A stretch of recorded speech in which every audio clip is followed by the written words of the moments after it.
Good morning, everyone. So go ahead and find your seats and get today's workshop started. Who knows?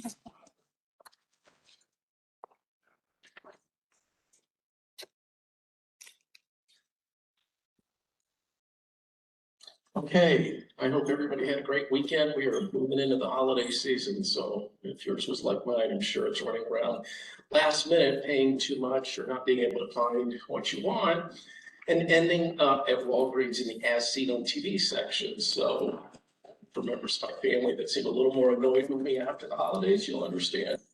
You know, that amazing earwax cleaner feels like something no one should live without. So today's workshop is a part 2 to the recent council retreat, specifically on capital project items. We're going to dive very deep in projects of great importance with various drivers for need with you today. The goal is to answer as many questions as you have and help you understand these projects to a much greater depth. So by way of understand the topic. And then we're going to have a lot more.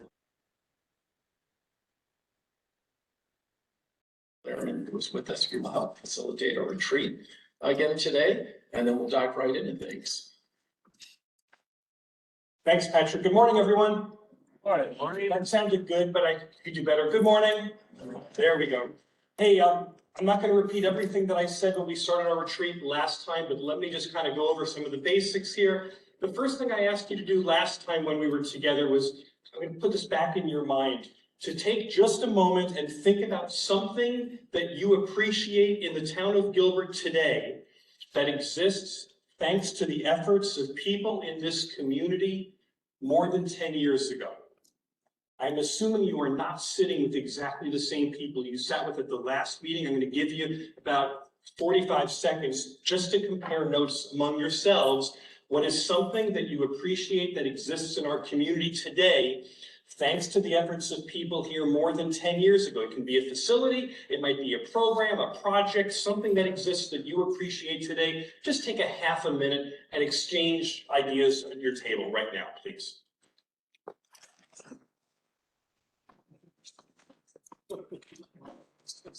Where would we be?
Thank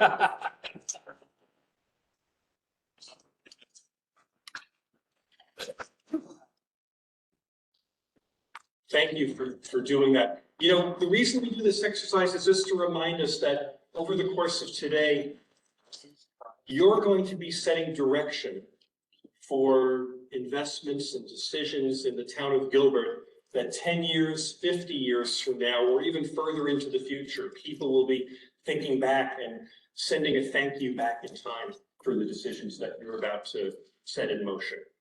And it's an important thing to take a moment to send a thank you back in time to the people who made the decisions for the things that we enjoy today. Even if we don't remember who they are, we know that there were people who invested time and talent and treasure to make things happen that we take for granted, that we enjoy, that we appreciate today. And so just by acknowledging their efforts, we thank them. We send that thank you back in time.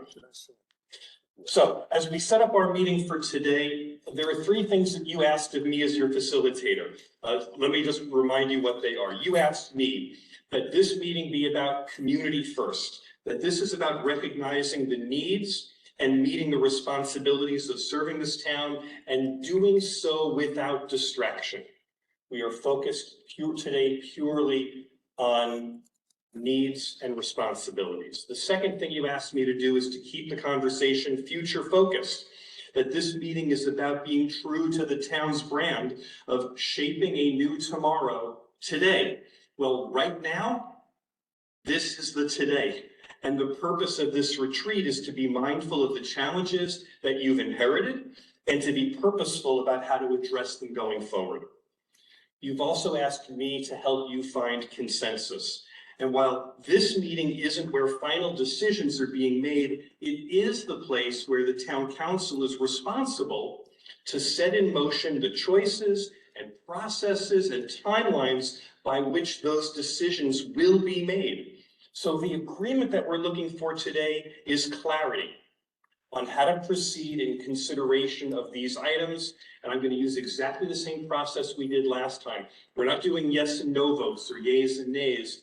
I am going to ask periodically for council to give some clarity of feedback, simply red, yellow, green.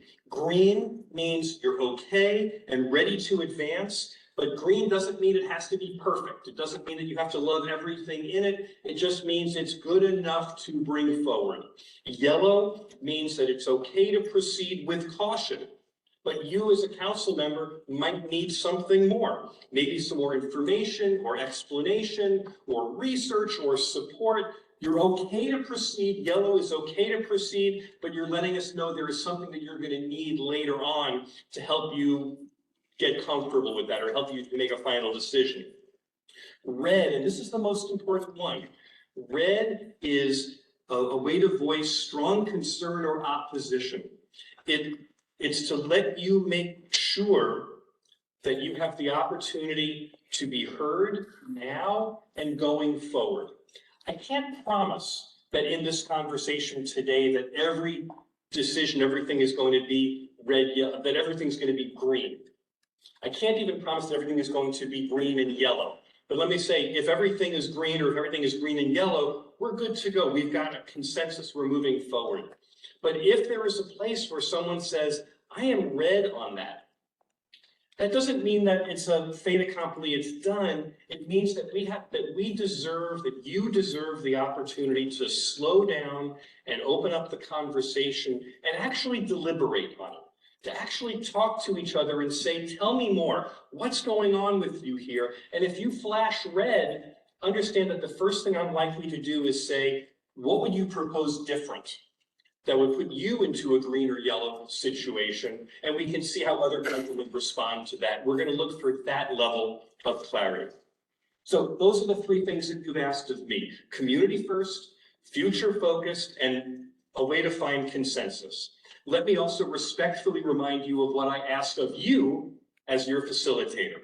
First and foremost is, let's understand that disagreement isn't only natural, it's necessary. The whole virtue of having a council style of government is to have 7 people with different life experience and different knowledge and different perspectives and different understandings of the way things work. And for all of us to sit down together and deliberate about that. It's not enough to say that we have the ability to speak candidly about our different perspectives. We also today have to talk together thoughtfully and to listen to each other patiently in order to find ways to work together for the town's best interests. So we're not afraid of disagreement, but disagreement is a chance for us to slow down and have a meaningful conversation. The second thing, and I said this last time, I'm going to repeat it, it's so important, don't shoot the messenger. And in this case, there's always a distinction between the role of staff and the role of council. Council decides what the objectives for the town should be over time. Staff is responsible for figuring out how to make that happen. The difference between what and how is generally supposed to be pretty clear. But in a retreat like this is as close as we come to that middle line. To staff informing council, this is what's going on, and council being responsible to receive that in a way that is factual and clear. And when council receives it, they're doing it not just for themselves, but they're doing it as proxies for everyone in the community who needs to understand the issues and topics that are going on. So when I say don't shoot the messenger, I'm also saying please be patient with each other. Be quick to listen, but slow to judge. Be quick to listen, but slow to judge. There is a lot going on here, and these are big issues, and it can take some time for people to work together to find alignment. And the third thing that I ask of you is to, especially for council members, be willing to engage in the discussion. These are big, important, and time-sensitive items. And the answers won't be found by playing your cards close to the vest or retreating into introspection or lamenting about what could or should have been done previously. You've invested, we've all invested in this day together so that we can lean into each other's knowledge and experience and do the job that everyone in this room was either elected or appointed or hired to do. And that starts with being willing to listen, learn, and deliberate together. So this is what I ask of you. Disagreement isn't only natural, it's necessary. Don't shoot the messenger, and be willing to engage deeply in the conversation.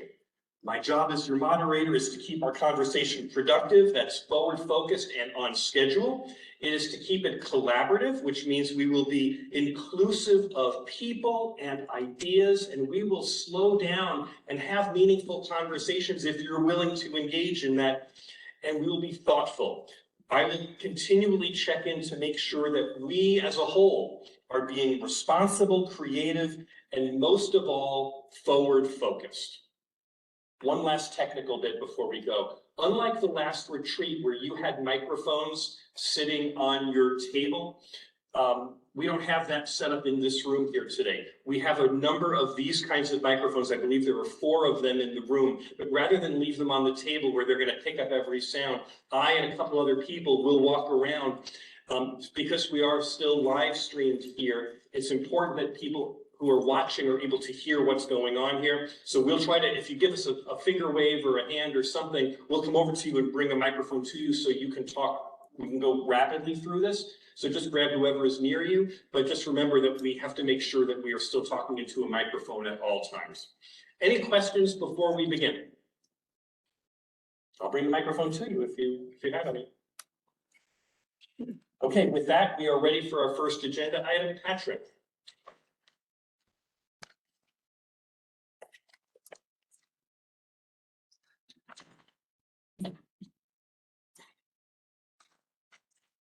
Okay, thank you, Matt. Let's also be mindful of which finger we wave as we seek attention.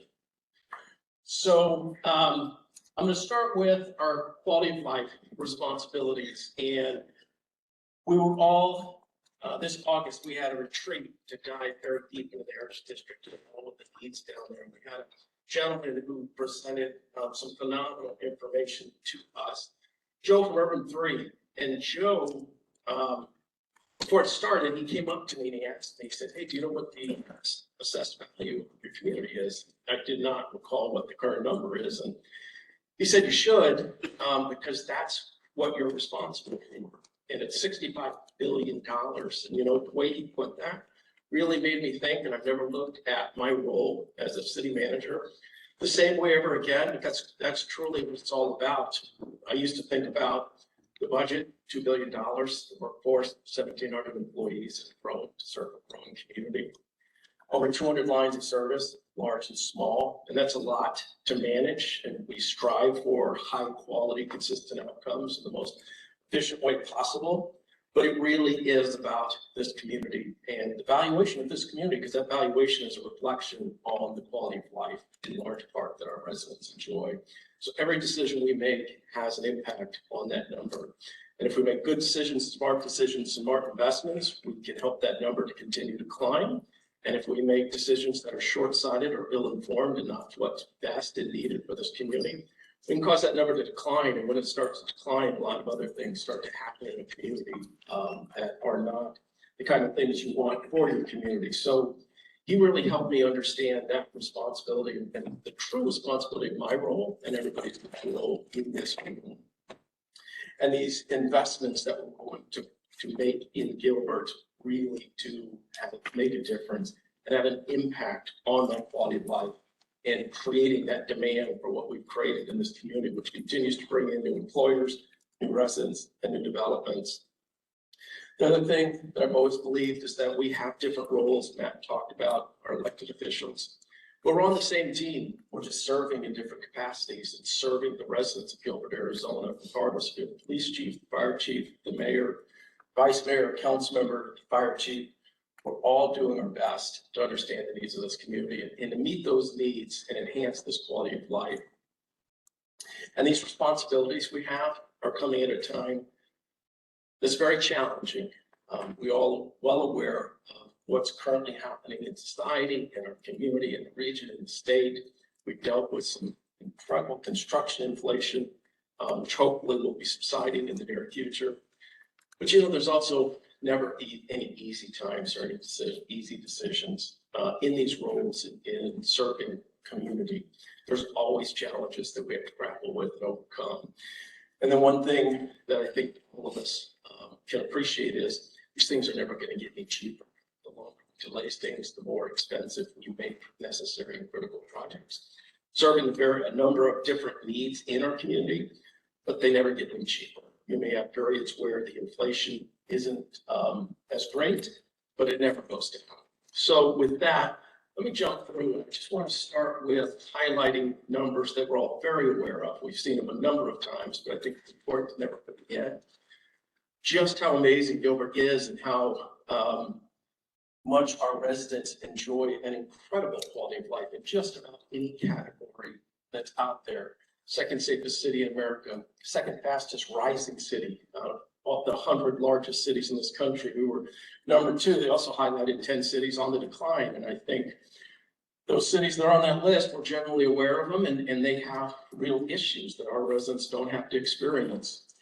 Number 9, best place to raise a family. Number 1 place to live in Arizona. Number 1 median household income. Number 3, a place where unemployment rates are rebounding the best. In fact, our employment rates have rebounded so well. We have got a real need for workforce availability in this community, as you'll hear from the chamber and many of our major employers. We're also, by way of service delivery, Gilbert Fire and Rescue is Insurance Services Office Class 1, CPSC accredited. That means that our residents also enjoy the lowest possible rates on their property insurance in this community because of the exceptional service our fire and rescue crews do. Cactus Yards has received the USSA National Park of the Year and has been the state winner 4 years in a row. That's incredible. You know, when I first started, that facility was not where it is today. It was under the operations of a private entity, much more expensive, lower access to our residents, to where it is today. Robert and the team have done a phenomenal job out there, as they have across all of our park systems. The Transportation Master Plan was awarded the Best Transportation Plan by the Arizona chapter of the American Planning Association. Again, great work by Kyle and his teams with support from many of the elements within Jessica's department. The Heritage District Design Guidelines received the Downtown Achievement Pinnacle Award, the industry's highest honor, representing the most creative and inspiring innovations in the industry. Again, Dan and his team, with support by Kyle and his teams, have done an amazing job in redeveloping our Heritage District and have created something that truly every city within this region, many cities within the state, many cities nationally have come to visit it and see what we've done and the quality of life we've created down there. And then the 2023 AWRA Integrated Water Resources Management Award and the 2023 AZ Water Association Water System Project of the Year.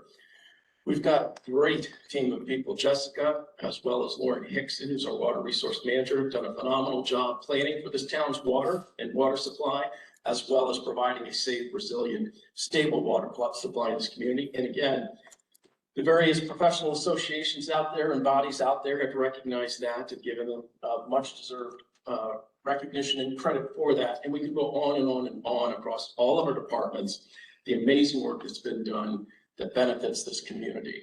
And so as we dive into today and these capital projects, and they're big, and there's a number of them, but again, they tie directly to our quality of life. And this quote by Stephen Covey, the best way to predict the future is to create it. That nothing rings more true than that. The decisions we make will create the future of this community. Our tagline, shaping a new today, shaping a new tomorrow today, really sums that up. The decisions we make today are going to shape our tomorrow. Decisions that have been made, as Matt indicated, by previous administrations and elected bodies have really helped put us where we are today in the quality of life we enjoy. So I want to run through some of those that Gilbert would be a much different place if these decisions had not been made. Early on, the expansion to 67 square miles, we started out as 1 square mile. We remained at 1 square mile for the first 60 years of our existence. And then the council and the mayor in place at the time started seeing that need to expand our boundaries, adding the curve to the Loop 202. This is something I just learned. The 202 was supposed to go through Gilbert fairly straight, and we advocated to put that curve in, which provided us 8 additional miles of interstate frontage in Gilbert, which allowed us to create even more commercial activity within that area. Land acquisition in the Heritage District was started in the early 90s when this town was transitioning from a agrarian-based community to a suburban-based community. And you know, I'm guessing that those decisions and those dollars had intense competition for other needs we had in this community. And those decisions were ones that weren't going to pay off for decades, 30 years, that investment in buying land that allowed us to consolidate properties, to bring them back to market, to prepare to redevelop it into a thriving downtown for a suburban community. Incredible foresight by that group, and very tough, challenging decisions, because that's when it really started to grow and explode, and intense competition for those dollars. State and streetscape standards. We don't need to overstate this, but how many times do you hear someone say, you know when you're in Gilbert and when you're not in Gilbert? And those shade streetscape standards create a feeling in this community that people greatly appreciate and really adds to the beautification of this community and people's enjoyment of it. Implementation of impact fees, something we're talking about right now. Growth, paying for growth in residents and businesses as they come in, taking on or shouldering a portion of the responsibility to put the infrastructure in place and amenities in place that they will enjoy. Heritage Resource Center conversion, that was the town's first library. It was shut down, sat vacant for I don't know how many years, felt like decades. We used it as a haunted house on Halloween. We used it for storage, but it certainly wasn't providing much value to the town or the residents. And it was probably 7 years ago, vision to redevelop that building using some of our CDBG funds and partner with nonprofit agencies who could then provide needed and necessary services in our community, and many of those services to people that are living below the poverty line, and individuals, families that are in distress, need help, need access to services, and just a wonderful, wonderful facility doing great things for us. University building, where we are today, that decision to, which was severalfold. Arizona leads the nation by way of nursing shortages. We have a more acute nursing shortage than any other state in the nation. And that continues to grow. And that university building But also plugged several other gaps for us. We now have University of Arizona in here with their medical programs, and Park University, a general liberal arts university, with 800 students between the two universities right now. 800 students, U of A, clamoring to get more space to expand their medical programs, providing tremendous benefit to this community, as well as economic impact within the district. The CON and ambulance services, it was about a decade ago, the current ambulance provider, Roy Metro, filed for bankruptcy with no advance notice to any of the municipalities that contract with them for ambulance service, and we really got caught flat-footed. What does this mean? Is it a financial restructuring, or is this a liquidation? And if it's a liquidation, what are we going to do when people make the most important phone call of their lives during a medical emergency? And honestly, we had innumerable conversations about this. We don't have the equipment to transport them safely to a hospital. We'd be throwing them in engines and ladder trucks and whatever we had in that time of need. And that's when we made the decision, we can't be in that position again. And we went forward with a CON in a pretty intense environment for the purposes of having, we thought of it as a backup CON. We'll get a couple ambulances, partner with our private sector provider, but then have operational experience that if we should ever need to expand, where it made sense for this community, we moved into that space. We ended up doing that, and now we have an ambulance service that is cheaper with faster response times than the private sector, and we've got control over this aspect of that need in our community, so that we'll never be in that position again of putting the residents potentially in harm's way by something happening to a private sector provider. The 2021 transportation ballot issue, which is funding a number of critical projects around our community. Unfortunately, it's not going as far as we needed it to go, and that ballot issue itself did not even address all the needs that we have identified in our CIP, but it was going to tackle and take down a big portion of them. And now we're finding ways to revise scope, get the projects as economically efficient as we can. But if we didn't have those dollars right now, and you can see traffic congestion growing in this community, we'd be in a pretty bad spot. The North Water Treatment Plant reconstruction, expansion, huge project, complicated project, a number of driving needs there, from additional capacity so that we can treat all of our allocated water supply for use in this community, as well as enhanced filtration systems, because the water quality that plant uses SRP water, the water quality continues to get worse from all the fires up north that are sending organics down into the water, to some of the chemicals that are starting to show up in our water, PFAS chemicals and others. And this plant will now have the capacity to handle all that and hopefully take us through the next 50 years plus of the needs this community has. Our assured resilient water supply, there's a number of things that we've endeavored to do through the decades to make sure we have an assured 100-year water supply that allow this community to build out, to develop out to its full potential, as well as make sure that we have capacity to meet the needs, depending on what happens with the drought in the Colorado River, as well as we just finalized last year the renegotiated DWSA with RWCD, which was a huge undertaking. Very proud of all the teams involved with that, but RWCD and that canal system and their water supply, again, is a critical part of our portfolio, as well as our water delivery systems within this region. The 99-year easement for York Regional Park. You're going to hear more about Robert today about the next phases of development there. Getting that parcel, which was the Chandler Heights flood control basin, which was basically just going to be a very 200-acre plus tract of land of dirt that was going to retain stormwater in 100-year plus storm events. It's now going to be a beautiful recreational amenity for this community, and it also allowed us to then sell excess park ground we have to develop the first phases of that park, as well as Desert Sky, and not have to issue or take on any new debt to do so. And then, and I've only listed one here, and I'm sure there's other examples out there, some decisions that were made that have had consequential impacts, and the town's decision to not annex all the way up to Interstate 60 in our north means that the town has literally lost out, will lose out on hundreds of millions of dollars in sales tax revenue and property tax revenues into perpetuity. Because from what I understand at the time, the council did not want to have land adjacent to the highway and whatever perceived challenges or issues that would create for the community. We lost out on hundreds of millions of dollars of revenue by not annexing all the way to 60. And so our decisions do have consequences, good and bad, that affect the quality of life that our community, our residents enjoy. We need to make the best once they come. We can't, even as challenging as the environment is.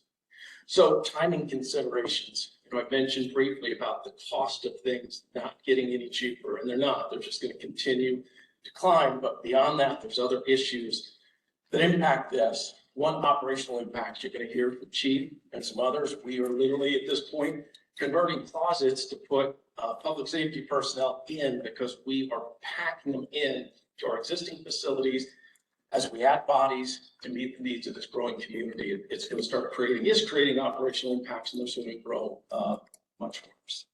Program impacts. Our Parks and Recreation Department in many areas is hampered because parks are oversubscribed on programs that need the space, and the parks are oversubscribed, and that will continue to grow worse as this community continues to grow, and we're not going to be able to meet those needs and those expectations our residents have. And then lastly, reconstruction phase. If you recall, when we went through our City of the Future initiative, we really tried to understand where we came from, when we started growing, what was driving that growth, and where we're heading, build out and beyond. And one of the things we identified is from the period of 1985 to 2005, roughly 50% of the infrastructure that's in place today was put in during that decade of time. And Joe, 3 picked up on this as well. Roads are our single biggest category of infrastructure asset. And an asphalt street in Arizona with proper maintenance can last about 40 years, which is great because in St. Louis, we would have killed you gotten 40 years out of an asphalt road.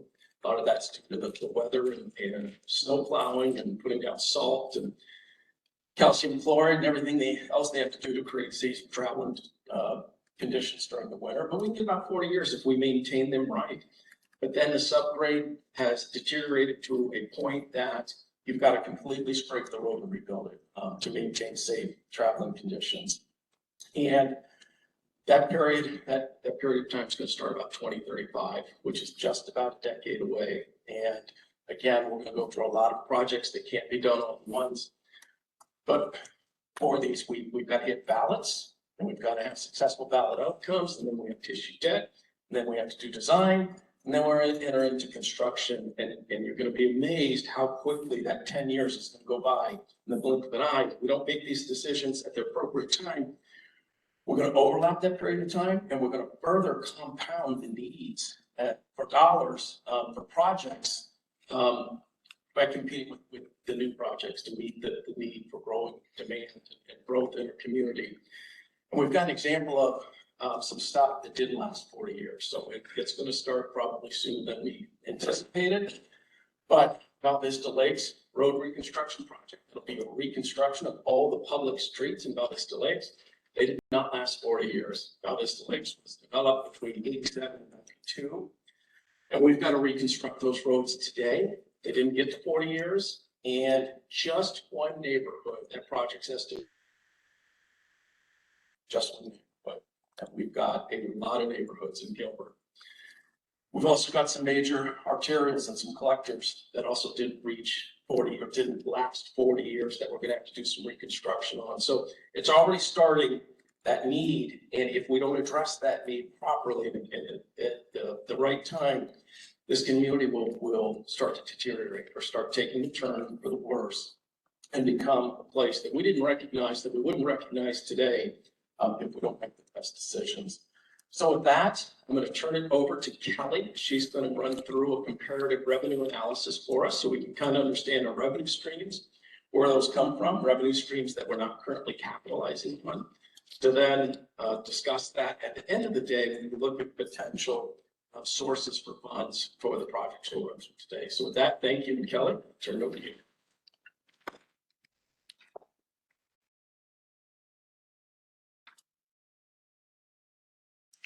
Come over here so I can see the screen too. As Patrick mentioned, we're gonna talk some revenue, try and give you some base, information, do some comparative with local and national.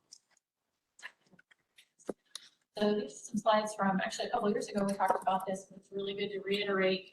When you're talking about revenues, it is important to have a healthy balance. Usually we'll talk about a three-legged stool. So if your revenues are coming from distinct places, so if there's a challenge to one of those areas, it doesn't decimate your entire revenue. You'll see this a lot in your retirement plan. They diversify, put it in different areas. This is what Gilbert looks like. We're like a peg leg and a three leg. We're sales tax. 68% of our revenues come from either local sales tax or state shared sales tax. This is a very volatile revenue source, and so they're very far from the ideal, which is why we're always underestimating the new sales tax to kind of protect against that volatility. Sales tax is actually growing as we're becoming more and more dependent on sales tax over time. We had some federal revenues in the last couple of years that's helped keep it down a little bit, but you can see the trend is continuing to get more and more one-legged stool and three-legged stool. We look at our comparison with some of our neighbors. These are some same charts that we looked at in 2019. You can see Gilbert, Mesa has more variety, mostly because they transfer money from their enterprise funds. Chandler used to be much more varied. We looked at them in 2019, 12% of their revenue was coming from tax, and that has greatly changed over the last just a couple of years. So their revenues are getting less stable, less diverse. Nationally, there are a lot of differences in the revenues. So each revenue source has different restrictions. Cities have different revenue sources. You've seen that. We have different revenues than Mesa does. But also the types differ nationally when you talk about what other cities are doing. So on this chart on the left, there's different revenue sources from cities over 250,000 nationally. In Arizona, we do not have individual income tax. We do not have corporate income tax at the city level. Those are some of the options that are available to cities in other states. There you can see general sales tax is a much smaller portion nationally compared to us. Property taxes nationally. Now they'll do some user charges, and other includes things like grants or royalties, donations from private sources. And I wish we had that one. Private source donation, net lottery revenue, or other miscellaneous. There's a lot of variety. Gilbert just doesn't have a lot of variety, and even locally have less variety than the state. So in our funds, we have all of our different checking accounts that are used for different purposes, and they have unique restrictions on each of them. Most of the revenues that are available to us, listed here on the right, the revenue or highway user revenue funds, goes into our streets. That one's dedicated. It has to be used for street maintenance. Vehicle license tax. Most of the other cities in the state use VLT for their general fund. Gilbert does not. We actually put ours into the streets fund. So that is one of the big differences. We have one revenue source less that we are using for the general fund compared to the rest of the primary property tax for the cities that have it usually goes into the general fund and helps pay for general operations. Secondary property tax has to be used for debt service, and that's voter authorized. We got our sales tax, which is generally used for the general fund across the state, and in Gilbert, that's where we use it. Our state shared sales tax and our state shared income tax all go into our general fund. Those two sources are the major revenues we use. We have system development fees, which we'll use for our capital projects. We have bond proceeds, which we also use for capital projects. Grants go in a grants fund, I'll figure. Whatever purpose of the grant is restricted for. We have our utility bill revenue that gets split out into our utilities, solid waste, wastewater, and water. And then we'll have our user fees, like your parks and rec fees and court fines, any of those types of things, which would be in the general fund or in the same area where the activity is getting paid for. That's where the revenue fees get looked. We also have some transfers. So general fund will put money into the replacement fund, its own separate replacement fund. Solid waste has a replacement fund, water, wastewater, so they're setting aside money.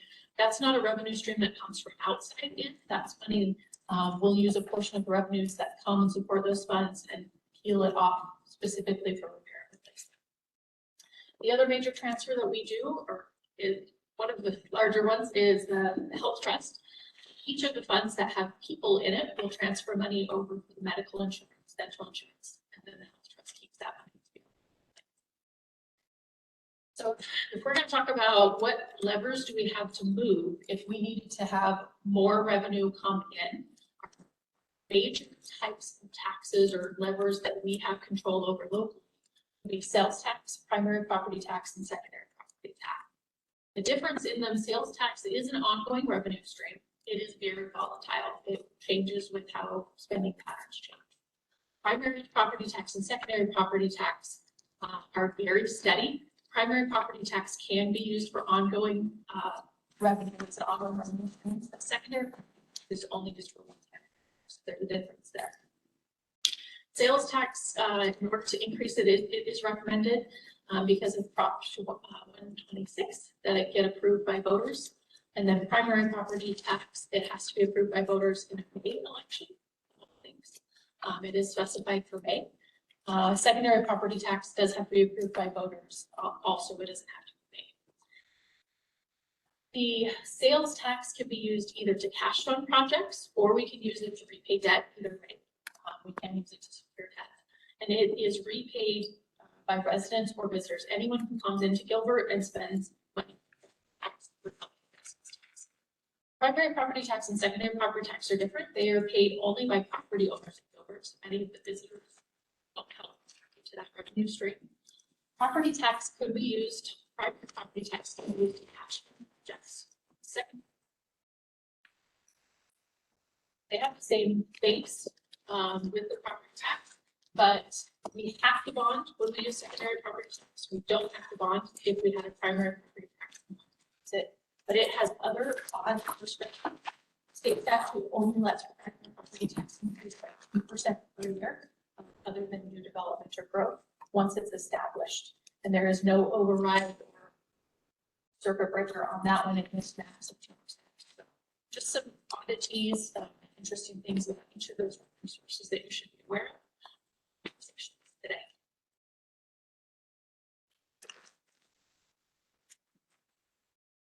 Essie? No. Sorry about that. I feel like I'm very loud now. All right, sales tax comparison. So these are, just so you're aware and have it in the back of your mind, what our sales tax looks like for the other communities. The blue is just our hotel and bed tax. So if you are renting a hotel space in Bayside, you're going to pay most in taxes. Gilbert is the lowest at the 4.3% combined. Retail sales in the red is probably the one that we compare the most. That's if you go to any of the shopping malls, get a pair of shoes, most of your just general sales and things that happen with the retail are there. We are tied at the bottom at 1.5% with the Chandler. Mesa and Queen Creek are higher. They're 2 and 2.25%. Scottsdale and Tempe are both higher than us, but kind of more in between at 1.75 and 1.8%. And then Chandler for Gilbert, we always just say we have the 1.5% sales tax because pretty much whatever category used, it's 1.5%. That's not true of the other communities. In some of the parts of things that you purchase, they charge a higher amount. So for example, Chandler charges 1.5% for retail sales. But if you were on your phone bill, your communications, your utilities, your water bill, they charge 2.75% because those are some more stable parts of their revenue. And so they get a higher amount in those areas. Mesa is about 2% across the board, but they also charge sales tax on your wastewater bill, which most of the other communities don't. Scottsdale also does. So you can see kind of the difference here on how the different communities charge their sales tax and where Gilbert fits in. Within that sales tax rate, there are dedicated special sales taxes that they charge for particular purposes. Gilbert does not have a sales tax that is dedicated to a particular purpose. We use all of ours for general operation. Most of the cities around us do have a dedicated sales tax for transportation. So they're not using their VLT revenues, vehicle license tax revenues in to support their streets operations. They are using dedicated sales tax for that. And then they're using VLT to support their general operations, a difference for the communities. There's also dedicated sales taxes for public safety, and several for the arts or culture in the different communities around. Some of them are quite extensive. So Phoenix has a 0.7% street transportation sales tax that's giving them $364 million annually. Roads are. Go figure. One of them that was really interesting as well is in Peoria. They have a 0.5-cent sales tax that they do for capital projects. They don't designate that some of that money is used for parks, some of it's used for public safety. It's whatever debt or capital projects they need in their community. That gives them some money there. Let's look at property tax comparison. This is where Gilbert is with several communities across the valley. We are on the lower end. Most of the communities charge both a primary and a secondary property tax. Mesa and Gilbert only charge a secondary property tax. Buckeye and Queen Creek only charge a primary property tax. So just some differences. Remember, primary property tax you can use for operations. You can also use it for capital projects. You can cash fund capital projects with it. Secondary property tax, you can only debt finance capital projects and repay it with it. So this is the comparison of where they look across the valley. And there is a lot of debt even recently that's associated with capital projects for different purposes in the property taxes. You can see a list here. And as I was looking through the different budgets, also interesting, Glendale did a great job with the colorful call out. This is all of the remaining authorization that they have from voters that they haven't even issued the debt for yet. So this is a significant part of their financing and operation, is getting voter authorized approval for all of these different purposes on debt that they plan to put out. There are some other differences that we should call out, some unique things that different cities are doing. Mesa increases the cost of their utility bills and then does large transfers from their utilities into their general fund to help pay for their general fund operations. So in fiscal 24, we're talking $126 million of transfers into their general fund to support their general fund operations. Chandler has Intel, and I don't know all of the details on it in their financial statements, in their budget. Their other receipts is usually, $10-ish million, and then it bumps up to 96 for fiscal 24. And the note just says this is revenues for Intel's corporation's reimbursement for operation of the Ocotillo brine reduction facility. So there's some kind of a partnership and things that are going on there that they're getting private revenue from Intel to help support operations and things that are happening. So lots of differences in revenues across the organizations. Infrastructure investment is happening nationwide. It's not just something that we're looking at in Arizona. On the November 23 ballot that just passed, there was $2.8 billion of infrastructure investment that was requested across the nation. And 2.6 billion of that was approved by voters. So lots of investment happening. There's also a lot of headlines. Infrastructure is aging across the nation. There's a police department that got a grant to prevent the dispatching infrastructure from failing, which was good. There's one that mentions it is the 3rd time in 2 months that they've shut down a road for a sinkhole. So definitely some problems with road infrastructure happening. There are dams that are starting to show failures, other crises. Voters are improving tax increases, and they're looking at utility rate increases because of aging infrastructure. So all the cities are grappling with how do we maintain that quality of life and fund the infrastructure. They're looking at increases to water bills. They're looking at, a $12 billion infrastructure list that one of the cities in Winnipeg is looking at sewer infrastructure that needs investments. Phoenix voters just approved $500 million of bonds recently. So lots of things happening and investment that's being looked at nationwide. At the last meeting, council asked us to look at what's happening for other valley cities with capital improvement projects and inflation. I just sent an email out to the budget. These are the cities that responded. Chandler is seeing more significant increases the past couple of years. They are looking, infusing more one-time funding to help offset some of the project costs. They're delaying projects. They're exploring partnering options. They are more heavily reliant on their fund balances. So using some of their fund balance to help fund that. And they've let their council know that the recent bond authorization that was approved is not going to last or go as far as they had anticipated that it would go. Peoria is also experiencing large increases. It's been a problem for the last few years. They are eliminating some projects entirely. They're potentially delaying projects. They're looking at rate increases for water and wastewater, and they're potentially bonding against some transportation tax. They're also looking at some interest-only bonding as an option, because they're trying to balance what their rates are versus what capacity they have available. Scottsdale's also increasing, seeing increased costs. They're using higher general fund revenues to cover some of that. And they also sold about $20 million of land and used that to cover some of their CIP cost increases. So unfortunately, we are not alone. Lots of places across the valley are also seeing that. So that kind of gives you an idea of what our revenues look like in the full scope and what some of the other communities are experiencing. Any questions? Okay.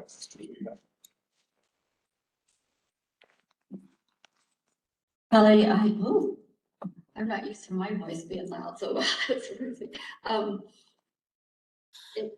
one of your charts, you mentioned that sales tax now has to go to the voters if it's being changed. When was that changed? There was a Proposition 126 that passed in 2017 or 2018. And it doesn't specifically require it, but that is the most conservative approach, would be get it approved by voters. Realize that. Thank you. Other questions, Jim? Councilman. The hotel tax, I realize it got knocked down for whatever reason. Is that something that now, because it's part of the sales tax, has to go forward to voters? It was knocked down prior to that prop. I would look to Chris for a specific legal opinion, but likely. Since I can't hear. Okay. You said you got to look at it. Okay.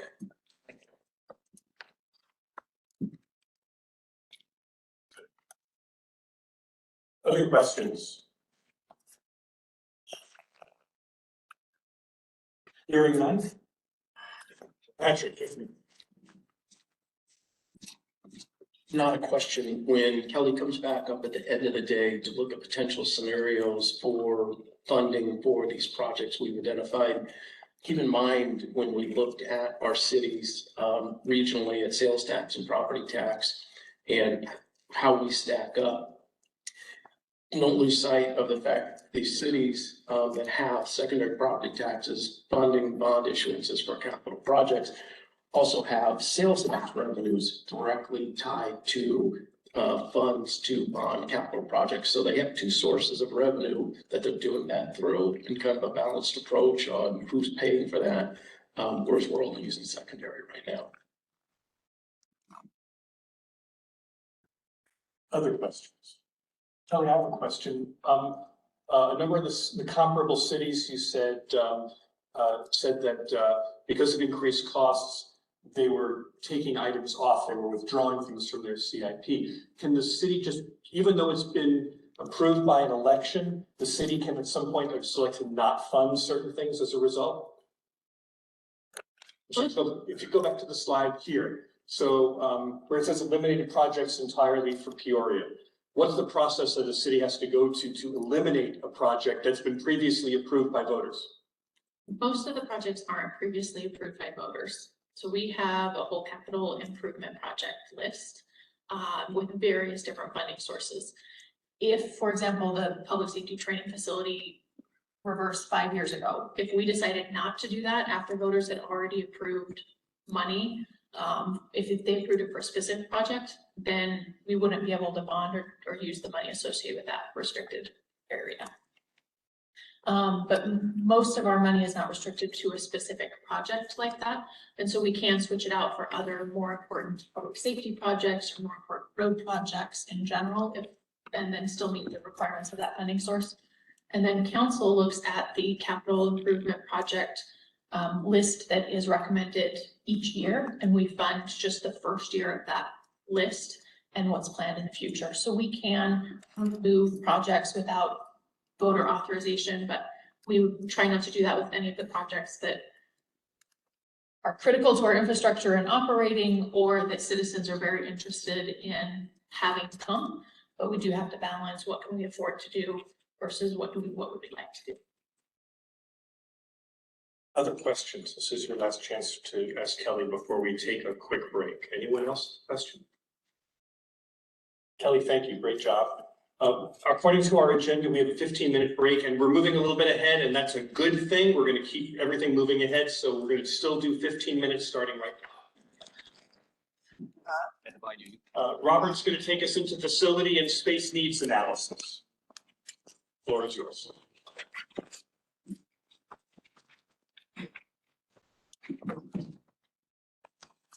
All right, good morning. I'm gonna stand over by Nathan today, so he doesn't feel left out that everyone was standing on the other side of the room so far.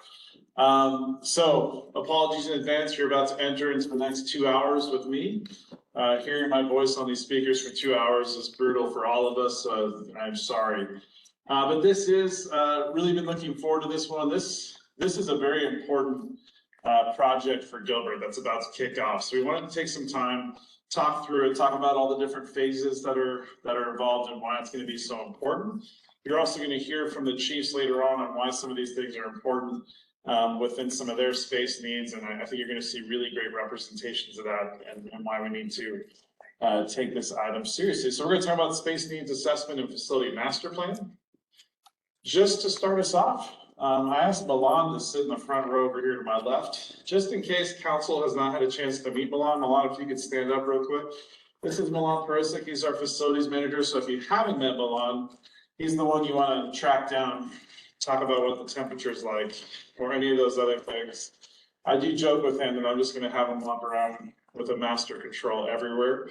But I also thank Milan on a daily basis because we really don't understand our inventory until you take a look at some of these numbers. So when you take a look and see that Gilbert has over 1.1 million square feet of facilities, about 337 HVACs, over 1,000 different badge readers and cameras spread out throughout the system, 50 chillers, about 60 total facilities, 1.5 billion in assets.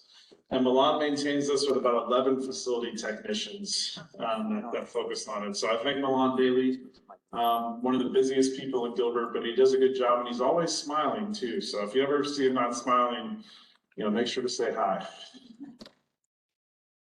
But let's get to why is a space needs assessment important? So as we really take a look at this, what is the space needs and facilities master plan? The first one is we don't have a facility master plan. So Gilbert's, in 100 years of existence, we don't have a facility master plan yet. And as we look at where we are now and where we're going into the future, this is one of the most important documents that we can do for all of the teams in the community. Because what that does is it creates that roadmap for developing, maintaining, and improving our public spaces. For the community standpoint, ensuring that the funds are directed towards projects with the most significant impact.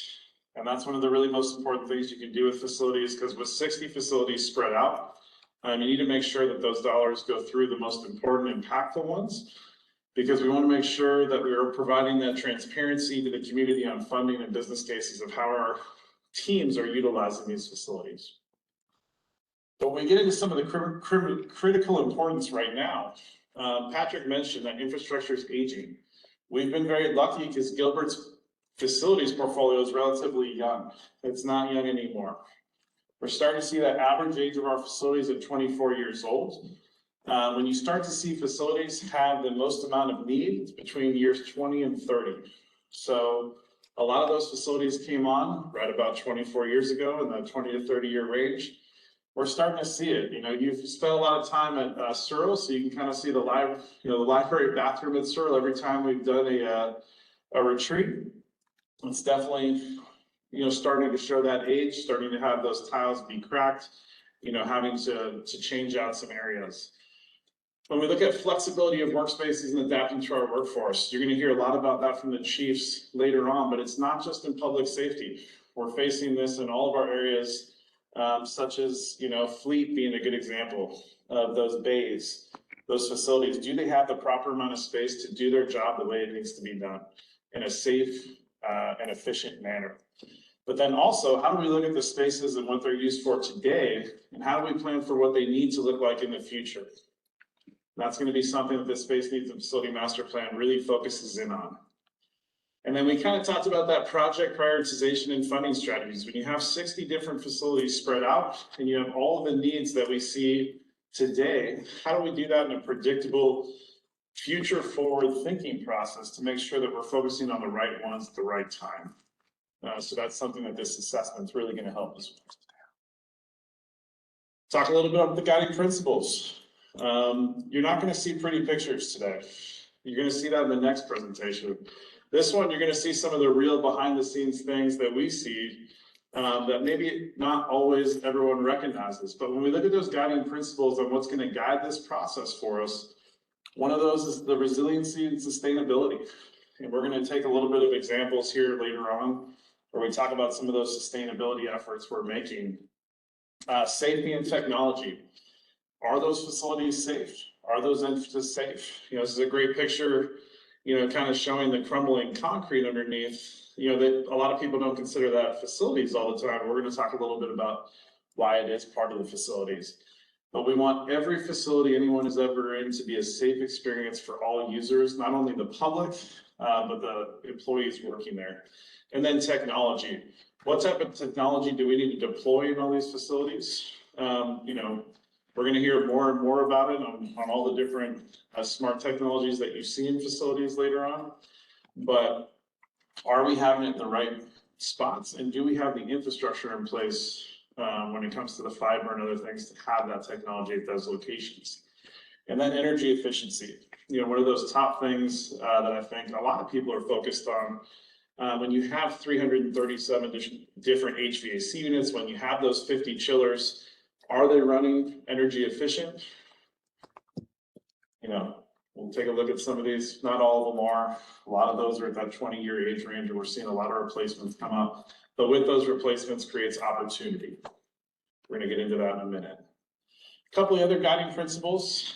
The costs. When we look at that project prioritization, which ones kind of have that reasonable cost to replace? So when you see that picture in the bottom left-hand corner, those are pictures of sewer lines that should have technically a longer lifespan, but have some cracks in it, and all of a sudden you start to see things seep up through the floor.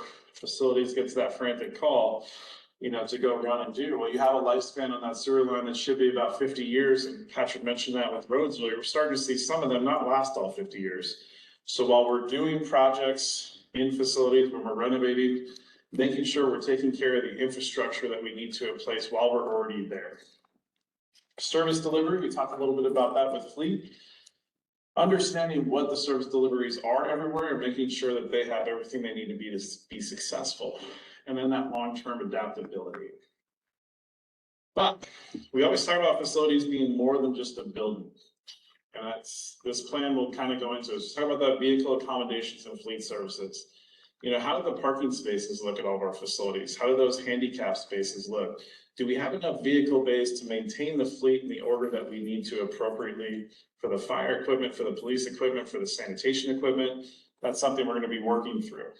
The landscaping and public access.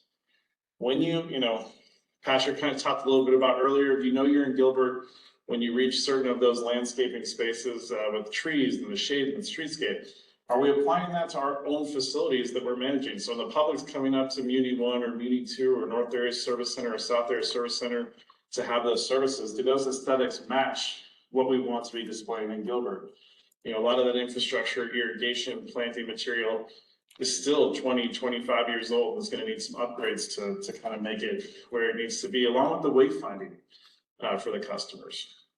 Business delivery methods. Why are those customers why are those customers visiting the facilities, and what's the business function? And does it all make sense? And can we look at that a little bit better? Can I talk a little bit about security and technology? Storage. This is a big one. All the departments have need for storage, and certain departments have storage needs that are assigned by different codes. So if you look at the clerk's office, for example, you can't just have a storage closet. There's certain requirements within the state that you need to keep those records in with certain types of features. So going through all the different departments, understanding what those storage needs are and those requirements, so that we can properly make sure they have the spaces they need into the future. So we kind of mentioned sustainability. This is something the department has really been focusing on the last 1 or 2 years. And it kind of started with our first pilot program at the public safety training facility, where, you know, when you're doing these new facilities, we're able to put the right technology in place, the right dashboards, the right monitoring systems to be able to understand how we're utilizing that power. So in the first year of PSTF, we then went in and were able to kind of tweak the system to make it a little more efficient. Just with that tweak over the last year, you know, it's not just that $25,000 saved, it's the kilowatt hours. And if you think about that, that's the equivalent of 39 homes per year and about 512,000 miles driven by a vehicle. You know, when you're thinking about that carbon emissions, that's just one facility. So as we start to renovate these facilities with the HVACs, with the chillers, with the different units, what's that going to look like in a facility portfolio across the entire network?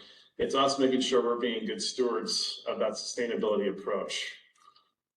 And then towel dispensers, you know, that's one that we've, you know, changed out. It used to be that they were all just sitting on the counter and you can grab as many as you wanted. That was not the most efficient use of paper. So changing to the more automatic dispensers, even though it sounds simple across the facilities, that's about 9,000 pounds of paper savings annually just within the last year. So these are all just some of those sustainability highlights that we think we can continue throughout the whole system. So let's talk about the phases of the plan.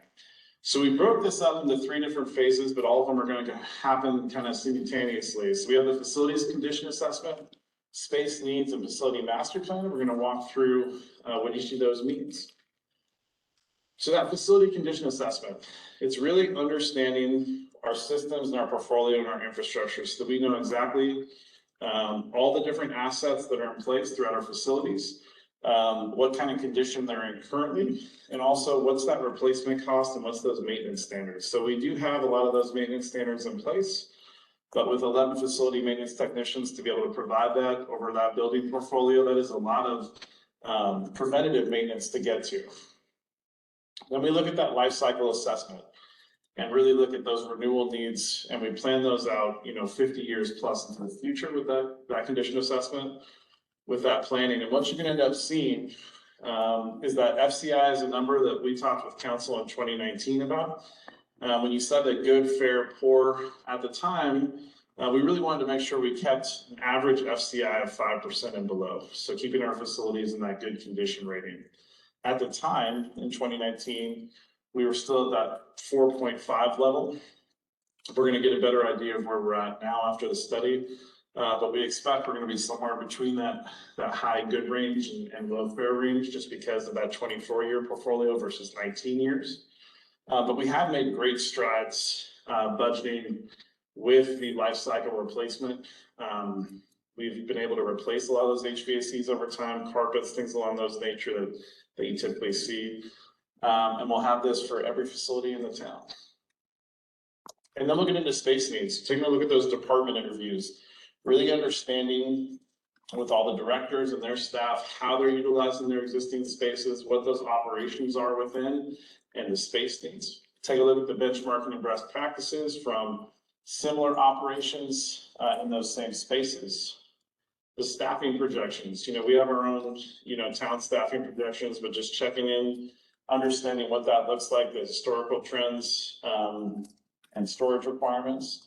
And what that means after all those interviews, you really come up with that space needs program to define the existing space use currently required, but also projected. We look at that current projection, we look at the 5-year, the 10-year, out to the 25 years, so that we could really make the best possible decisions as we look at to optimize those adjacencies and service deliveries.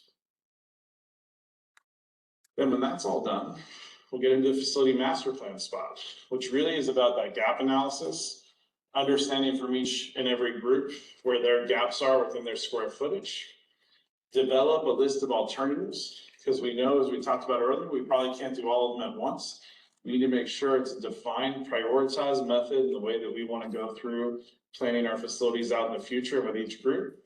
But with this, we know we have immediate needs. We're going to hear a little bit about that later from police and fire. So while we are projecting those 5, 10, 15, and 20-year build-outs, we have immediate needs today with police and fire and fleet and some other services that we need to, prioritize a little quicker than we see on the complete list. And like I said, we'll get into those this afternoon. So with that, when that's all complete, we get into that cost estimate range where we really take a look at all of those projects, all of the maintenance upgrades and renovations, because it's not just about the space needs. We got to remember maintaining our facilities with where they're at today and where they're going to be. Put all of that together towards that facilities master plan.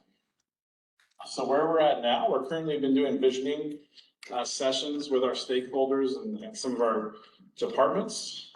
We expect that contract to come to council at the January 23rd town council meeting. The selected provider is Stantec. Then we'll start about a 10-month process where we'll be working with Stantec in all 3 of those phases. Most likely be completed in summer of 2024, but then with sort of as we go to all the different boards and councils and collect those recommendations, we'd expect a final document to be ready in the fall of 2024. But with that, I'd be happy to answer any questions. Like I said, we're not necessarily looking for a direction today, but wanted to make you aware because this is a really important project, not just for Gilbert's current needs, but also guiding that future look. Hey, Rob. Is there an insurance product that we can purchase to cover the vendor's claims regarding how long their materials will last?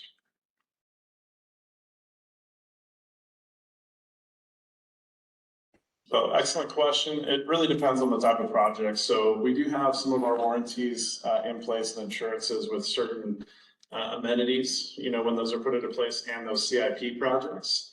So on those CIP projects, you have that for a certain amount of time. On the infrastructure itself, like an HVAC, we have that for a couple of years, but usually within those standard, warranty periods.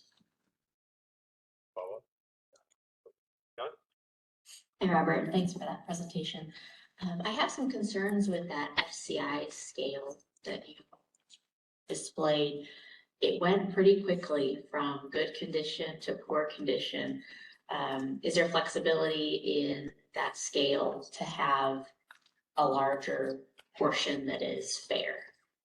No, it's a great question. We looked at generally the average of all the facilities, because we did, when we looked at it, we had facilities that were in the good range, we had facilities that were in the poor range and the fair range.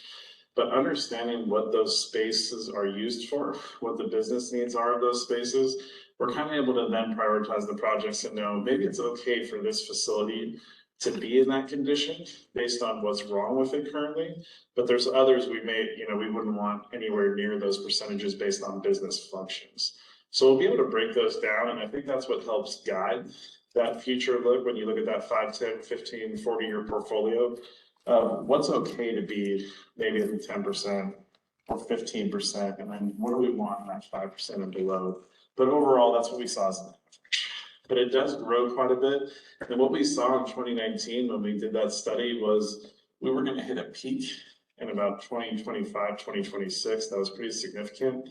And at the time, council and staff made those investments to kind of create that LRIP fund with the assistance of Kelly, where we've been able to put more money into those facilities than we had in previous years. I think from my perspective, I just want to make sure that we're thinking about that functionality and making sure that we're not putting that investment into a place where we could actually get a little bit longer like that.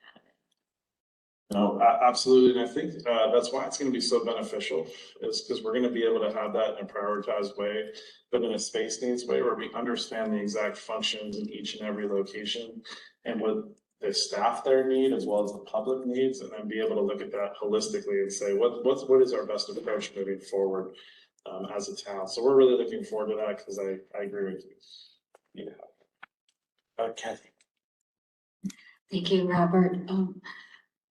My question has to do with changing work environments that we're experiencing. And I know that we have a hybrid model in place today, and so maybe it's more of a policy level discussion, but as we do these inventories and we look at the future, hopefully your consultant has the expertise in this area, but understanding where even 5 years from now, the workforce environment is changing. And I don't know if we're going backwards or we're going forwards as far as less people, more shared space. Could you just address that a little bit? Yeah, absolutely. You know, I think we were really excited to have Stantec on board as our provider because they really are the leader, not only in municipalities with facility space needs and master plans, but also in the private sector. They do all of it. So I think we're going to have a partner in that can do kind of across the spectrum and tell us what's going on right now, but also what they're seeing and how businesses are designing and how municipalities are designing for what that looks like into the future. So I think we found the right partner to help us go through that conversation, but that's also why it's so important that we're going to be talking in depth with every single department and every single facility and really understanding what's happening at all those locations overall. Any other questions from council members? Anyone? Hearing none. Robert, I think it's time to go to your second presentation. Let's take a little bit of we'll call it like a costume change as they change the screens here.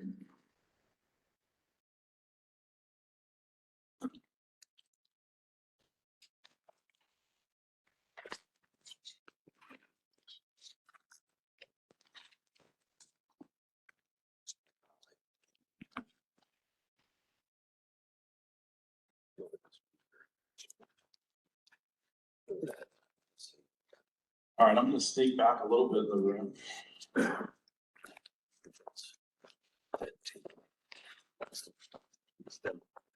All right, so this one a little lengthier than perhaps facilities, but we're going to talk about Parks and Recreation System development. We had a little bit of a preview of this at the, I don't want to be changing screens anymore. We had a little bit of a preview of that at the, let's switch sides of the room, the last council retreat.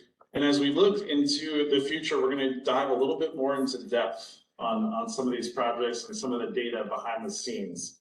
So to start us off, we're going to kick it off with just a little 60-second video on some of the services that Parks and Recreation provides and some of the participants. And as we're kind of looking at it, you know, the quote on the right spoke a lot to it of what really Parks and Rec is doing is providing those physical activities, social interaction, and mental health spaces. And they really are what keeps the community vibrant, connected, and livable. And as you look through it, you'll see there's not a demographic that we're currently not serving in the department. And I want to thank Eva Kirschbaum, who's in the room, who's from digital government, but it's our liaison in the department, who's always out there taking videos and pictures and putting all of this together. I really appreciate your assistance, but as you can see, that impact that all of these programs have really touches all of Gilbert.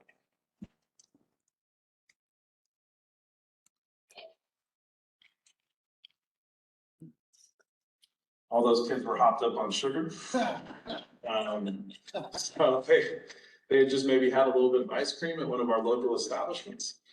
But as we start to look towards some of those themes, you know, last time we talked about the current conditions. We talked about quality of service, the growth rates, the barriers to use. We're just going to do a quick reminder of that. The spaces are overcrowded. We're at max capacity within our parks and our programming. Since 2018, we mentioned earlier, we saw a 63% increase in aquatics, a 45% increase in special events, and a 55% increase in programming. The percentages don't tell all the numbers. If you look at the numbers behind that, that was an equivalent of about 500,000 more people total just in a 5-year span.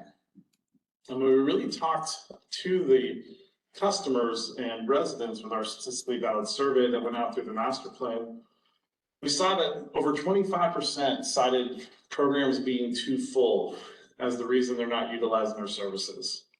About 28% of the parks being too full. When you look at the national average of what they see when they do this in thousands of communities, those numbers don't climb above 4%. So Gilbert is far outpacing our parks and our programs being full compared to the rest of the country. And when we look at the quality of service, 93% of the participants rated their experiences as excellent or good. National average on that is about 75%. So we're outpacing that by about 18%, which is why every time I have a microphone, that team that you see in the corner over there, I have to take some time to say thank you, because they really take pride in making sure that they put on the best possible programs, events, and the safest and highest quality parks that you can expect. But with that, that system is at capacity, which is why we're going to have that conversation a little deeper today.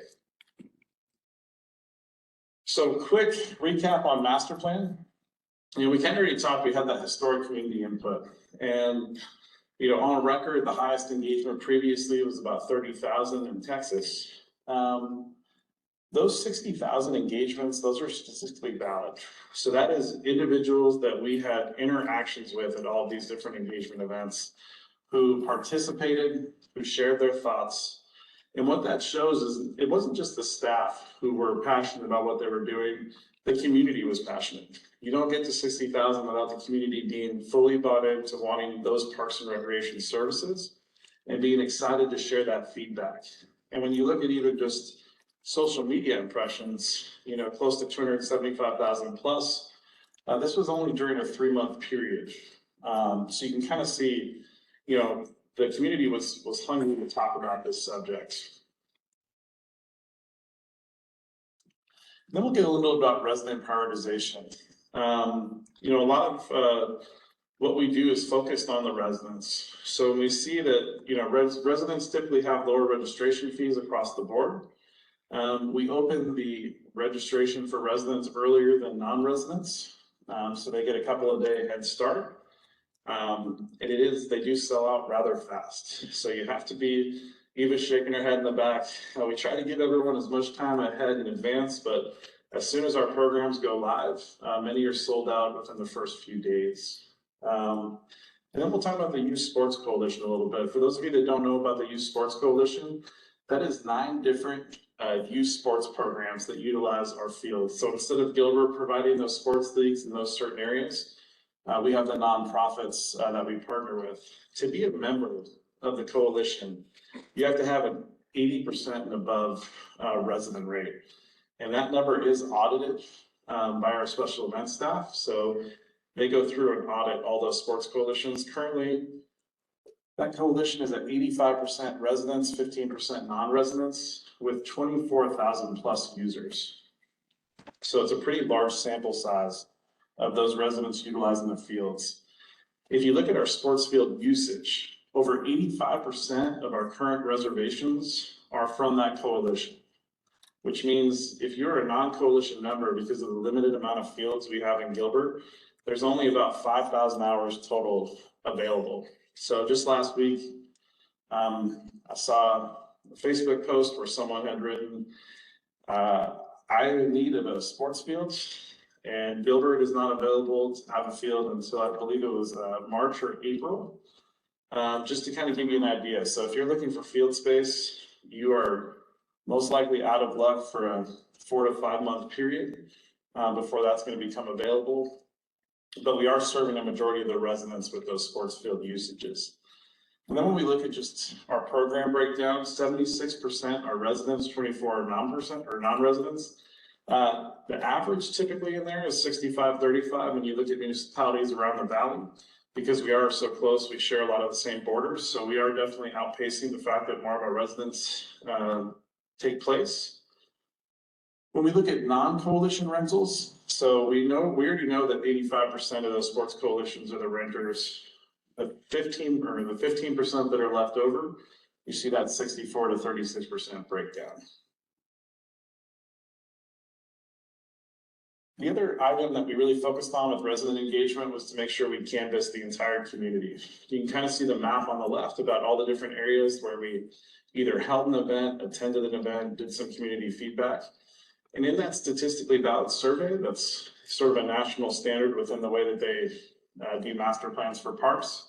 The residents are asked their level of support for what types of projects they'd be looking for in the future. And you can see an overwhelming amount of our residents support whether it's facility and park development, the improvements, multi-use path development, multi-use path improvements. So the residents were very engaged in knowing that those, 4 to 5 main focus areas are ones they're highly supportive of and ones that we need to make sure we're matching our projects of into the future.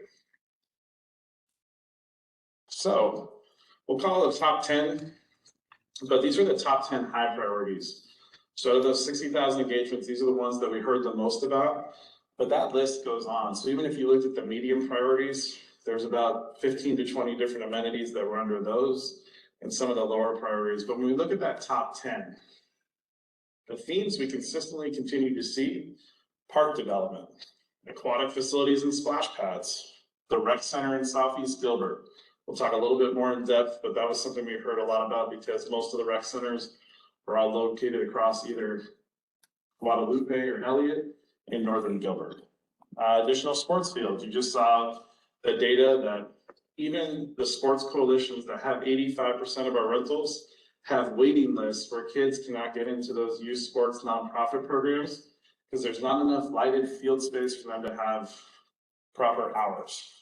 Just to kind of give you an idea of what that capacity looks like. The multi-use paths, community spaces, dog parks, pickleball, and then the shade and public art components. So we really, took a look at this top 10 list as we started to go through all the different projects that the department was looking at over the next few years. But not all the data is great. So last time we talked, we looked at a lot of these examples of some of the better data in the community. Today, we're going to talk about a little bit about showing our system being at capacity, where we stand in those national benchmarks, and what some of the other communities are doing to invest in the system. One of the things that we did share last time that still remains very high, and we don't want to lose sight of, is that multi-use path system. So when you take a look, users of that multi-use path system, you still have 23% of Gilbert using it multiple times per week.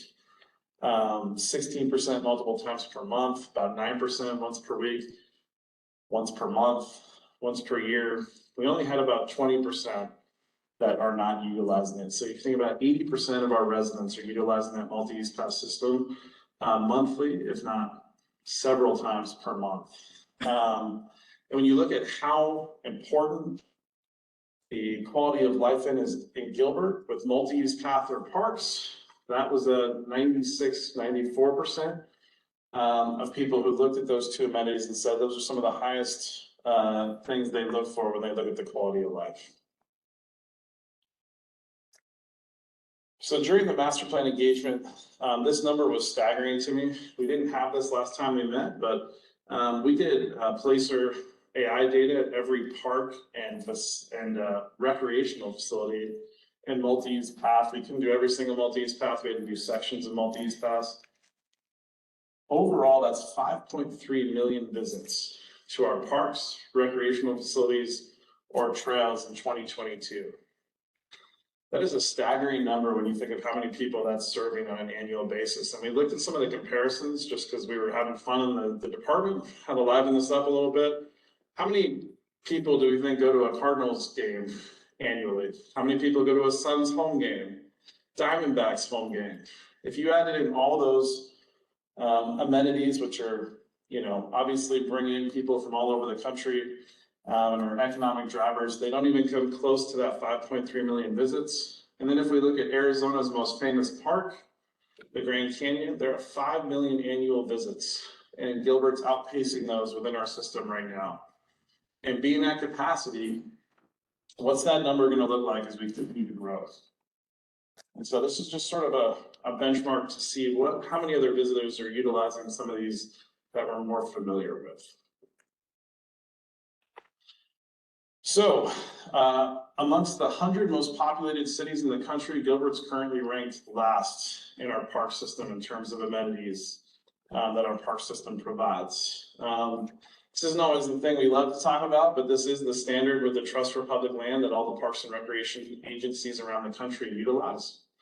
And when we look at that, they take a look at some of the amenities. I'm just gonna give you a few of them.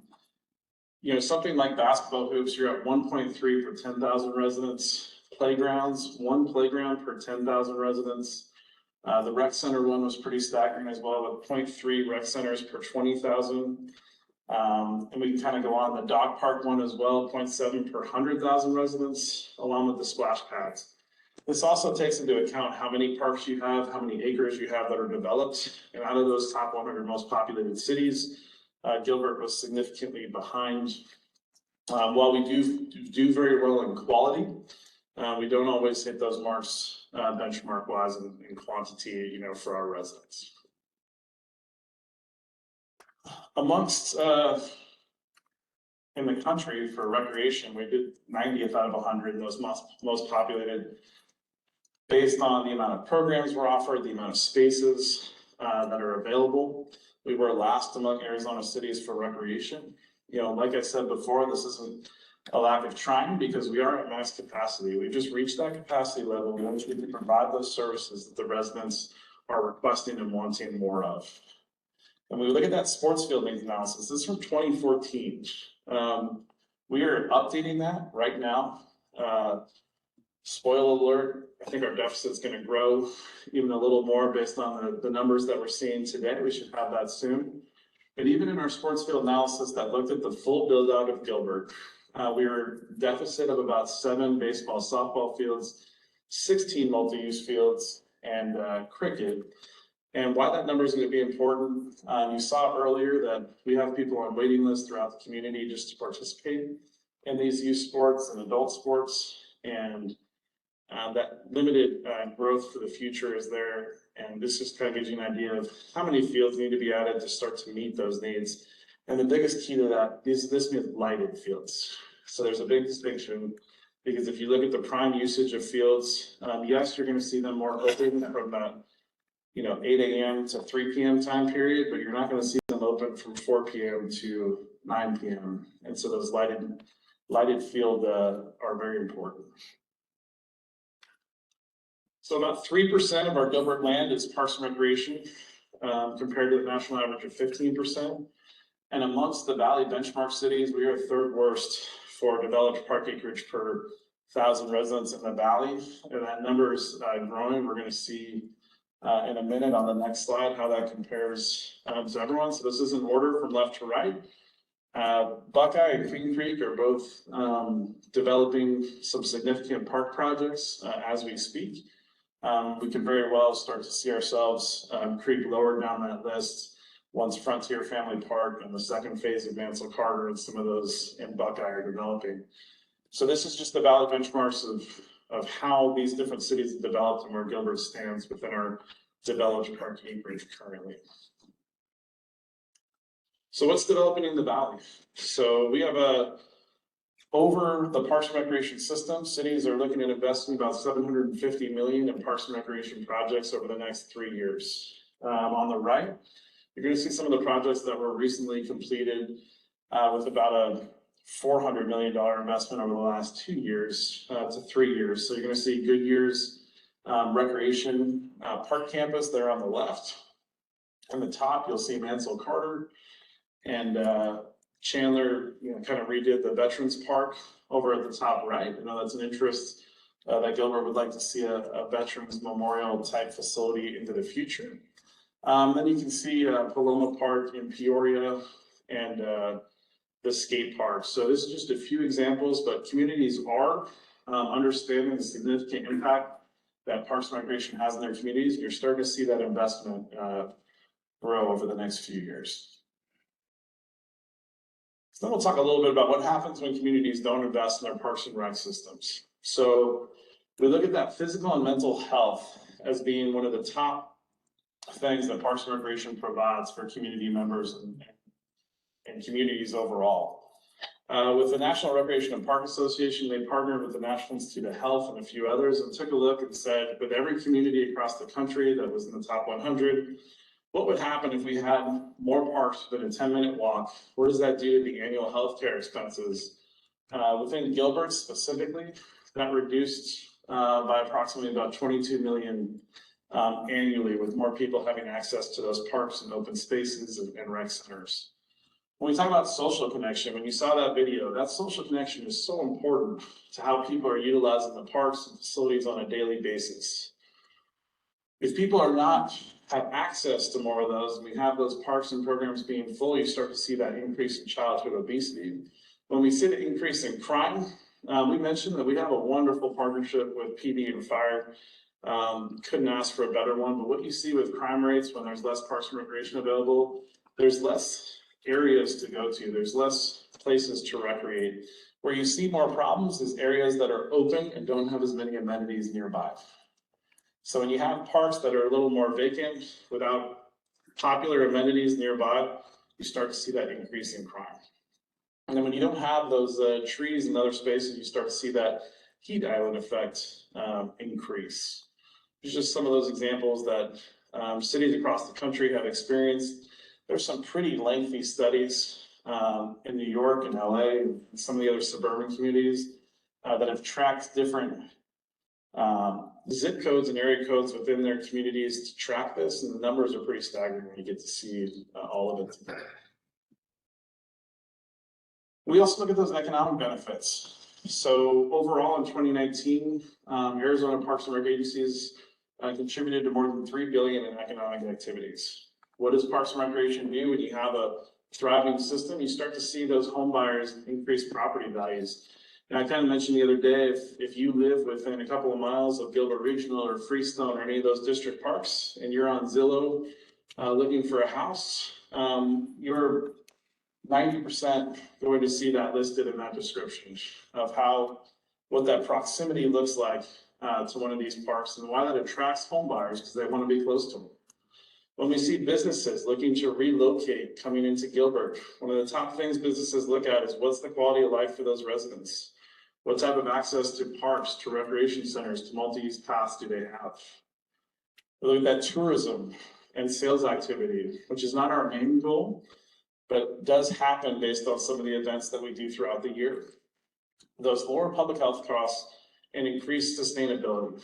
So we don't have a separate slide today on sustainability, but you start to see a little bit of it with facilities. This is one of the top things we're going to be focusing on as we look at the future development. What does that green infrastructure look like as we go to develop the remaining spaces within the park system, whether that's a parks or whether that's a center? How are we properly using that irrigation? How are we properly using the water? Are we using bioswales? Are we using those materials that are recyclable? So that's something that is at the top of mind for us as we enter this next phase. So what we did is we took a look at the resident request and support, our approach, the resources, and what that delivery looked like. And we took a look at that alignment with the projects that were in CIP, or some of those that the community mentioned. We have a list of projects we're kind of going to walk through today. Now, this does not show every single project in the future Parks and Recreation development. This is a highlight of some of them that kind of rose up in terms of priority levels or were unfunded in future years. So we're going to go through each and every category and take a look at what's the community impact for each of those projects. But before we get there, we're going to take a look at the development history. So you can kind of see a little bit of a trend when I was looking back at it. When you take a look at that 88 to 94, when you had 47,000 people in Gilbert, Freestone came online and the Mesquite Aquatic Center. And then you fast forward to 96, 2000, when you saw the preserve and the library and activity center come on board, you're about 117,000. Then you saw that big boom between 2002 and 2008, where you doubled in population almost, and you saw Freestone and Cosmo and the pools and the water tower all come online. And then that 2019 boom, which we saw Gilbert Regional, Desert Sky, and Cactus Yards. So every 8 to 10 years or so, it's that next round of investment into Gilbert Parks and Recreation system. And when you take a look at that map on your right, which is why we liked having these slides together in a lot of these, you can start to see that placement of the major amenities.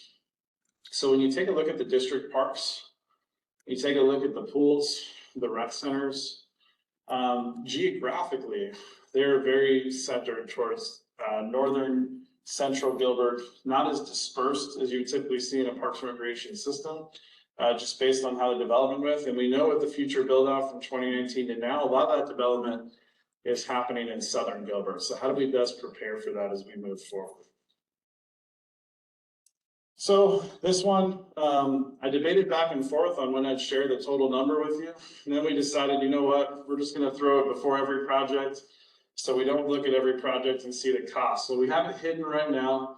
It's a larger number, but what I wanna share with council and the team, this is just a listing of all those projects. As we go through the different projects and we understand the community impacts and the interests, we can better suit a sort of assortment of needs through this based on council feedback. So that total number right now of unfunded projects is at about 723 million.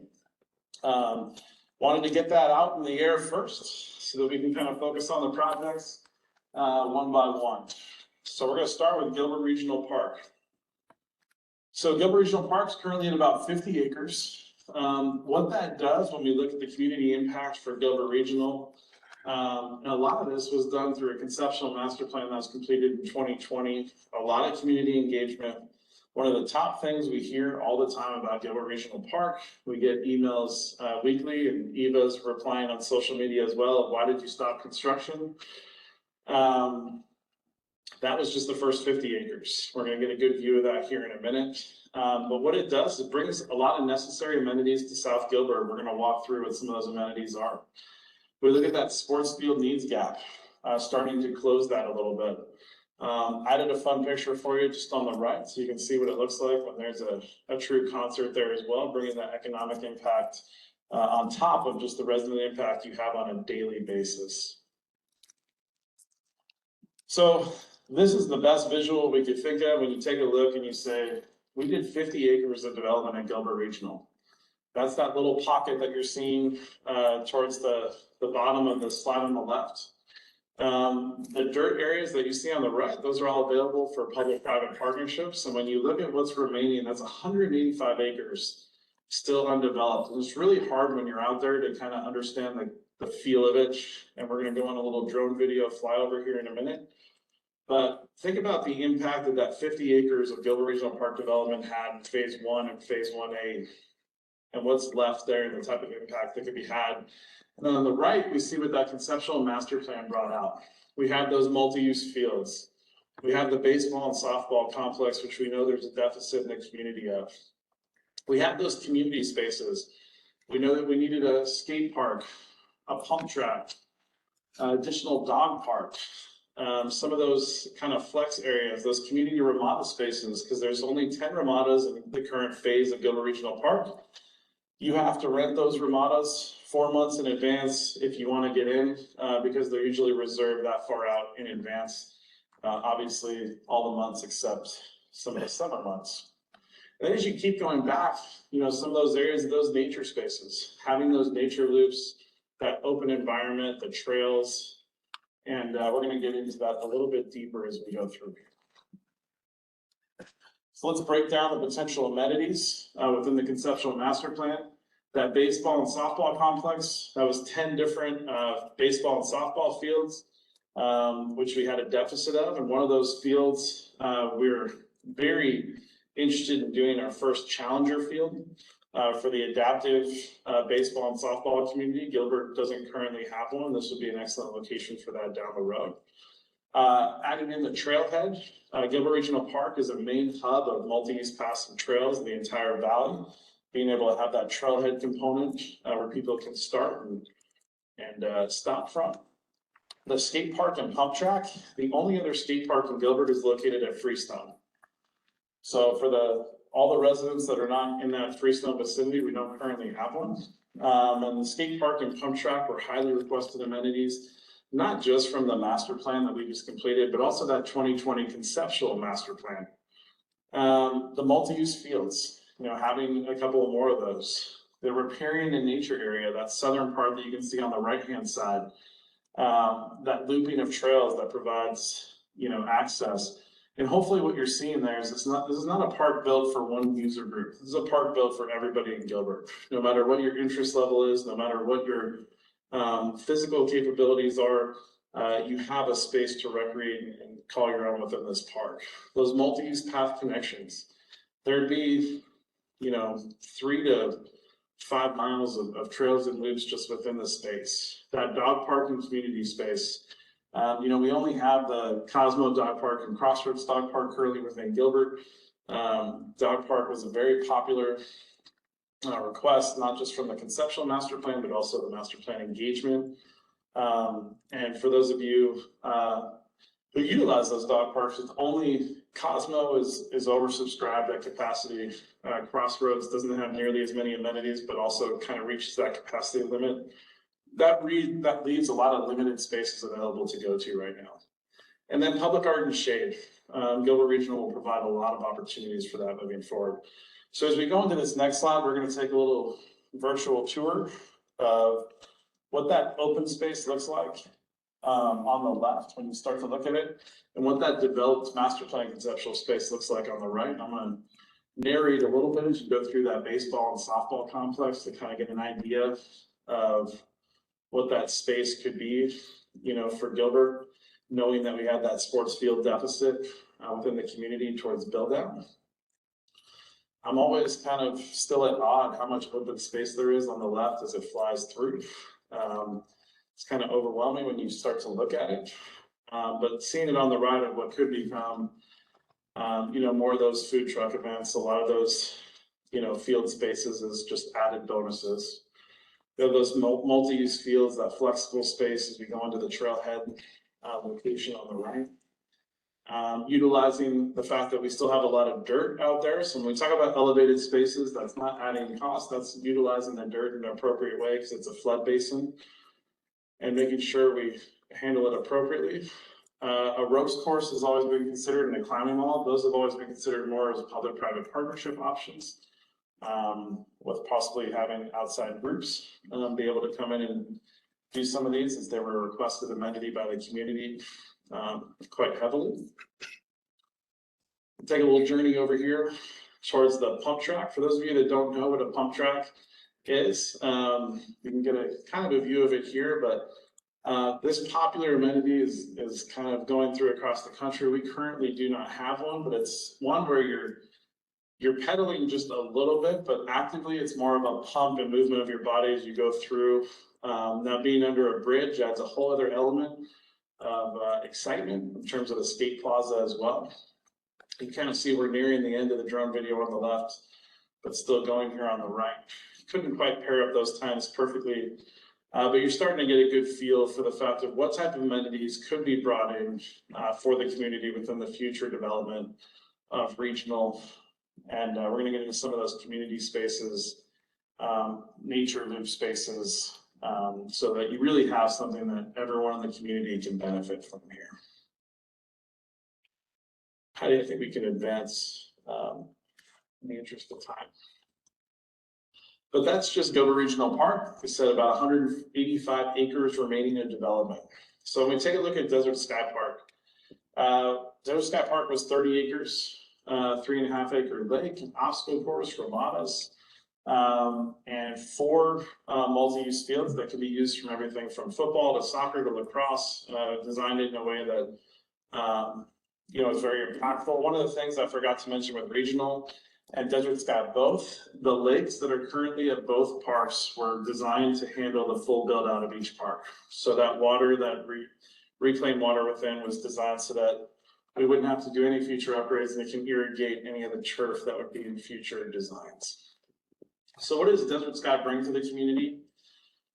It really reduces that deficit of multi-use fields. If you remember, the multi-use field deficit for build out just from 2014 numbers, which we expect to grow, was 16. So Desert Sky Park has about 12 available remaining, with that Gilbert Regional Park of around 4 starts to meet those needs a little bit more.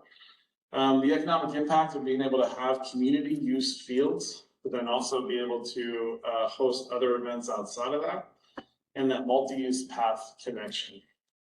So as we scroll through here, we're going to get to the amenities.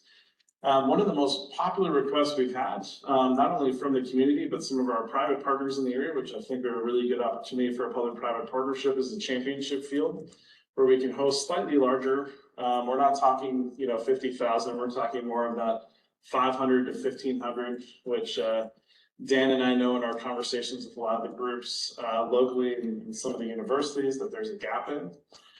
Being able to add 12 additional multi-use fields, that trailhead, Desert Sky Park is also a major connection hub to several, hundreds of miles of trails within the valley, where we don't currently have trailheads. One of the things we love the most is that LED technology. So in the time that Desert Sky Park has been open, and as you know, it's right next to that neighborhoods over there, we've had 0 light complaints in that entire time, based on the fact we spent a lot of time looking at that LED technology and making sure the lights on those fields were directionally based only on those fields and didn't have the spillover. So being able to continue that as we develop the rest of the park. Adding in amenities like sensory playground. Why is Desert Sky Park a really nice location for this? Well, it's generally quieter during the day. So you have some of those daytime hours and spaces available where you have a little bit more opportunity to have a robust sensory playground, but there's also room for about 2 or 3 more additional playgrounds based on the amount of people and families that utilize that location. Having a plaza and splash pad, additional entry and exit points in that public art and shade. I think the first phase of Desert Sky was really more multi-use fields.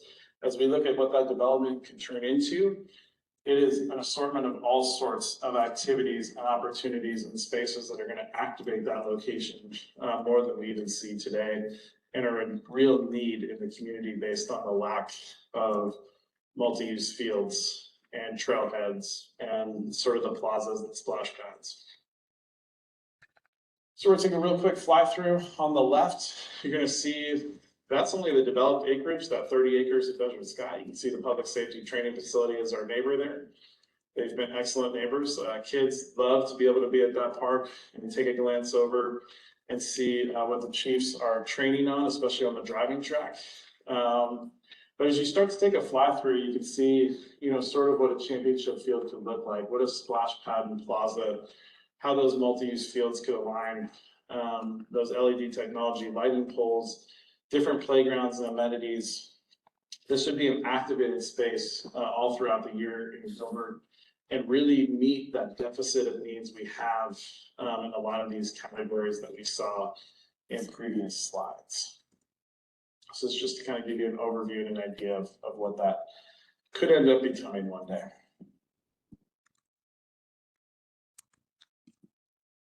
All right, I don't know, we may be halfway there.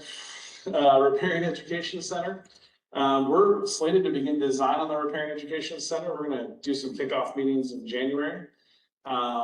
Really a critical hub of outdoor sustainability and education in Gilbert. So when we look at the riparian community, it's bigger than just Gilbert. We have a lot of Gilbert residents that utilize that location on a daily basis. But the Riparian Preserve is also known globally for the amount of species and birds that preserve brings in, close to 300 different species. And when you look at the amount of sustainability, education, and programming that could be provided in an education center like this, and when you think about what are some of the most important topics in Arizona right now around that education and programming and sustainability and how we're utilizing water and other resources there, this is all an area that could be used for additional field trips. All the people that are coming to see the preserve understand how those recharge ponds are being utilized and the different wildlife. There's been a request not only through our master plan process, but through previous conceptual master plans. The idea right now is it would be an addition to the Southeast Regional Library, right around 3,000 square feet, give or take. And the Southeast Regional Library is the most visited library in the entire Maricopa County system. So we're seeing people pour through that location daily. All right, Rec Center in Southeast Gilbert. So we already kind of talked a lot about all of the centers currently in Gilbert are in the Elliott Road and north section of Gilbert, which means most of our citizens in that southern Gilbert are driving 30 minutes or more to reach a recreation center within Gilbert. We have 0 indoor facilities in the southern section. We already talked about a lot of our programming at our rec centers and community centers are past capacity.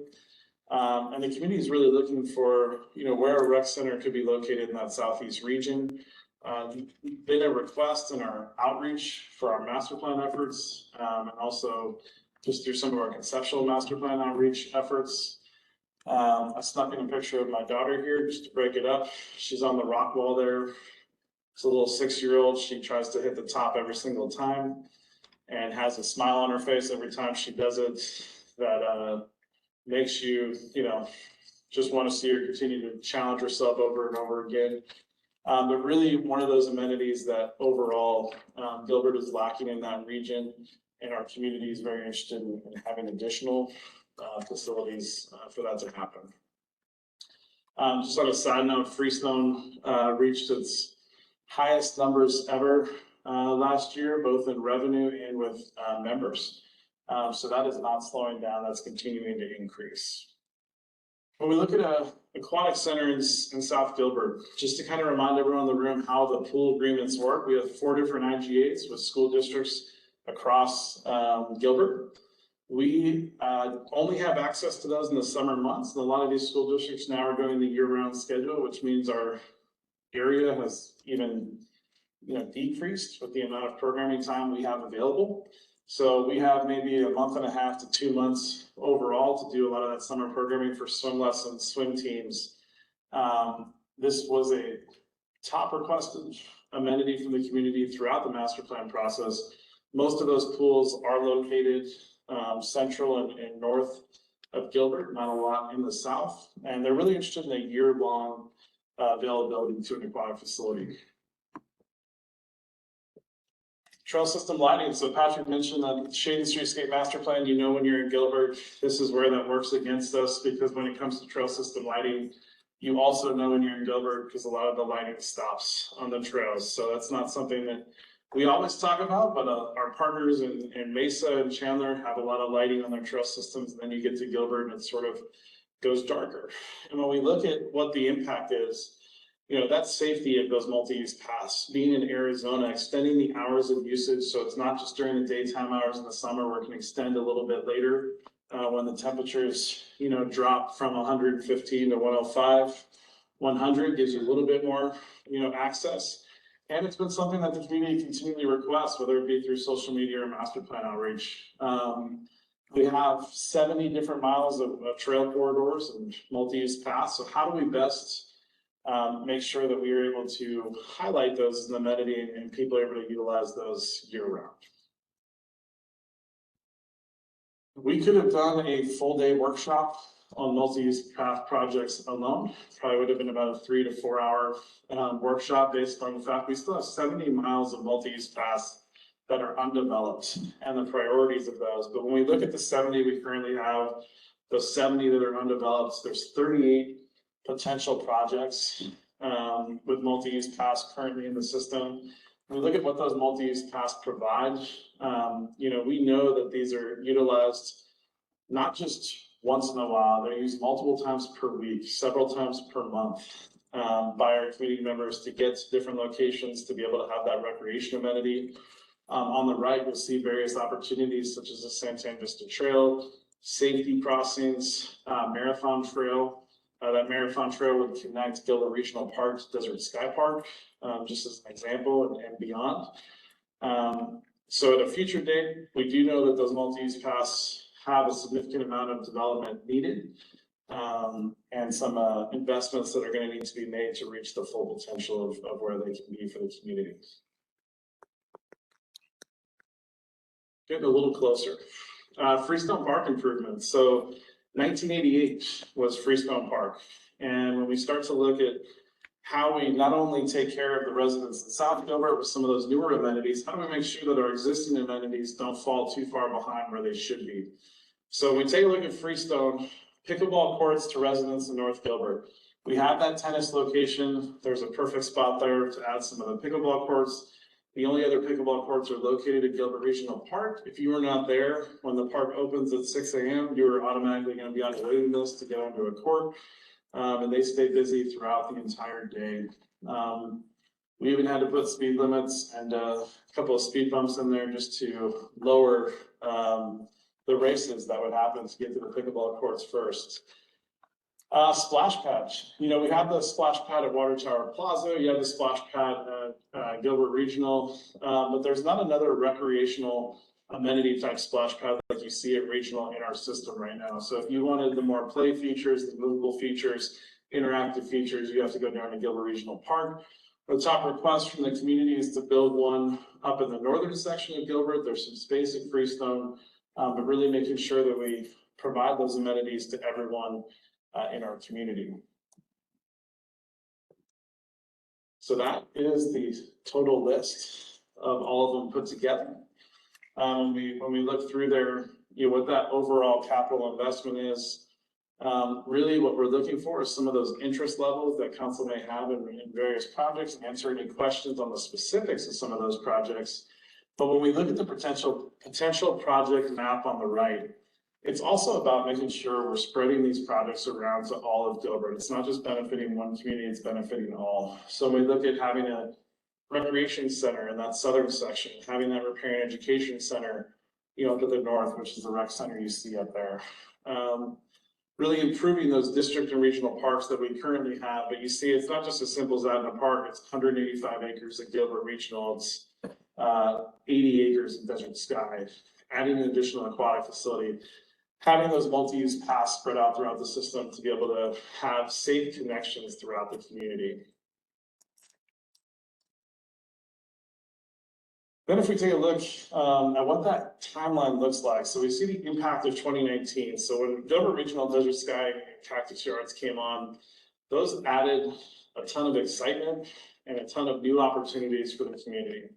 It really put Gilbert on the map regionally, locally, nationally, and a lot of that development that you see other communities doing stemmed from what Gilbert did in 2019 of adding those amenities on, and it really got a lot of development going on in the rest of the valley because it started to see what their numbers look like with their parks and development in terms of acres and everything looked like. And as we looked at it and said, in 2019, we had 254,000 people population-wise.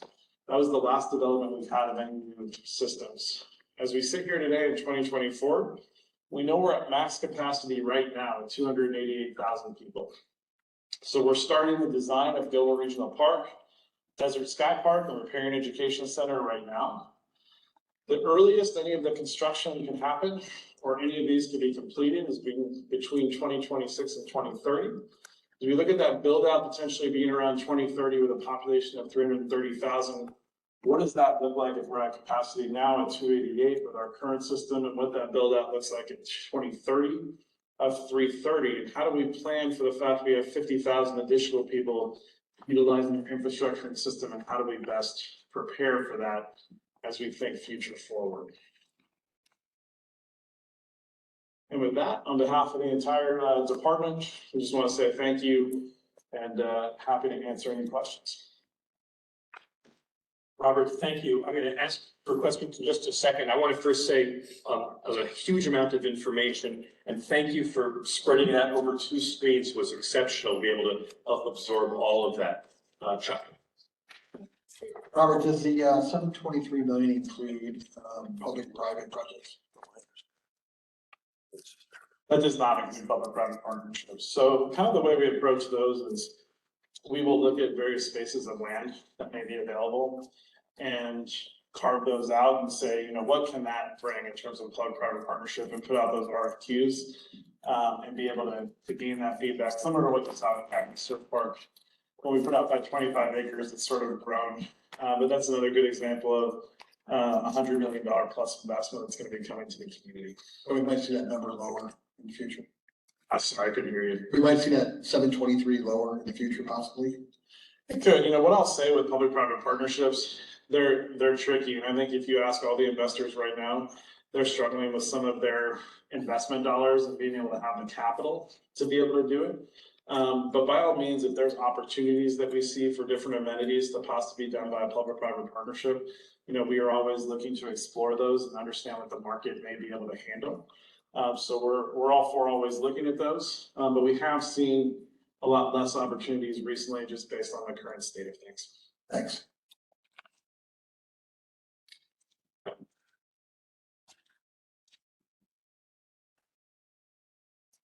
Thank you, Robert, for the presentation of all of those future potential facilities. I think it's really important piece of the quality of life in Gilbert and has, been really valuable to our residents. One of the things I wanted to, I guess, ask and mention is how are like some of the cost recovery models incorporated into the budgeting? Because things like the championship field or the recreation facility in southern Gilbert, those would have some kind of cost recovery in the future. How does that come into play? No, excellent question. So that's something we track very closely. And so I'll kind of give you a rundown of some of the different cost recoveries. So during the master plan efforts, we benchmarked ourselves against the rest of the country for revenue versus operation expenditures, just to kind of start off the question. So overall, in terms of our benchmarks, we were 37%, somewhere in there. And then when you think about all the maintenance that's required amongst parks and all those facilities, that number was significantly higher than most communities across the country. So we were way out of the average of the national benchmarks. When it comes to the more immediate things, when we look at Cactus Yards as being one of those facilities that has the community benefit, the national benefit, that one is at about an 80% plus, cost recovery. So that subsidies, in the $500,000 to $600,000 range right now. Which, like I said, is a market that doesn't exist in the country. We're setting the standard for being able to have the cost recovery. When you look at Freestone Rec Center, being at the impact we had over the last year, Lane, you can correct me if I'm wrong, I think our subsidy is below $1 million for the first time in the history of that rec center. Most subsidies for recreation centers, when you look at a national average, are well above, 2 and 3, million. So overall, we feel that we take it very seriously. We approach it like a business, that we try to do our best possible job to reduce the subsidy at all costs for our residents while also providing that high level quality of service for everybody. So from a standpoint of where we stand from a revenue to operations expenditure, we do outpace most of the country in that category, but it is something that we're always, tracking very closely. Really good to hear. I think that's something I'd like to continue seeing how we're operating these as a business with as much cost recovery as possible. This lends itself to my next comment is I saw on the Gilbert Regional Park, there was some space for tenants and food trucks and vendors for those food and drink opportunities. And I think that's something that we don't always think about, but is really important when we visit any of these spaces, to have a spot where people can also get food and beverage. How is that being incorporated into places like the Riparian Education Center, into Desert Sky Park? Yeah, so I think the old concession model is not there anymore, really, when you look at how new parks are being designed. The one exception is that you see with some of the little leagues nearby, they still have some of those older concession buildings that they can operate during the day when they're utilizing them through agreements. But when you see how parks are really developing for year-round usage, you're starting to see more of those plaza spaces and hookups. So Desert Sky Parks is a great example where we didn't build a concession building in phase one. What we did is we added those hookups as you first walk up to that park. So when people are hosting those events, whether it's us, whether it's the little leagues, you can contract out having those food trucks available there for the day, usually providing, a higher cost recovery instead of providing an older building that usually only gets used certain times of the year, but it expands the food and beverage options for the community. So Gilbert Regional, anytime we bring out food trucks there and put them there in the spots that are designed for them, just on those Fridays, Saturdays, Sundays during spring breaks and those time periods, they usually sell out because there's a lot of people looking for food. When you look at the Riparian Education Center and a lot of these different locations, I think there's a lot of excellent opportunities for those partnerships. And the perfect example of it is Sliders and Cactus Yards.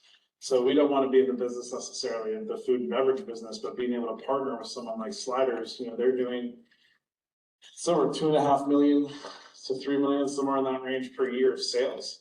And when we do surveys and all the community members that use that, they have the highest rated feedback when it comes back of quality of options. They can do it better than we can. So it's providing those spaces, but picking the right locations and operators and partners that can do it even better. And that brings more people in to places like Regional, Desert Sky, Riparian Education Center, Freestone. So that's something that we spent a lot of time, looking at, to make sure that when you're there, you have those options and that we plan for the future as well. For the Gilbert, or for the Riparian Education Center, has it been considered to have more of like a cafeteria style restaurant seating with views of the riparian? Are we really looking at a mix or variety and really looking at maybe an innovative business model from that perspective?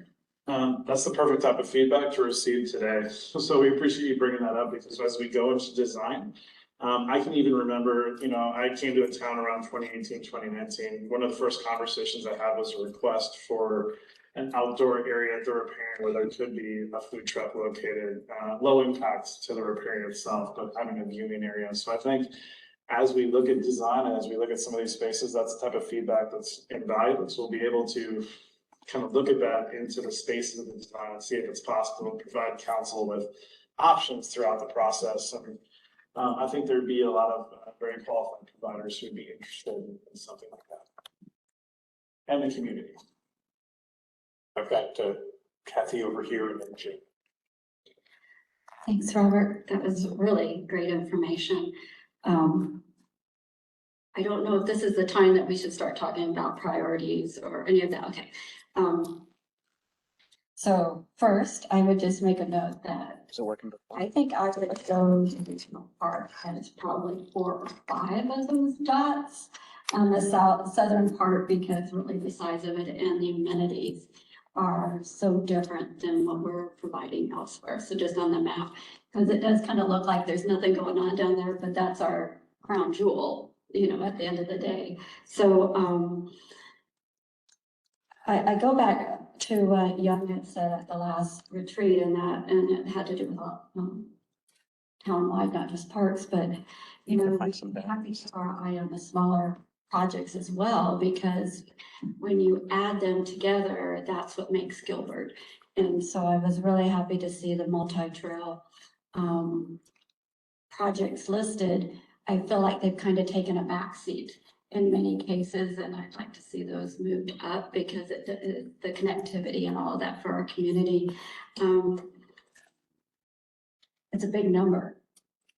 I was expecting all the air to suck out of the room, but it didn't. So I guess that you felt good, you didn't fall down from that. But if I were to look at this, I think I would have to think of it in a couple different ways. One, this isn't just to build out, it's being built out. And I think that's something we need to keep in mind, that all of these projects are important, but when we think about packaging for bonding, perhaps we package the high priorities now, knowing we're gonna have to go out later.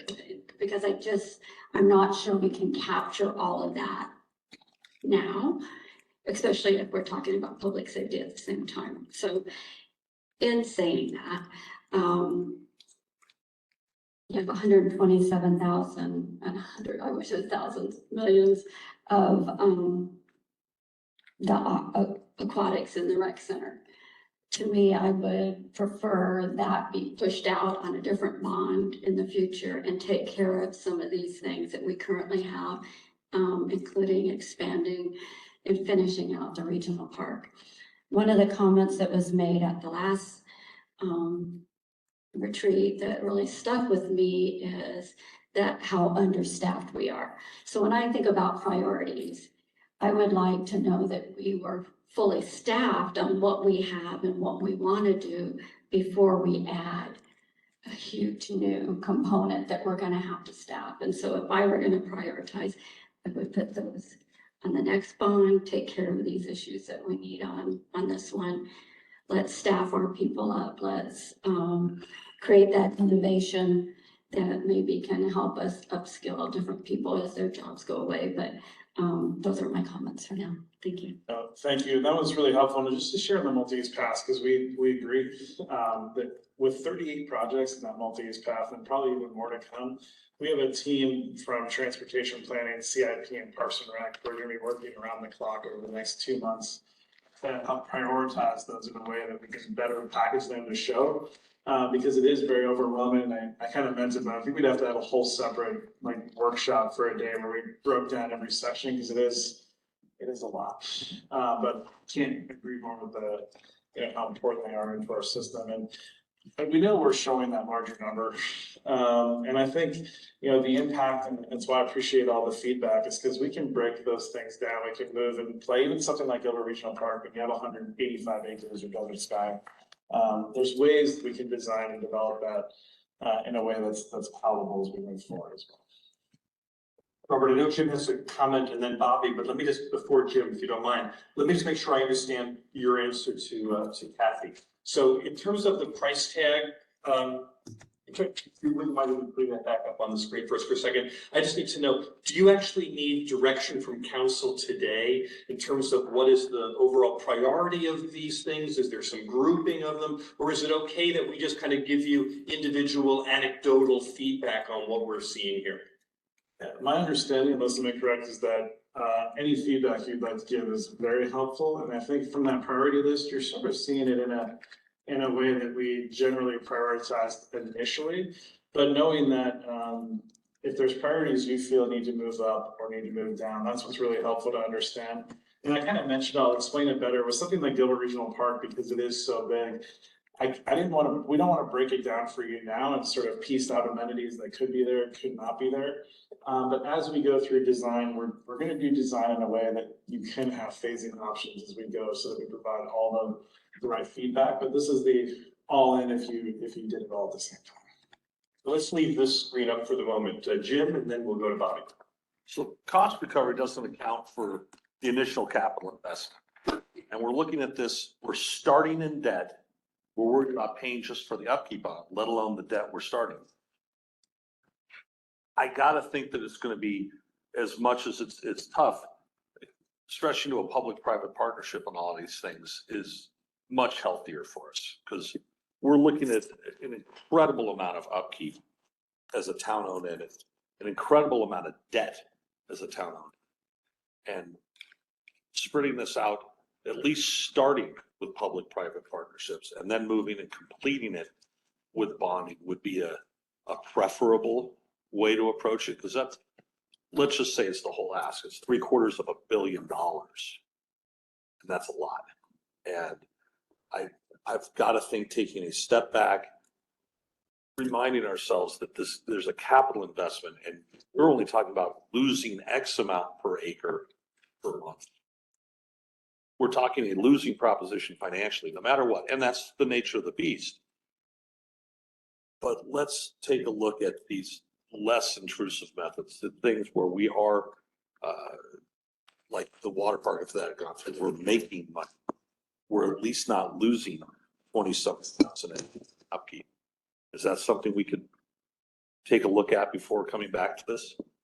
No, I think a couple of them, as you look through, there's always options for public-private partnerships.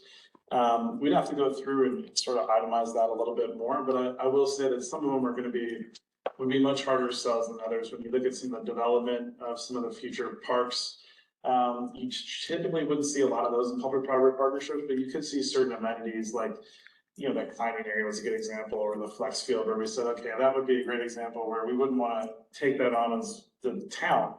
But if the community wants it, that's a great public-private partnership. When we look at things, just going through the list like multi-use pass, you don't see public-private partnerships typically with those, but there are some things here that we could take a look at for that, and we can understand the market a little better and have that available for a future conversation with council. Jim, if I could, I want to make sure I understand your point and that we're all clear on this.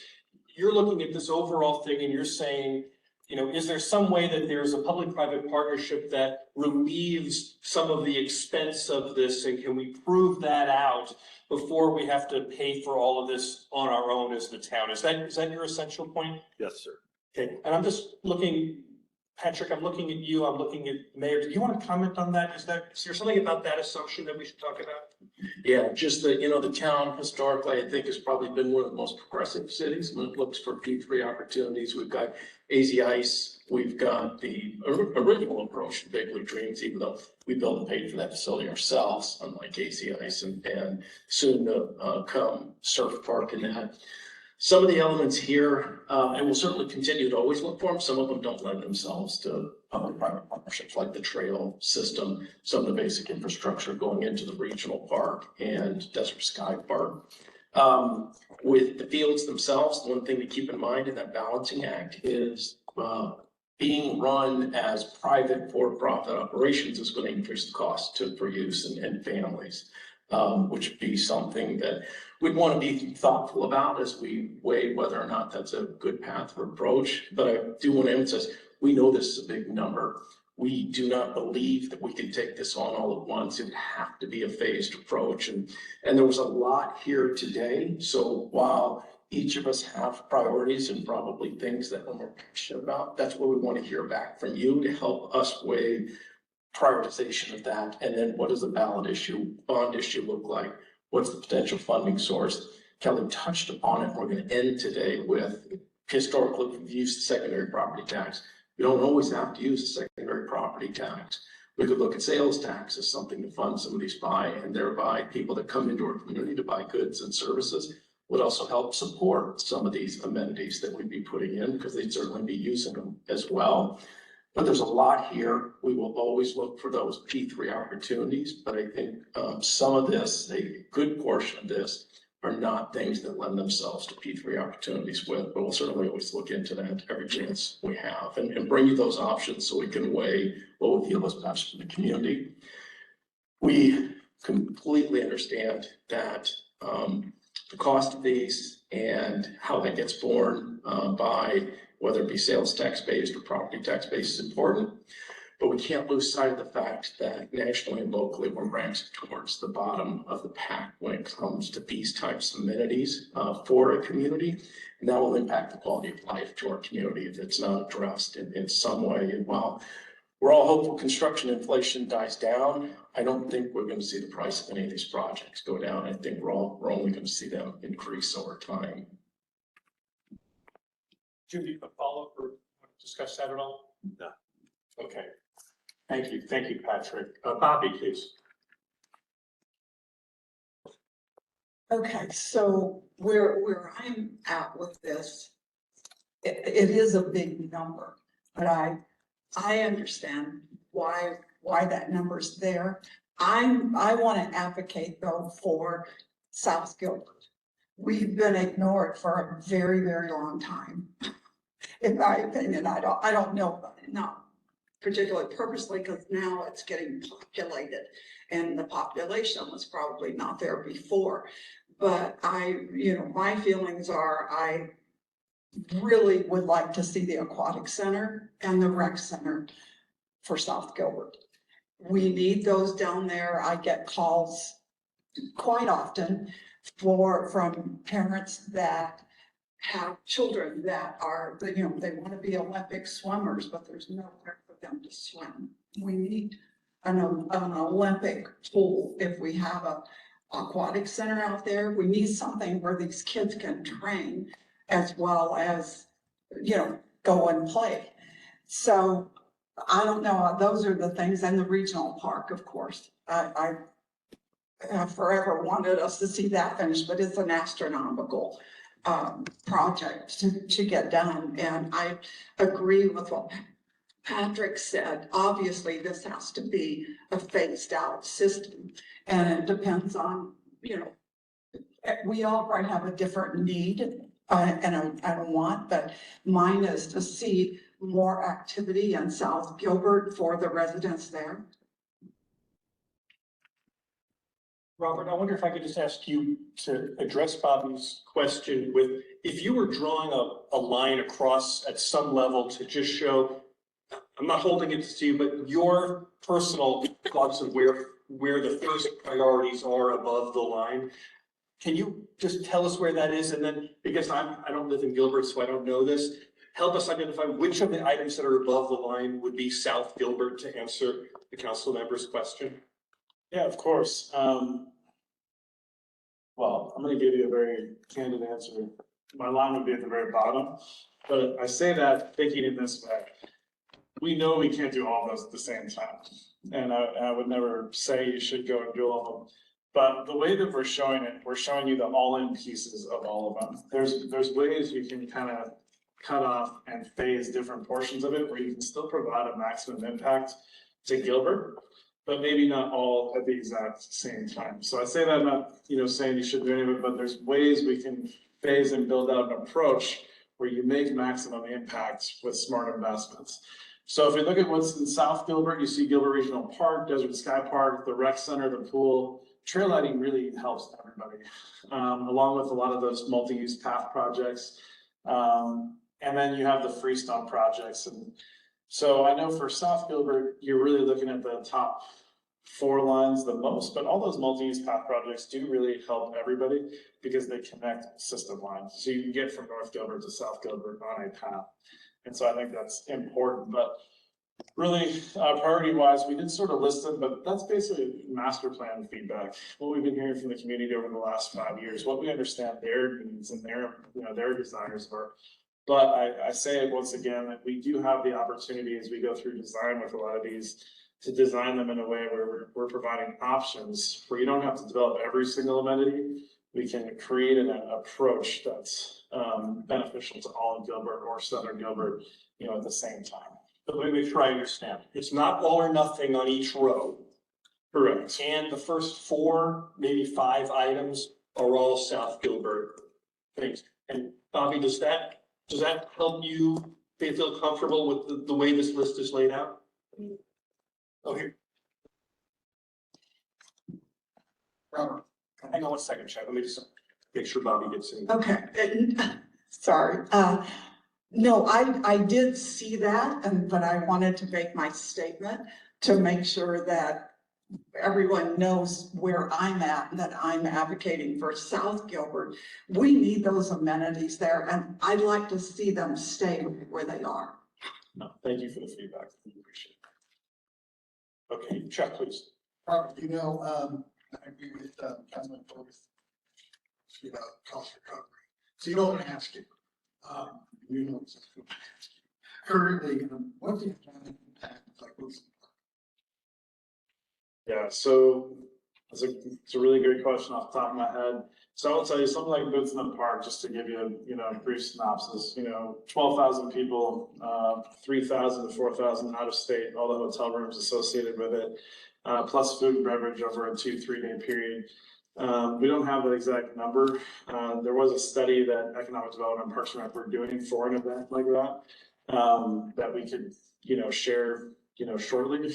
I'll have to talk to the team and get that, but that just gives you a general idea of what that does. And we also look at it, more from Boots in the Park. Boots in the Park's a one-day event, but we have things like the, Scottish Highland Games, the other community events that we put on that bring in 20-30,000 people on a weekend. But also you saw just the daily visits to the parks and centers are substantially high. But with the place area data, we're able to see a little bit more. So on a day like Boots in the Park, we can actually see where a lot of people were going to afterwards, where they were filling up on gas stations, where they were eating. It's pretty significant, the amount of data that we have and collect, and can have that available at a future discussion. Yes, I just want to make sure we're not losing any current potentials of cost recovery if we had more concerts. If that's potential for us to bring in more revenue economic wise, why not, compared to, maybe it'll offset a little bit, maybe. Yeah, Parks and Recreation historically is one of those cost recovery numbers where you see it from the standpoint of what you actually enrolled for that program. What you don't see is where you were before, after, when you have a team in town for the weekend and they're staying in Gilbert hotels, which we've seen since 2019. And Dan probably knows the numbers better than I do, but we've had these amenities in Gilbert. Hotel nights continue to go up and up and up, and people staying longer periods of time and utilizing it, as well as their own community residents having more spaces they can recreate out. I've got Scott and then the mayor. I'm a little bit uncomfortable with trying to prioritize this presentation when we have 2 others that are coming up that are asking for money also. And so I'd like to be able to consider that there's only one project up there that I can tell you right now that I for sure want to see done. And I think you know what that is. That's the Anderson Riparians. So, we don't have to say it out loud. Yeah, we don't have to say it, but I'd like to be able to hear what other requests we have before considering these. I'd like to see it as a total package before we decide what the priorities are here. Yeah, Councilmember Anderson, I think that's an excellent point. I think I couldn't agree more. I think police and fire has some very substantial needs. And I think we talked about that in the presentation where we all presented together at the last one. You know, we wanted to show you the overall scope of it, knowing that the town has significant needs in a lot of areas. And we by all means want to make sure everyone globally gets to where they need to be. What this helps us do is when we come back for future presentations, understand maybe some of that priority, how we can narrow it down, how we can develop some more designs moving forward, so that we can match all three together as we go through the day. Let me just answer that as well. This is one of those things where there's a lot of moving parts here. We're trying to figure out how this all fits together. Today, it may be enough just to be able to look at this and just say, is it pending all the other decisions need to be made? Does this order even make sense? Does these priorities reflect what needs to be done? Is that right? That's okay. Mayor. Thank you.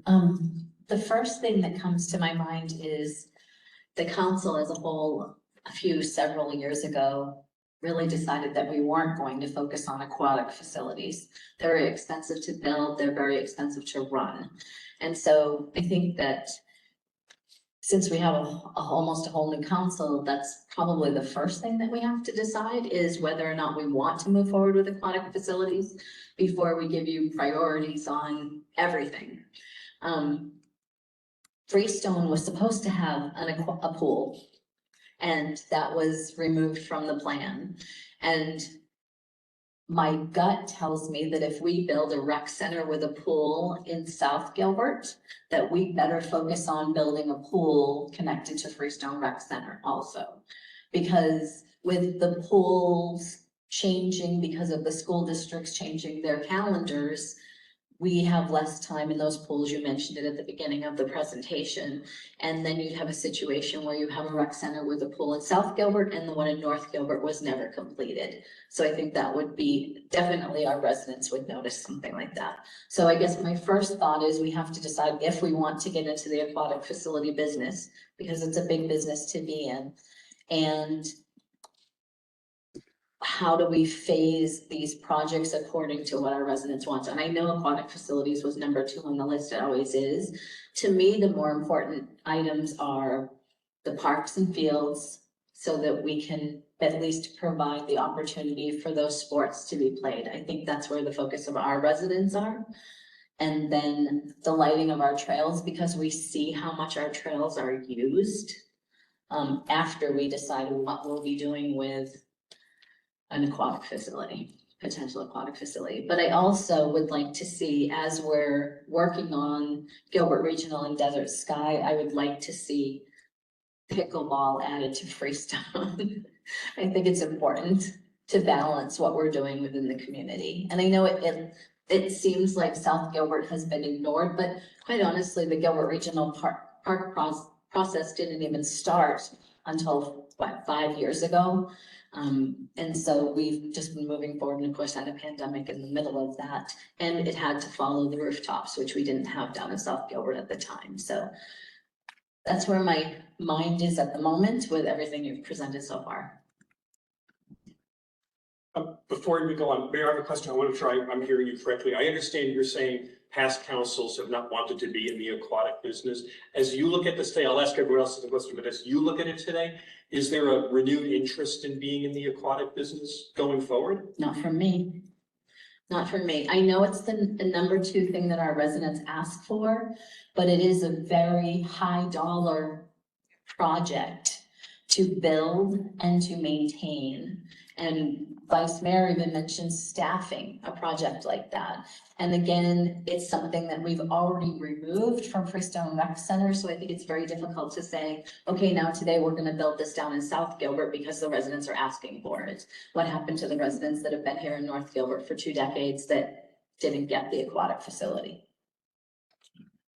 There's a balance there.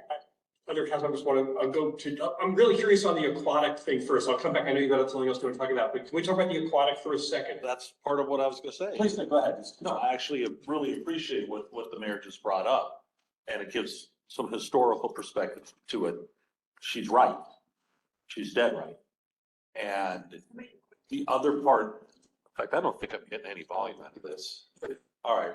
But she heard me. She had a smile on her face. I said she was. I did that, She I'm heard gonna me. record Wait, that. she liked it. Say it again on the louder microphone. Say it, recording, you may not hear it again. She's right. And I appreciate the fact that she's got the history of that and she's remembered it accurately. The other part I wanted to bring up is we sit on a lot of property as a town, such as this building. If this building's, let's just throw a number out, $60 million. That pays for almost recreation center. Have we thought about shifting some of these assets so that we can pay for things without having to go back to the public? It's actually internal. We shifted an asset, let's say this building, and it turns into a recreation center. I have less objection to doing that than anything because of the costs.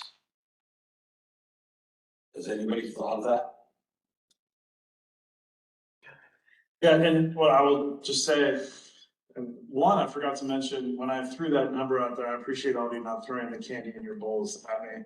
I was a little worried about that, but, I think the town, when they did Gilbert Regional Park and Desert Sky Park the first round, looked at vacant parkland. And there's a lot of people in this room, and Mary and others who spent a lot of time creating that opportunity. That was an opportunity because there was some vacant parkland based on what we were able to build at Gilbert Regional, Desert Sky and others. We don't have as much of that vacant land left, but one of the things I will mention is throughout the facility master plan and space needs assessment, we'll still be looking at some of those vacant lands that we have. It hasn't been a conversation to this point because it crosses a lot of different departments, but understanding that feedback, it would just take some time internally to, I think, have a deeper discussion and be able to report back at a later date. Well, Young wants, let me ask Young and then I'll come to you, Patrick. I wanted to weigh in on the aquatics conversation. I tend to agree with what Peter said in terms of past councils haven't supported it, they're expensive facilities. Just from my perspective and knowledge, the private sector helped shore that up in terms of we have Golfland Sunsplash. I mean, that's like over $25 a day to get in. And then when you think about places in Chandler, Queen Creek is building an aquatic center. We have Cactus Surf Park. In Mesa, there's another surf park that's no power. I went to a kid's birthday party that was using a Mesa Aquatic Center, and those entrance fees are only $3. And I understand that there's some subsidy there and there's providing that service, but I feel like I would only be supportive of an aquatic center if we're gonna get that cost recovery that's more aligned with market conditions. Go to Patrick and then to Chuck.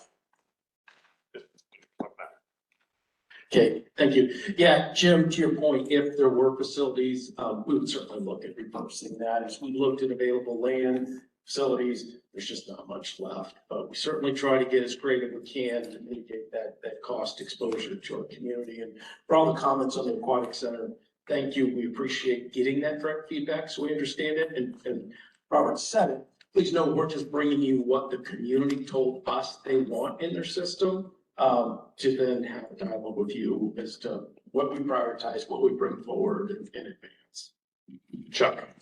Young and I are on the same pathway today, cost recovery. I personally would need more data. Costs and those kinds of things for the aquatics to make into any kind of recommendation. Yeah, no, thank you. And that's very helpful because we'll have that available at the next discussion on that specifically.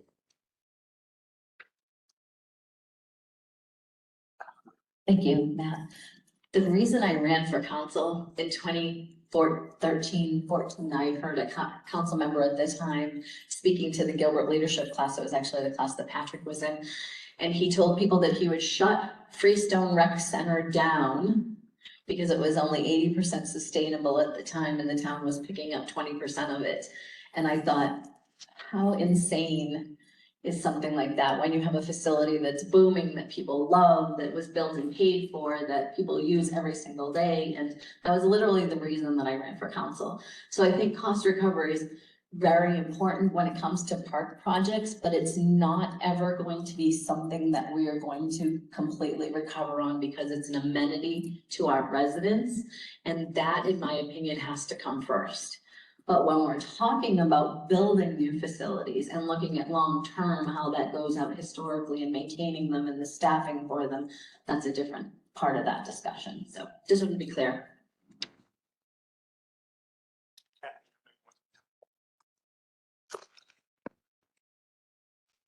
Thank you. And Mayor, I appreciate your comments at the beginning, in regards to the aquatics, business. Should we be in the business? And I'm glad that you asked for us to have that conversation. I'm on the side of no. I think that we have other priorities that I think are better served. I agree with the others on the cost recovery and all of that. So I'm a no on that.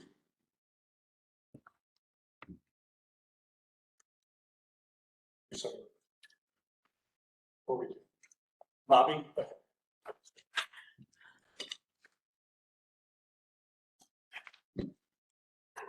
I just want to clarify a little bit from what I said earlier, because and it seems like, and I did say South Gilbert, I'm saying South Gilbert would be a good place for the aquatics and the recreation center, because there's probably more land available out there for something like that, and we still have room in the regional park. I mean, what a great two facilities to put there, and we have the land available. And it's not just for use in South Gilbert. It's everyone would use it, because people right now are from South Gilbert have to go to North Gilbert to use those facilities. So I'm not meaning it just strictly for South Gilbert, but I think the land is there. It's a possibility. And I agree that the cost aspect and the budget aspect of that is another thing we need to look at. But I would like to see those. And I just kind of want to clarify that I'm not advocating just for South Gilbert Avenue, because obviously I want all the residents to be able to use those facilities. Scott.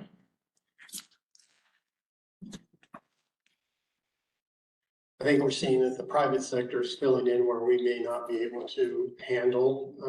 Desert Surf Park is going to provide the kind of aquatics that I think South Gilbert or anybody in Gilbert, I think the private sector will continue to do that. If we don't make that one of our priorities, others will, if there's a market for it. So Rob, let me see if I can't just summarize this. I think you're ready to head to a conclusion. I want to make sure, at least on the aquatic side of this, we said at the very beginning of our meeting today, we're not making any final decisions here today.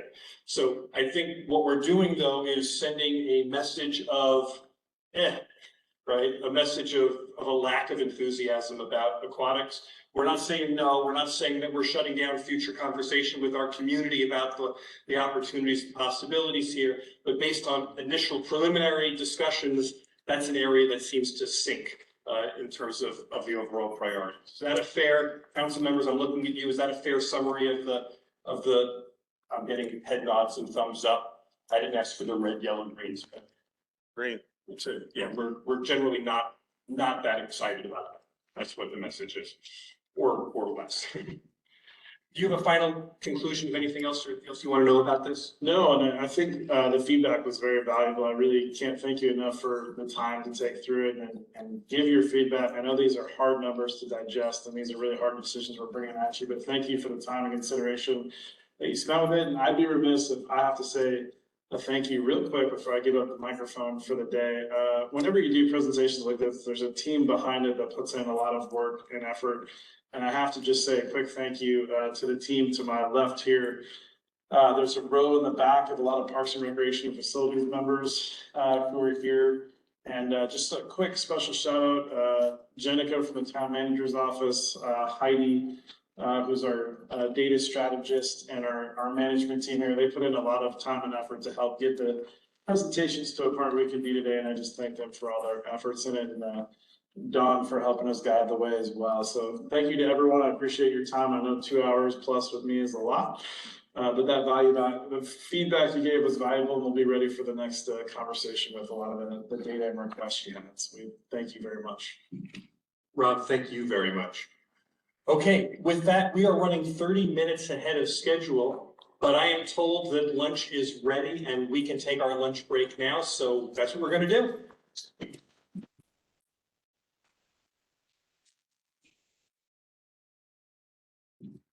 It occurs to me, I may have forgotten to remind you all that if you needed the local Wi-Fi, it's 92 West or West 92, whichever one of those is, it's open Wi-Fi. If you need to get onto it, you can do that here. Sorry, I meant to do that earlier. Got out of my brain. That's not an excuse to go check your email. Okay, we are just after 1 o'clock, so we are running 15 minutes ahead of schedule. And we are ready for public safety in the police department. Chief, I turn the floor over to you. All right, thank you. All right, update from what you saw in the FFL retreat. Talking today about the police department capital need projects. So we refreshed our stats. If you noticed the last time we talked, we were the 4th safest city. Our 2022 stats were released by the FBI, and we're happy to say we are back to being the 2nd safest city in the country. And that is based on the 100 largest cities, or another way to look at it is populations over 200,000. 200,000, yeah, we're number 2 in both those categories. So obviously, Gilbert is a very safe community. We want it to remain a very safe community. So you're going to hear this theme over and over again from myself and from Rob, about safety and the quality of service to our community, and making sure that we are making investments for the future to not only maintain, but continue to improve on our safety status. And it's not just about the crime numbers, it's that feeling of our community of feeling safe within our community. So while I brag about our crime going down, and this is consistent for this year, our current numbers are down 5% overall on Part 1 crimes. However, our violent crime is up. And so this is roughly the last 9 years. Just looking at our violent crime, this is from the FBI's data. And you can see that we had a decrease in 2015, and then fairly consistent each year we have had an increase. Now our numbers are still small, so keep that in relative terms to our population. Our crimes per 1,000 are still very small. The 21 and 22 are pretty closely identical, but we do expect that to go up because we're roughly about 12% up this year compared to last year as of the end of November. So while it's good, it's still safe. Our overall Part 1 crimes are going down, but the driving factor in that is our property crimes. But our violent crime is concerning. That's your murder, rape, aggravated assault, robberies are your primary categories in that. And those have consistently gone up for the last 9 years. So overall, our community, as I mentioned in the beginning, our community feels safe.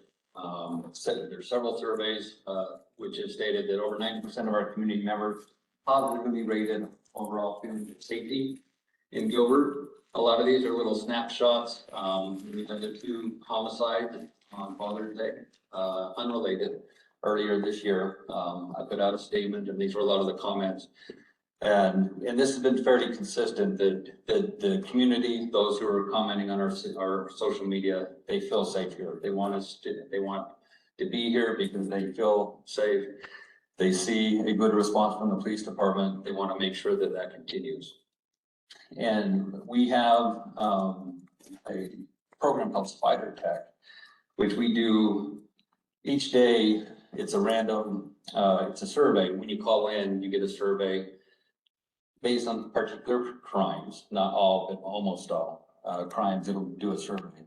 And with that, on a 5-point scale, we average about 4.7 satisfaction rate and a 4.4 out of 5 overall feeling of safety from the community. on those surveys. So that's done daily. Then we get those daily updates, and then we get a monthly update from Spider Tech indicating how are we doing. And that rates our officers' performance, our dispatchers' performance. So overall, we continue to show a positive influence on the community, and they're showing that they feel safe in our community. So just some snapshots from some Gilbert events over the past year. As I mentioned, Gilbert is synonymous with safety, and we want that to continue. We've had support for public safety, which is, and it's not just the police department, it's everything from streets. We talk about streets and shadescapes and whatnot. The whole environment in Gilbert gives you that hometown feel of safety. And so we want to continue to have that safety throughout the town of Gilbert. So today I'm going to talk to you about our 5 CIP projects. And technically Advocacy Center, which I'll explain, is there's 2 phases, so there's 6 items for you to look at. The first one, the Gilbert Advocacy Center. We've talked, I think this is probably my 4th or 5th presentation on the Advocacy Center.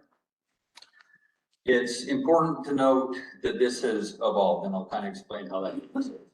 As I mentioned in this previous slide about our violent crime going up, we are continuing to see, just in the last 2 years, this is our domestic violence and our sex crimes between children and adults. It's rising.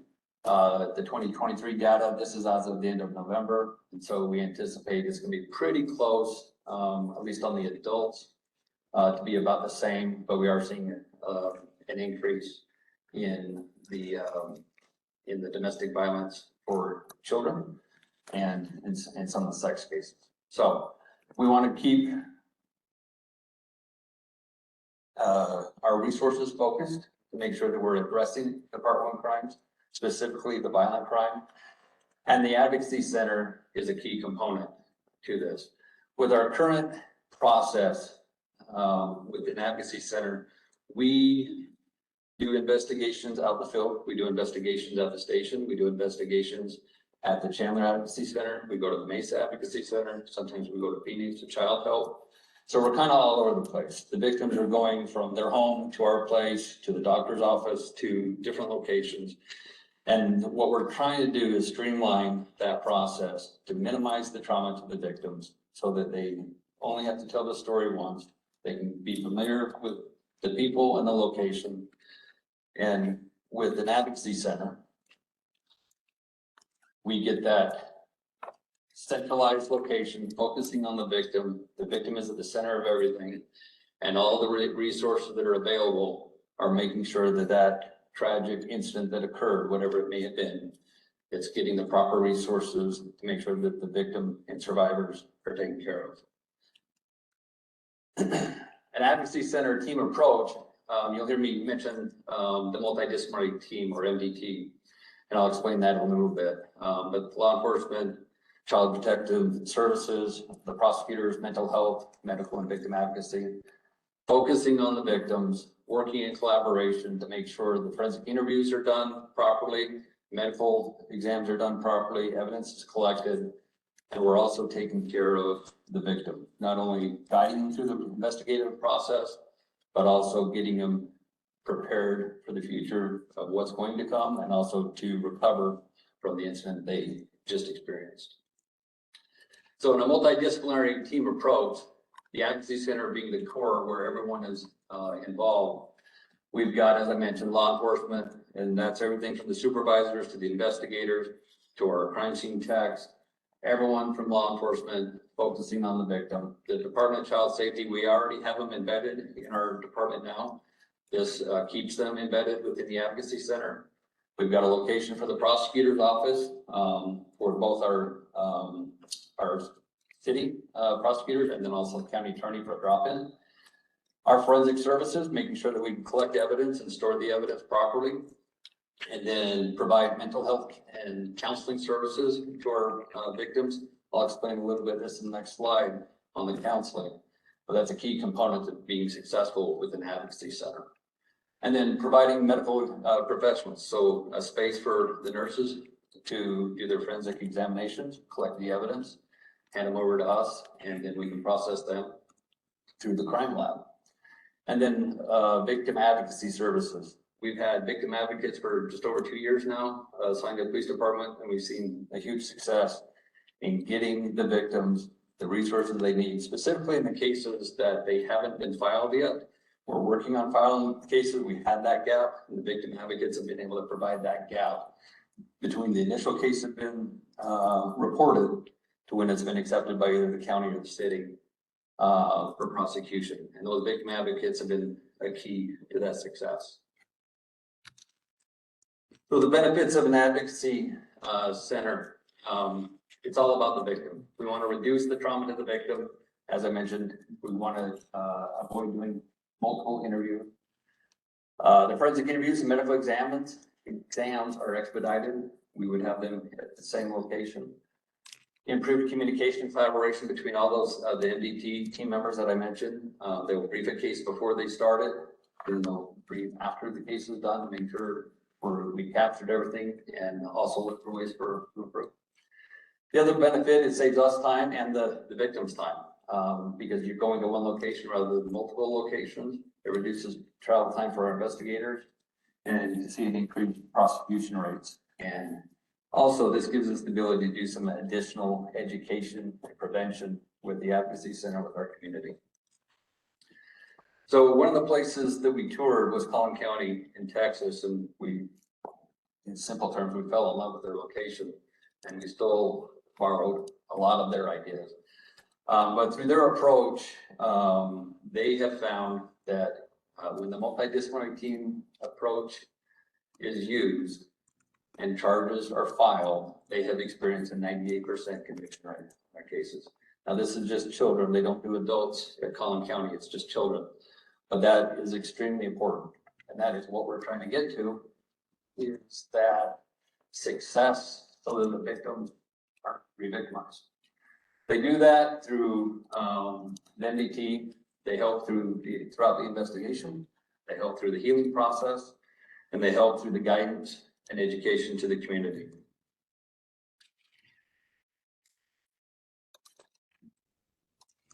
So some of the tragic examples that we've just seen in the last 6 weeks in Gilbert, these 2 homicide cases, both domestic violence related, is just another example of what we're trying to prevent.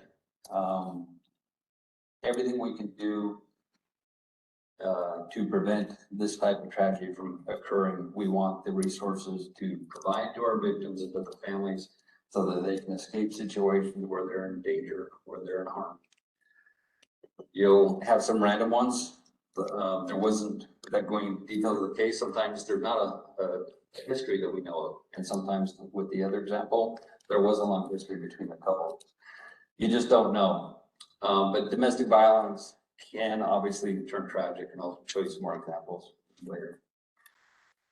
So when we did our evaluation, our initial programming, we were focusing, you've heard me do my presentations to you, we were focused on the investigation side, making sure that we had proper investigation, we collected evidence.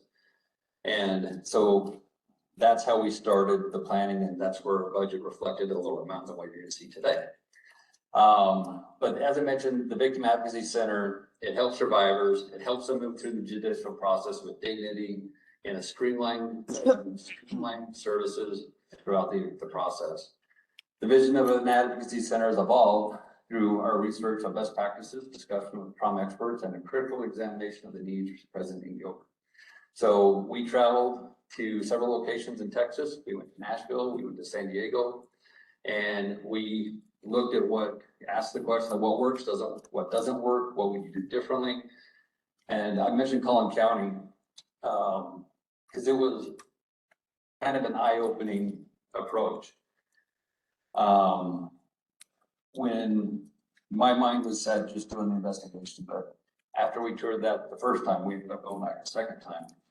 But the first time, it just opened my eyes to the possibility of how we can be that best in class, provide the services to our community beyond just doing an investigation.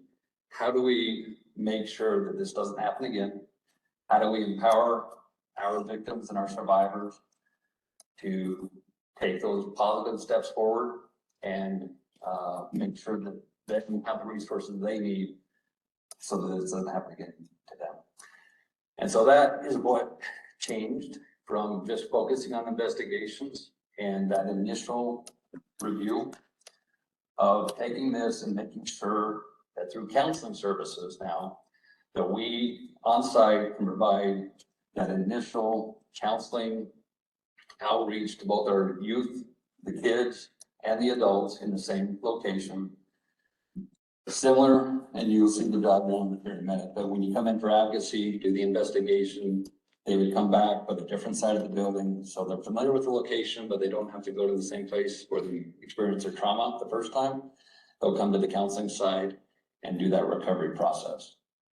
So everything we have done has been trauma-informed design, making sure that when we do the flow of the building and how everything from the way the building is constructed, to the flow of the people, how they enter, how they exit, making sure they don't cross paths with others. That is what has been driving our design. And that expanded scope has expanded our cost. So as I mentioned before, having dedicated forensic interviewers, having the counseling and the therapy services available on site, partnering with a nonprofit to be a part of the advocacy center and provide employee wellness. This is a very stressful job for our employees, both our sworn and our professional staff that have to deal with these tragic, traumatic incidents. So we want to make sure that we're providing a facility that takes care of them as well as taking care of the victims. So in FY22, when I did I think that was the second presentation, we had a projected budget of 17 million, just under 17 million, at about 19,000 square feet. That was, as I mentioned, focused just on doing the investigations, making sure we had everything there to do the investigations. Cost escalation in FY23 and 24 started to drive up that price. We did our research. We actually dove into the planning of the building, of how everything would flow, what we needed there. And that obviously has greatly increased. It's a little fuzzy, which is good because that's a rough number. 85 million is what would be required. So I'll show you a little diagram to explain phase 1 and phase 2 and phase 3. But keep in mind that phase 1 is currently funded. We have $43 million set aside for phase 1. 22 of that is from ARPA funding. We took 10 million from the public safety building project and moved it over to this because it was needed now. And we're still working on the other plan, which you'll see in a minute. And then the other 10 we were able to get from general fund. So we're currently sitting at 43 million, which will take care of phase 1. Phase 2 does not, excuse me, phase 2 includes all of the employees, the work location. So phase 1 just takes care of the victim, but we wanted to make sure we didn't phase 1. So we made sure that phase 1 has everything we need at build out to take care of the victims. But what is left out of that in phase 2 and phase 3 is the actual work locations for our employees that will be working at the advocacy center. And phase 3 being a multi-purpose room, which I'll explain in a minute. So a timeline of how we got to where we were, as I mentioned in previous presentations in 2019, our community needs assessment. Similarly, as we talked about with Parks and Rec, the community wanted to provide, they wanted safety, and they wanted to provide services for human trafficking, sexual assaults, and human trafficking and domestic violence. I think I might have said those twice.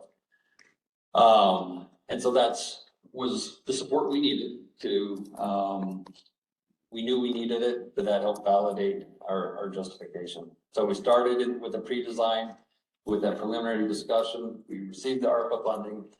And what was important with that is it restricted us. It's restricted money. We have to start building phase 1 by January of 25, and we have to be done by December of 26 to be in compliance with the ARPA funding. And there's some procedural with the contract of the process that goes through. But that is why we ended up having to do phases rather than coming to you with just one. So we have evolved to where we are now. As I mentioned in September, we started working on the budget for that expanded scope. And with that is where we are now, is asking for direction from council on how we can fund phase 2 and phase 3. And our timeline, as I mentioned, we have to start construction in January of 25.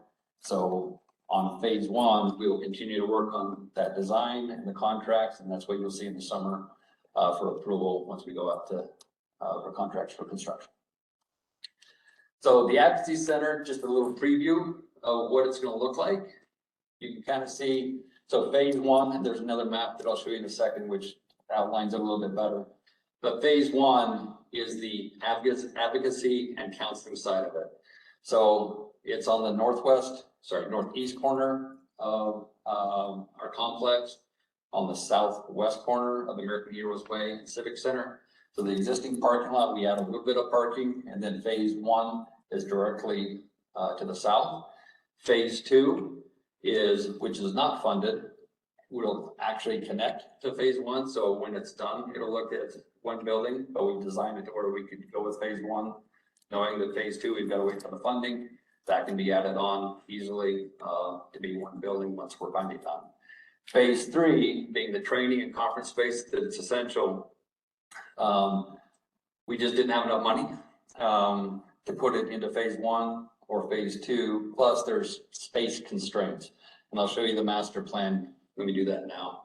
So you can see the master plan, the draft of what the rest of the buildings and parking would look like at the public safety complex. You've got the existing building to the left here in the center. Phase 1 in red would be the advocacy and the counseling.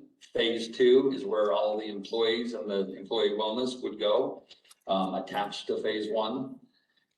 Now, it's important to note that phase 3, that is the max capacity of that space.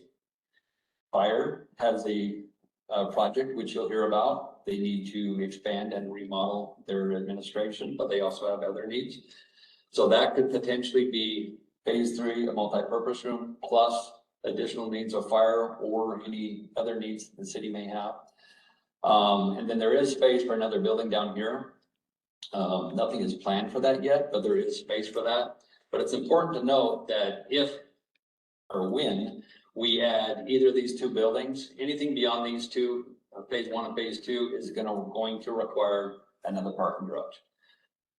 That is not in the current budget. That is not what we're discussing today, but just an awareness is as we continue to expand, we're going to run out per code enough parking spaces for everybody as we get to build out. So once again, the importance of the Advocacy Center. We want to prevent circumstances like this. These are 3 other examples of domestic violence within our community, all resulting in deaths. That is our goal, is to make sure in the future this is a blank slate. So the budget and the ask, and like we talked with the others, you don't need to give me a green light today, but I appreciate it later in the afternoon. But advocacy, the phase 1 is taken care of. Phase 2, $42 million.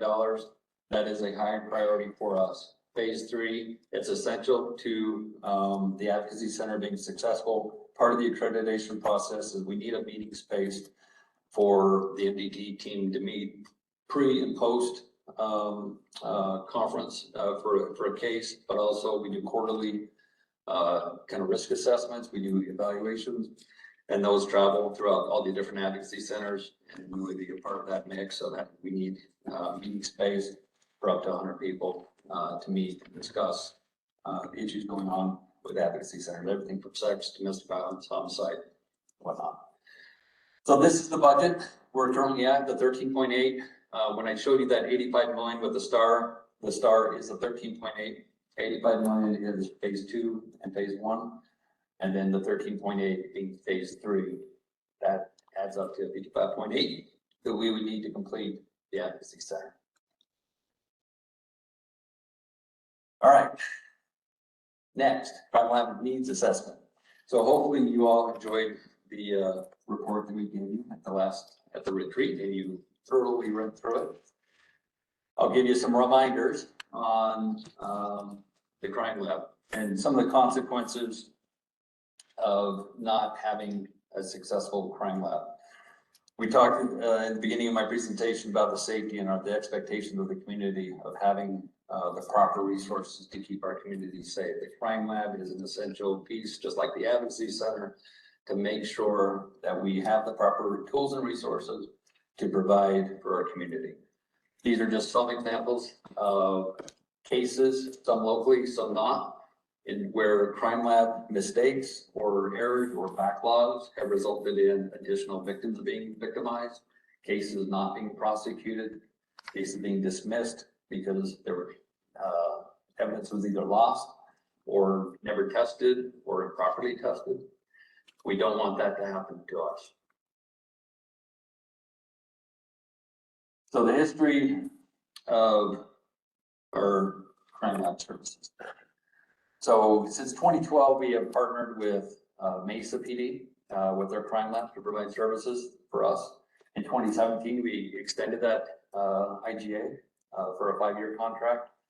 We started the crime lab needs assessment in 2020. Took a little bit to get it done. In 2022, we extended the IGA with Mesa. We did get some better terms in that. Prior to that, we had a 1-year out clause on either way, which was very concerning for us because they could tell us tomorrow that, hey, end of next year, you're out. And our only option would be to go to DPS, and that is not an option, which I'll explain now. So we have completed the needs analysis, and you received that at the fall retreat, and that is where we're at now.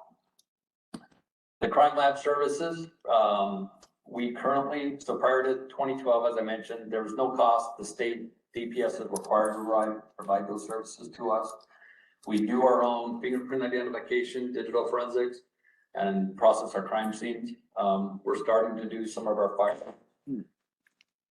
In 21, 22, our cost, so we went to Mesa, and we have partnered with them on some of the fingerprint. We had some vacancies. We had to have them pick up our fingerprint identification, but for the most part, they did the majority of our services, and we just did fingerprint identification and crime scene processing, and that's where we're at today. It's important to note, and this is on another slide in fiscal year 23, our price went up roughly 25%. We went up to $706,000 for those same services. So this is a snapshot of the forensic, Mesa PD's forensic lab turnaround time. And what you'll see is a little bit of, well, it causes me concern. As you're seeing each year, it's going up. Our response time to get stuff turned around from the lab is going up. Now, there's some anomalies here in the firearms. We started doing some of our firearms testing. That's why it was greatly reduced.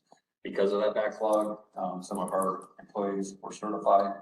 So we've been using Chandler's shoot tank to do our own firearms testing. So that's why that was great.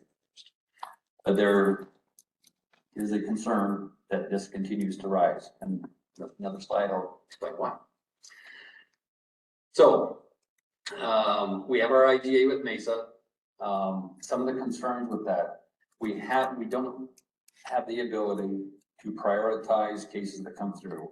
Now, obviously, if there's a homicide or a rape, we can ask them to prioritize that, and normally they will, but it's out of our control. But anything else, you're gonna have to wait in queue. And I showed you those timelines, so it may be 2-3 months till you get stuff processed. But with having someone else do our crime lab services, we have to rely on them to decide what our priority is, and that is the large concern for us. Our current service levels may become unsustainable. Mesa adds new partners and overall population continues to increase. Since we were initially the only ones with Mesa, but now Queen Creek PD and Tempe PD are also contracting out services with Mesa PD. So Mesa PD still does a great job. They take care of all of us, but that's where I talked about those slow increases in the timelines. My belief is because they're adding more work and it's taking more time. Plus, as we're all growing, they're continuing to grow. We're adding more volume to Lisa's plate. So I mentioned in FY '23, we had a 25% price increase. Initially, the first 10 years or so, it was somewhat status quo. But we saw an increase, and each year they give us an evaluation to determine whether the price will go up. So far, I haven't seen anything yet for this year, but we anticipate it's coming. Our other option I mentioned is lack of alternatives. So DPS by law has to provide those services, but DPS does not provide all of those services. A great example that I always give is Mesa does this, and it's what we would do with our lab, is that if we have a property crime and there's DNA collected, DPS doesn't have the time or the resources to test that. So we could identify somebody, we could identify the suspect, but they don't have time or the money to do that. Therefore, they won't even bother looking at it.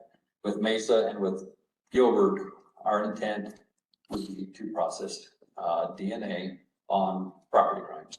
What that does, it helps you obviously identify suspects, but a lot of times those criminals that evolve into rape, robbery, home invasions, they're starting with property crimes. And so by getting them identified and ideally getting them arrested, you're preventing that future more serious crime from happening.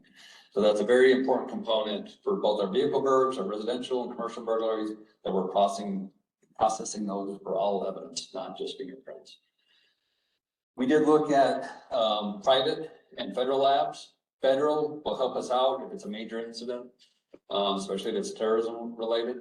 Private, we found one in Pennsylvania, but just the cost analysis in the report explains this, that it's just not feasible to send evidence across the country, have it processed, and then have it sent back. And then when it does go to trial, they have to fly out their consultants and testify on their behalf. It's just cost prohibitive.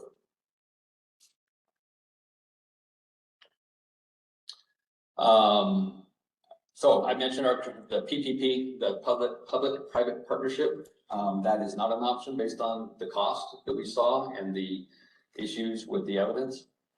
DPS, as I mentioned, they provide the services, but they don't provide all the services we want or need. Plus, you have a huge turnaround time. Chandler Lab, I'll explain Chandler here in a minute, but Chandler is working on their lab, but it's kind of the same, Mesa and Chandler are the same situation. As Chandler gets their lab, as Mesa has their lab, we still do not control our destiny, so to speak. So when I've done some of these presentations in the past, I've talked about Mesa does a good job. I'm worried about the future. So I want to tweak that to say, I'm worried about the future. Mesa does still do a good job. But my concern is, as we look at the build out of Gilbert, we look at our violent crime rate going up. I do not want to be in a situation where we are letting our citizens down. We're not providing the services that they need because we're relying on somebody else. Plus the dark cloud over us that who knows what the future is going to bring.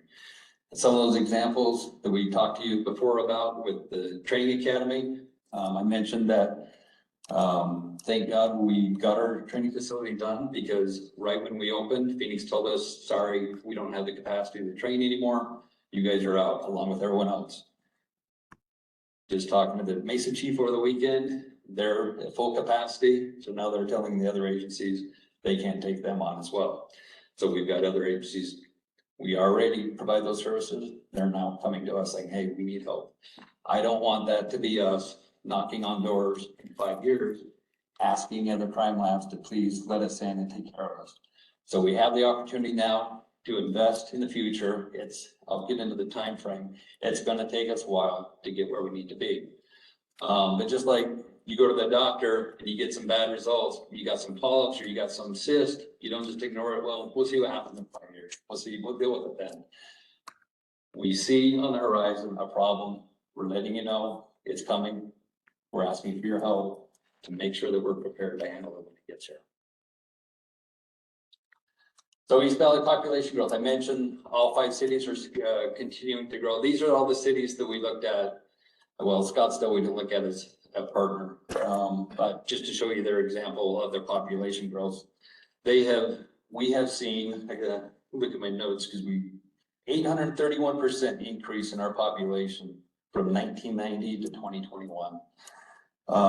We have seen an annual average increase of 7.36 in our population over that same time period when you average it out.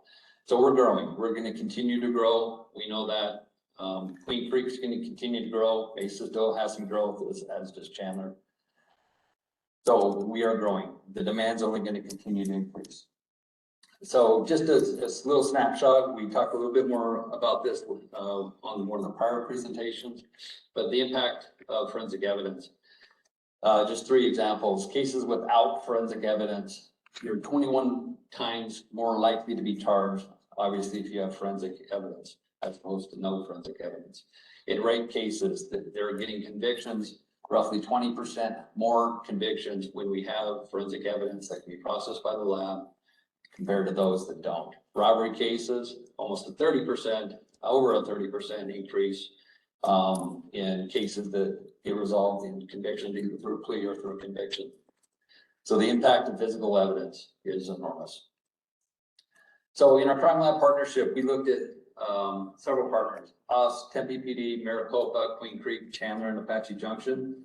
All of them, as I mentioned before, we're saying, yeah, we're willing to look at a partnership.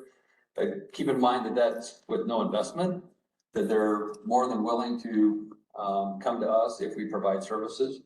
So as we did the report, we broke down what each scenario would look like. We did this K-Clear approach where we could plug and play these different agencies. With Chandler PD in 2022, I think it was, they got their bond passed, roughly 41 or 42 million for their crime lab. We're hearing that it's, as we expected, not enough to fund what they need. But they are, in the presentation that we're showing you, they're not part of the mix because they have their funding for a crime lab, and that's the direction they're going. Our most viable partners that we saw would be Queen Creek and Apache Junction, based primarily on location and cost. Tempe PD has a large volume, and so they do have a large impact if we include them. We're still talking to them about the possibility, but what we haven't told them is the price tag for operational costs, which is going to be much higher than what they're paying right now. So looking at just Gilbert PD, the cost. Now, these numbers are assuming we did a bond election next year, it got approved. But keep in mind, it's going to take 5 years to build a lab. We have not done any planning other than the needs assessment report. We have not started designing. So we need money to start the design so we know the full scope of the project. But based on our estimates of what we anticipate we need, $70 million is what we would need just for Gilbert PD if the bond was approved. And you'll see if each year that we wait to put it on the bond election, it roughly adds about $5 million per year that you wait. The operating cost, just for Gilbert, is $3.2 million per year. Crime labs are not cheap to operate. There's a lot of technology that goes into that, a lot of the supplies between utilities and the supplies. It's an expensive process, but it's an essential process to make sure that we keep our community safe and that we properly investigate, document, and prosecute our cases. A 3-agency model, as I mentioned, presuming that Apache Junction and Queen Creek were a part of it, that increases our cost. The blue line is what I talked to you before. So our cost would go up roughly $11 million. So $81 million if we approved it next year. The staff, you can see the projection of how many staff we would need. We are recommending the 3-agency model for 2 reasons. One, it takes care of our needs, but also it takes care of some of our neighbors, but it gives us additional room for growth in case crime increases more than what we're seeing now. And as we continue to grow in the population, it gives us a safety net, so to speak. It takes care of our needs, but it also gives us the ability to expand our needs if we have that worst case scenario or increase in crime, to put it that way. So that is our recommendation, is the 81 million. Construction budget forecast, as I mentioned, that's basically the same information, just in this slide, of 81 million. It goes up roughly 5 million per year. So the timeline, just as I mentioned, it's a 5-year process, whether it's this 24, 25, or 26, when everyone started that process. If we approve bonds next year, our more likely, opening date would be around 2030. So we are a ways out. But the longer we delay, the higher the cost goes up. So this is just a forecast of what that calendar will look like for bond approval and construction and design. And then, what 25 will look like, the cost and the timeline. And then a bond election in 26, the cost and the schedule. Once again, just reiterating the fact that our community feels safe. Gilbert, we want to keep that safe environment within Gilbert, making sure that we're focusing on all of our crimes. The Advocacy Center is a key component of that. That crime is a key component to that. What we don't want, here's 4 different examples, other examples of where inadequate crime lab services resulted in additional victims and suspects being released because evidence was not properly processed. So the budget, as I mentioned, Gilbert only 70 million, 81 million is what we're recommending to go with that approach of providing additional room for growth for us. But also in the meantime, we could take care of some of our neighbors. All right, public safety. Sorry, I need a drink. And it's not. I may start. All right, if anyone needs to stand up and stretch your legs, now's a good halfway point. We're about halfway. I get that. I've been. I'm good. We're 40 minutes, so you still got time. All right, so the next projects are our existing buildings. So our public safety building expansion. We are, this is basically central, as we call it, central patrol, but it's all, everything in PD admin or detention facility. Everything, this is again the master plan. Everything highlighted in red is what is currently considered the police side of the public safety building complex. This is the courts up here, just for reference. The north half of this building is on the EOC and fire admin. And then we've got 3 training rooms left out of the south side. So when we talk about the public safety complex, we're just talking police. You'll hear from fire on their plans. Court's good. We need to remodel a few things. Where's the judge? We need to flip a few rooms, so he needs a couple dollars here and there. But this is just PD. But to give you an example of the building we're in now, in 2003 is when that building opened, the courts, PD, and fire.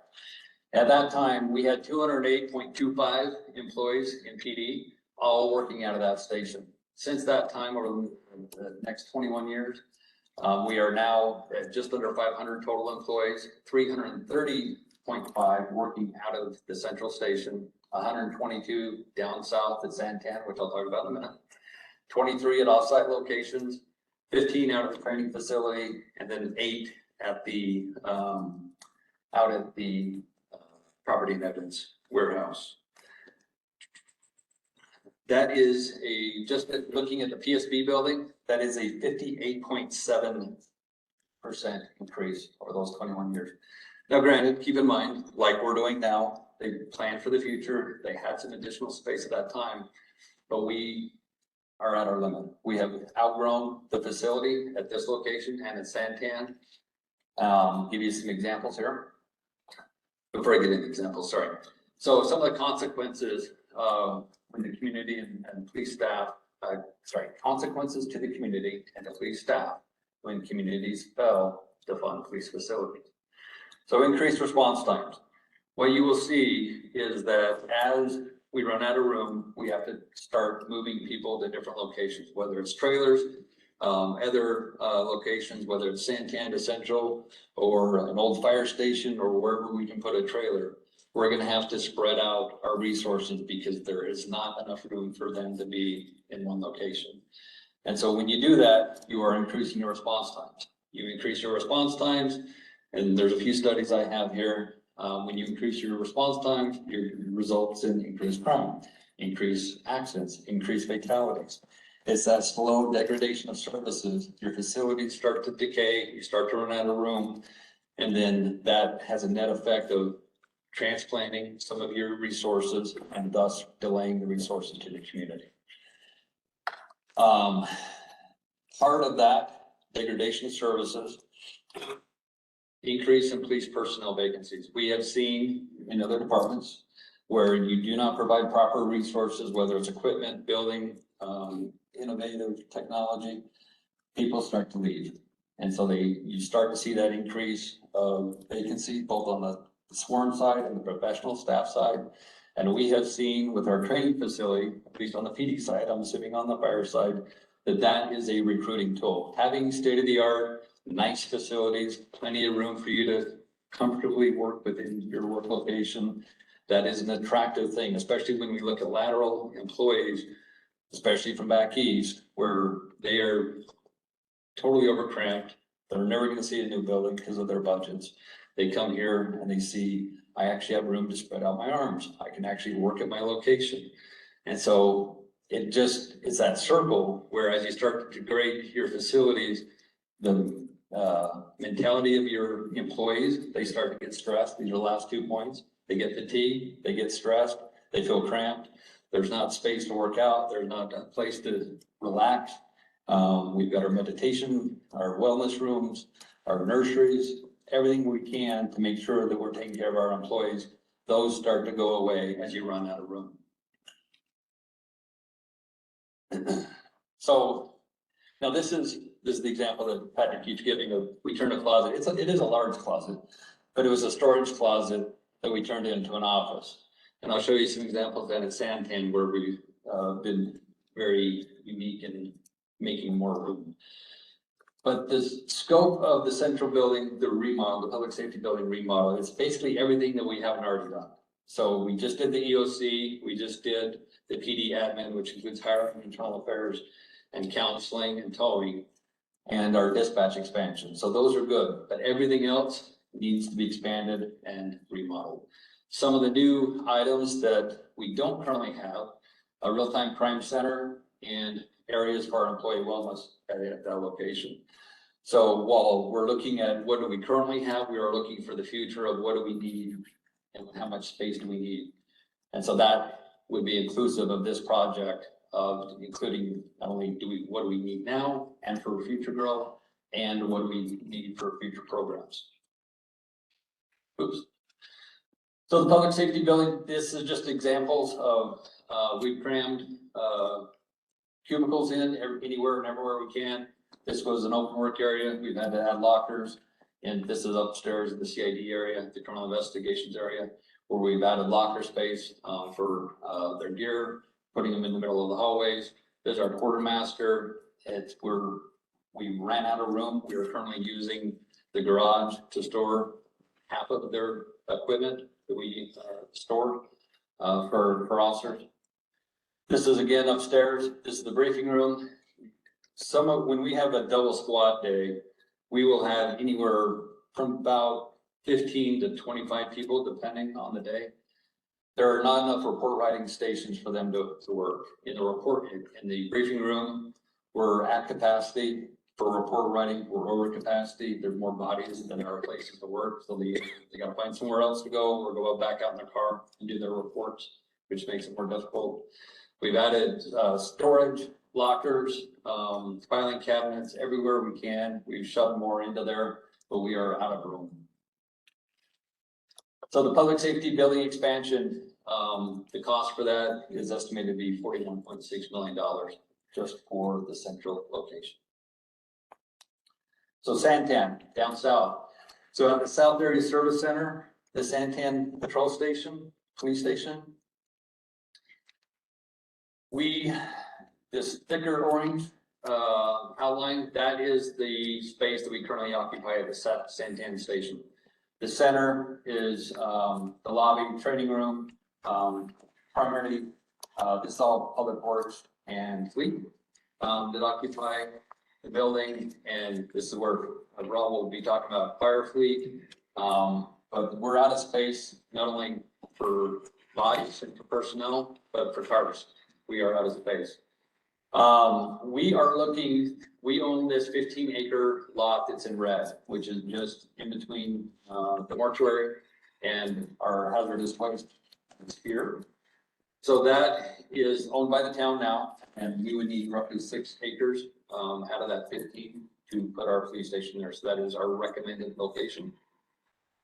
So this is, a photo from our locker room, and, you can see how we've got additional lockers. We ran out of space about 3 years ago.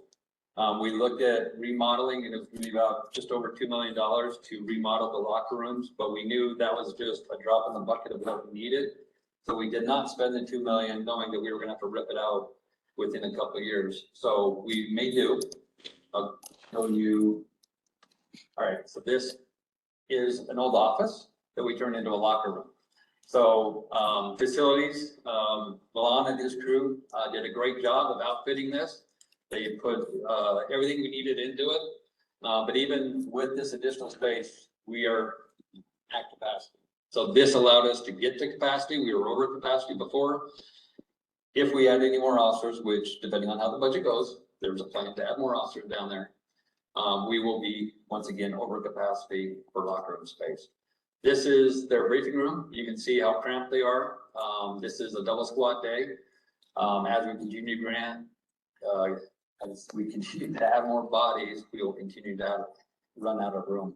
Their fitness room, it's okay. The small space, a lot of stuff shoved in there.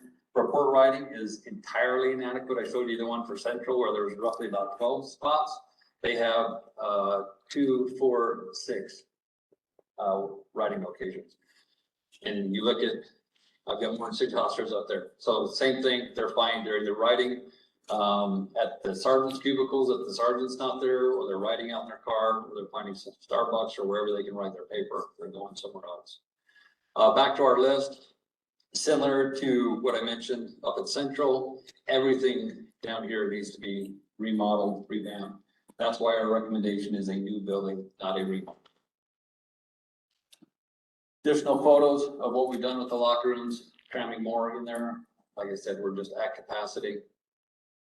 So the recommendation for Santan is a new station. Public Works occupies the other half of the building. They're still evaluating their needs based on the space needs assessment that Robert talked about. But it's just not feasible with the amount of space we would need to expand into there. So the more viable location or option would be for us to build a new building. The positive side, we haven't repurposed the building, but that allows us to repurpose where we're currently at for other city needs, which we'll identify through the space needs assessment. All right, the last one, Police Heritage District Community Office. Mentioned this briefly last time, and some of this got expanded when we did our tours of Phoenix and Scottsdale and Mesa, looking at what they provide, and also factoring in the possibility of an ambassador program or a tourism within. So this is focused on PD, but it does have the ability to be more of a community, a town and Gilbert community office in the Heritage District. There's not a specific location identified, but we wanted to get this out there in the idea of right now in the second garage on Bond, where's that one? I forget what the address is for that one. Hearn and Bond. We have a small office in there that both PD and fire can use. Fire doesn't use it because it's too cramped. Our bike officers are always in there. But that's where our bike officers, they are housed out of Central, but then they come to that garage and that's where they operate out of. There's just not enough space. There's 8 of them, plus the sergeant. There's just not enough space now. And we have plans to triple that size and build out of our number of bike officers. So we need more room. Plus the idea of having a centrally located location where the public knew to come if they were a victim or if they need information, they're lost, they lost their kid, they want to know where to go to eat. That's why we talked about the ability of having ambassadors in there, whether it's paid or volunteers, that they could easily be incorporated into the building. So if people want to come in and get a map, find out where to go eat, where to park, They could come here, if they got their car broken into, they could come in and make the report from there. So it's primarily for bikes, but it also provides a neighborhood office for them to come into. It's not a full service station like the other two I just talked about, but it's a neighborhood office somewhere either to the south of here or to the north of us. It would be easily identifiable and for both us and the community to access. I got a holding cell. Don't worry, it's not a detention facility. It's just if we make a DUI arrest, it's a lot easier to take them 1 block rather than taking them 3 miles to the south. We could easily process them right from that holding cell, do the blood, and get them right back out to a taxi or an Uber for someone else who picks them up. So the cost for that is $18.6 million for a undisclosed location within the Heritage District. So, talked a lot, hopefully you stayed away from most of it. But our total projects, and I took the liberty of prioritizing these based on our needs, and I'll explain them a little bit. The advocacy is our top priority. That second half, we can get by for a year or so while we wait for the funding for phase 2, but phase 1 is funded, phase 2 is instrumental, not only to the advocacy center, but everything below it, because I can't do the public safety building expansion until I move 80 people out of the building into the phase 2, so that I have room to remodel the public safety building expansion. So I put Santan as our number 2 priority because we're already over capacity. We're a couple of years into being over capacity, so that's why it's our second. Central Patrol, the public safety building expansion, that is next because we are at capacity, where Santan's over capacity. That is next in priority. Crime Lab, as I mentioned, is very important to us. It is a 5-year plan. So while 81 million is what I have listed there, there are ways for us to start that investment in the Crime Lab while we work on the top 3. The 5th one being the Advocacy Center, the multi-purpose room that would potentially, that number will come down assuming we merge it with another project, whether it's fire admin or whether it's another need of the city. There's a possibility that that number, that is the price for a standalone multi-purpose room on the public safety complex, hiring everything from the contractor on. That's why that price is so high. So that would come down if we merge it with another project. The last one is the Police Heritage District Community Office at 18.6. That's lower priority because we haven't identified the location. We have the need, not as demanding as the others, but we have the need, and it gives us the opportunity is whether it's a public-private partnership or whether it's something that we're building and owning, it gives us the opportunity as we develop the rest of Heritage to input that into those plans. That is all. Any questions or discussion?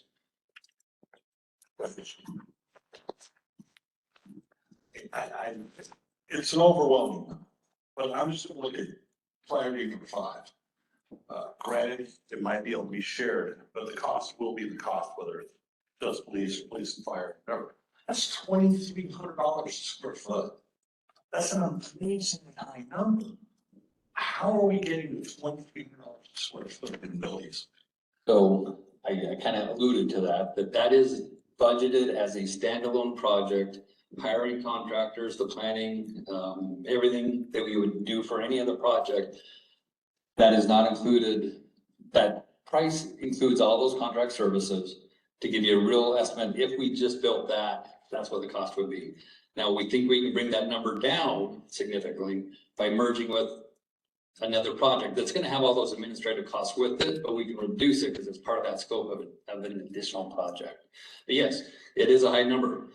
One number we extracted out on the Santan Area Service Center, just an FYI, when we looked initially, we own 10 acres on the north end of the South Area Service Center. We switched our plans because if we put it there, between us, Fleet, and Public Works, we would have to build a parking garage. A parking garage, our estimate for what space we needed was 42 million, just for a parking garage, which, as your point, it's astronomical. It's crazy. Keep in mind, the cost escalation of everything is going up. That's why these numbers are so much more than what they were 3 years ago when we first talked to you about the majority of these. But yes, that's a high number, but that one will come down. But number 6, 18.6 million. How big is that building? 10,000 square feet is So that. it's about $1,860 a square foot to build it. That's massive. Yes. Now, keep in mind, I don't know if it's aggressive or conservative, what the right word is, but cost escalation, 25%. 55 over 3 years. And then, once again, that cost though, for number 6, could come down if we incorporate it into a parking garage or if we incorporate it into a storefront or some other project. So yes, it's a high number because it's a standalone by itself. That's how much it would cost for us to build a 10,000 square foot box in the Heritage District. And that's with the assumption that we own that land where we put the box. So it's a high number. I acknowledge that. But we can get that number down by merging with the other projects. Have you considered looking at some of the ghost leases in town where people are paying leases on empty buildings because of changing the workforce? Maybe that could take it. Not for these. We do have, for some of our resources, we do have a lease for some of our resources, which helped alleviate some of the need at public safety. We moved out 30 people into an offsite location, very similar to what when I talk about the 23 that were working offsite, that's where they're at. So we have done that based on the operational needs of those areas. But similarly, when we looked at the advocacy center, we looked at the options of buying, we looked at the option of buying and remodeling, renovating an existing, and just leasing. When we did the long-term over a 20-year lease, it was more cost-effective to build than it was to renovate and or lease for 20+ years. If I could, Jim, could you help us, before you give the microphone, just give us a frame of reference from your perspective? What's a cost per square foot that you would expect based on your experience for building a building? Not knowing the exactly what's going to go in there, it's hard because that's including what's inside of the building. But I know that the last high school I had built was $320 a square foot, all in. I know that your homes are probably all in the $240 range to rebuild right now. And so you're talking things that are 10 times that, 8 times that, 7 times that. It's a lot.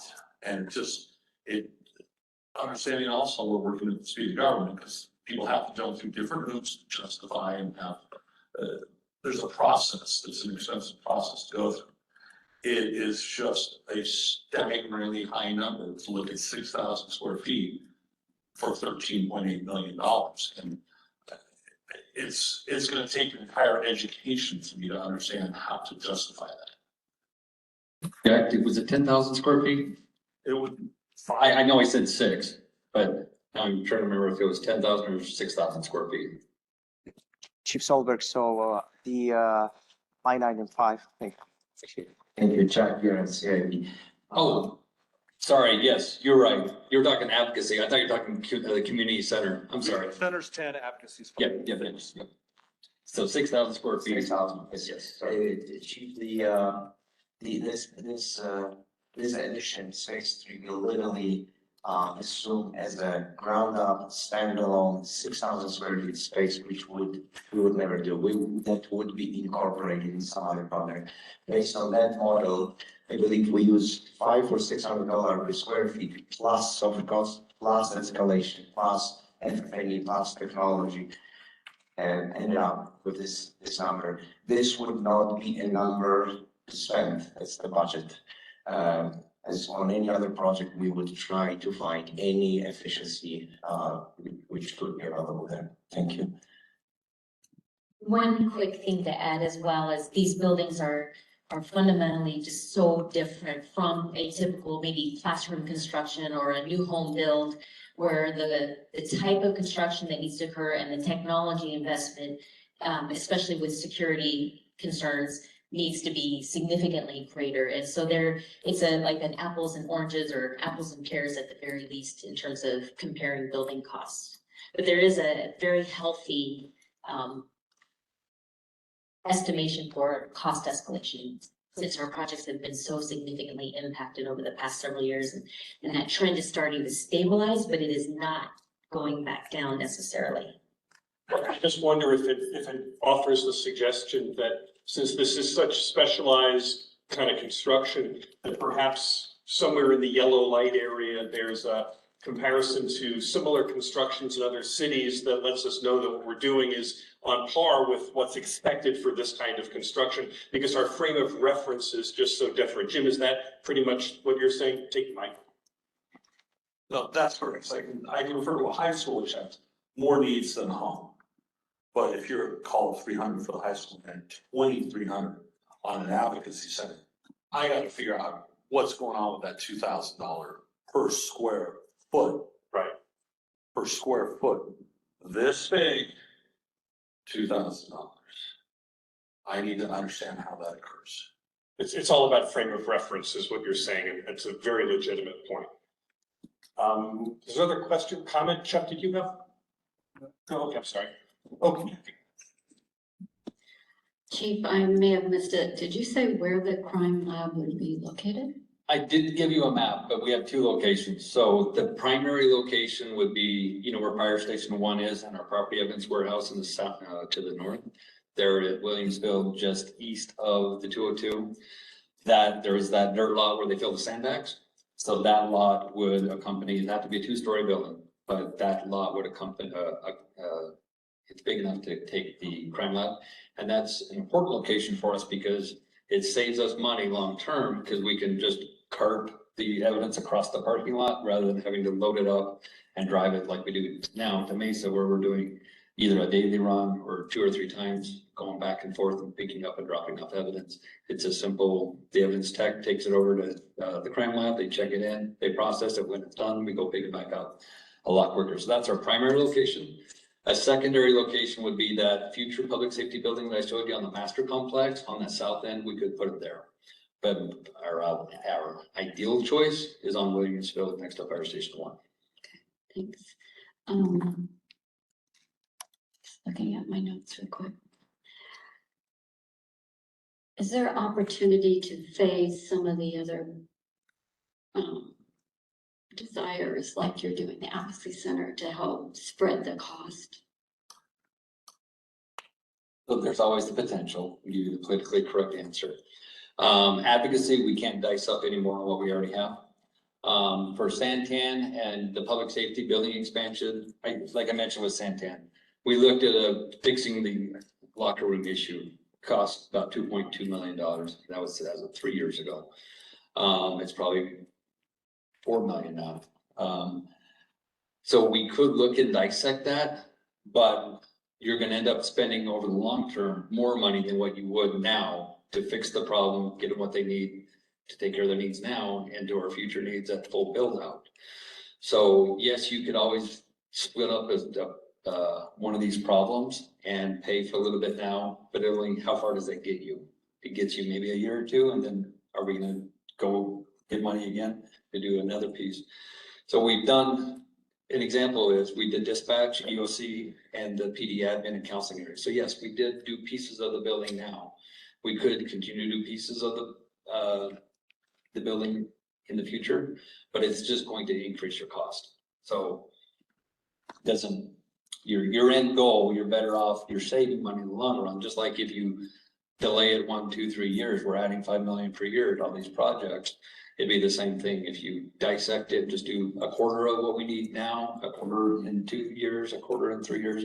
The end result, we're probably tripling our budget. I'm just guessing the number. Okay, the advocacy center obviously is still my #1 priority. I think I would need to see Fire's presentation before I could start prioritizing others from there. Yep. Yeah, and we appreciate that. And we understand that Parks and Rec, I would love to go all in on all Parks and Rec, all in on Rob's. The total big picture, there's just not enough money. So that'll be our project at the end of the day. What can we afford to do? And we appreciate, we're not trying to put each other one against the other. They're all very important projects and all have a piece of making this a comfortable, safe place that everyone wants to be. Chief, I know that Bobby wants to ask a question, but let me just clarify something that you just said a second ago. when Rob did his presentation and we looked at this, he said, it's not all or nothing on each row. We can phase these things so we can kind of go a little bit deeper. Did I just hear you say that's not the way that you're presented here? That really this is, each row lives on its own? Yes. With the exception of phase 3 of the advocacy center, we could get that in later with another project. But Santan, we're out of room. We've got to do something now. Public safety, we're out of room. We need to do something now. Advocacy center phase 2 is extremely important because it's instrumental to make phase 1 work. We've got a plan to get by, but hopefully not more than a year that we have to get by. So this wasn't just like your preference. This is like the urgency in the community is such that we have to deal with these things and we have to solve the entire challenge that as they're presented. Correct. Wanted to make sure I heard you correctly. Bobby?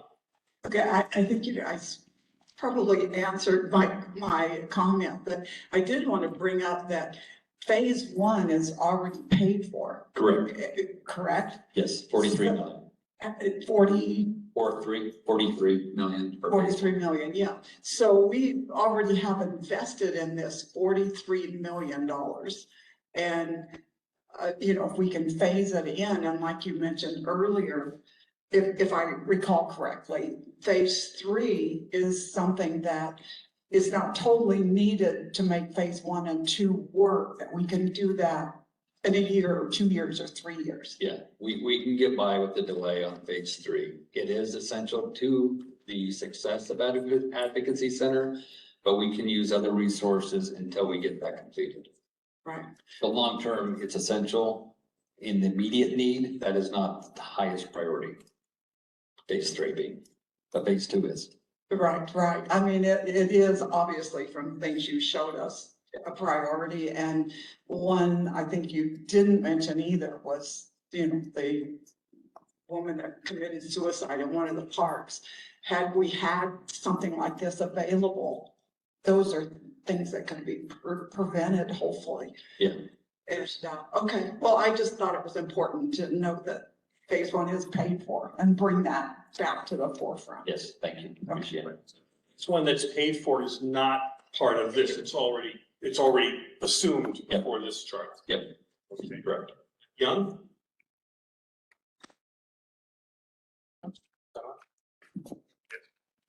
I agree with the priority number 1, add phase 2. I think that makes a lot of sense. The phase 3, I'm not convinced. As Councilmember Ferguson pointed out, that seems quite excessive for 6,000 square feet of meeting space. And I'd like you to consider utilizing other resources like the meeting space available in Muni 1, thinking about Muni 1 and 2 buildings as a whole campus package, right, because of its proximity.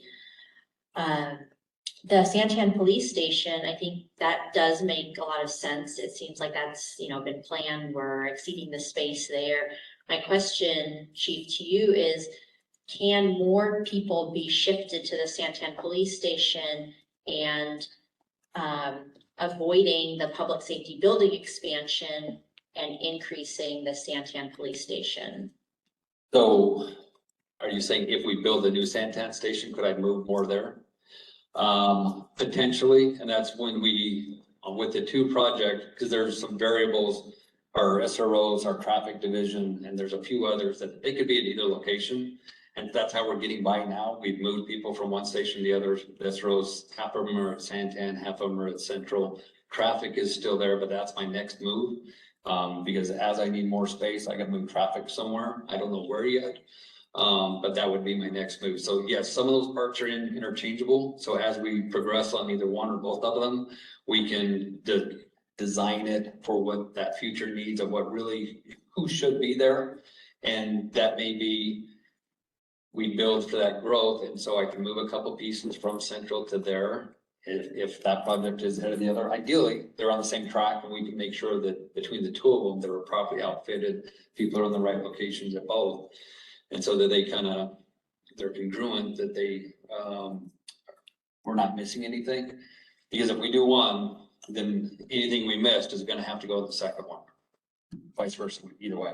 Right. It just But yeah, seems like there are some movable parts. it just seems like it might be more efficient if you can do that one construction, because it's raw land, raw building, you're doing all the site improvements, could that be more efficient than doing the expansion of the current center, especially because of the parking needs? And then that, you don't even have the parking structure here, which I think should probably be avoided at all costs, because of the cost that that's gonna add to it. My last comment is regarding the Heritage District Community Office, and kind of goes to, I think, some comment that was made earlier regarding, have you looked at the commercial space that's available within the town, maybe at Gilbert and Guadalupe, and areas that could be repurposed or utilized for that versus, again, doing a brand new building? So, no, we haven't looked there yet. Now, part of the reason why we haven't looked there, our goal is to have something at the central core of Heritage. Something that if someone's visiting, they know to go there, or if they need help, they know to go there. We looked at, when we first started talking, we talked about the senior center, you know, and we're not trying to kick them out, but we looked at what do we own? We looked at the south lot, the old Christmas tree lot, I forget what it's gonna be, the store or whatnot. So we did look at the north and south ends, but ideally, and that could work if we can't get something here, but ideally we'd have something centrally located that people are more likely to walk up to. Makes it easier for us to deploy out of a central located, because we can get to any location within the Heritage in a shorter amount of time if we're centrally located, as opposed to having to go from the north end to the south or vice versa. But the main drive is something centrally located, not only for us, but for the public as well. So that is a possibility on the exteriors, but ideally it would be interior. Then that makes me think of the Heritage North development, where they don't want to build their office building because they don't feel like they have enough, you know, interest in something like that. Could there be that public-private partnership of building there and using a few floors of that building? I say yes, and that's why I threw it out there, but that's up to you guys to decide. But that ideally, neighborhood offices, like I've seen them in New York and DC and a few other locations where they're just, you know, you got a store here, a coffee shop here, the police station there, and it's just part of the fabric. That's why we call it neighborhood office. We want it to be a part of the neighborhood. We're just another tenant, if you will, in the neighborhood. So I'm totally on board with it being mixed in with retail or offices. I just want to make sure that it's publicly accessible, not inconvenient. It's easy to find, whether they're a victim or whether they just want to know where to eat, that we've got an easy location for them to come into. My preference is to try to integrate with some other development that's already being planned in the Heritage District. But I fully support the Phase 2 Advocacy Center. I'm in support of the Crime Lab. But there's a couple of things you presented, like that Phase 3, where I'd like more information, and just making sure that everything's fully vetted and that there's some creative thought behind ensuring why we aren't, you know, looking at other spaces or using our own municipal buildings to their full potential. Thank you. Let me make sure that I also understand correctly. What I think I just heard you say was, in addition to Jim's point, that we need to understand the scale of what we're building and why it's so expensive compared to everything else. Even if you could address to that, you're saying, yeah, but even if that's legit, let's go look at other spaces that are available and see if there's a less expensive way to accomplish the aims that are here without having to build from scratch everything at this higher cost. Am I hearing you correctly? Yes. Mayor, take this microphone. Need loud. The soft one toned me down a little bit. So I'm completely on board with the Advocacy Center Phase 2, definitely. The one thing that I think shocked me the most on this list is the Santan Police Station at 92 million. We just built a whole public safety training facility for what, 105 million? Less than that, it was 96. Yeah, we came in under budget, right? And I know construction costs have changed a lot since we finished the public safety training facility, but to build a new station on land that we own, that is a police station, for more than what you're predicting the crime lab will cost. So I'm really, those two shocked me today with the differences in the cost there. I love what Councilmember Grabowski said about if we are spending $92 million for the Santan Police Station, do we need the public safety building expansion? Can we move some of the staff to that location? The Advocacy Center 3, Phase 3 can potentially be merged in with something that fire is going to present to us. I would be very pleased to see that if there's a way to do that. And the conversation that's been had about the Heritage District Community Office being able to merge that into another development would be my preference. In downtown, I understand the need of what you're saying to have it right in downtown. I've watched the public interact with our officers in downtown, and I think it's really important. The crime lab, I still have a lot of heartburn over. I was a lot easier to convince on the public safety training facility than I have been on the crime lab. I see the need. I see us building it and paying for it, and our taxpayers paying it back in the secondary property tax, while AJ and Queen Creek are also using it. So we have to make sure that the fees are comparable for that if we're going to build this and bring them in to use it. And I'm glad that you're looking at both of those police departments as the potential partners.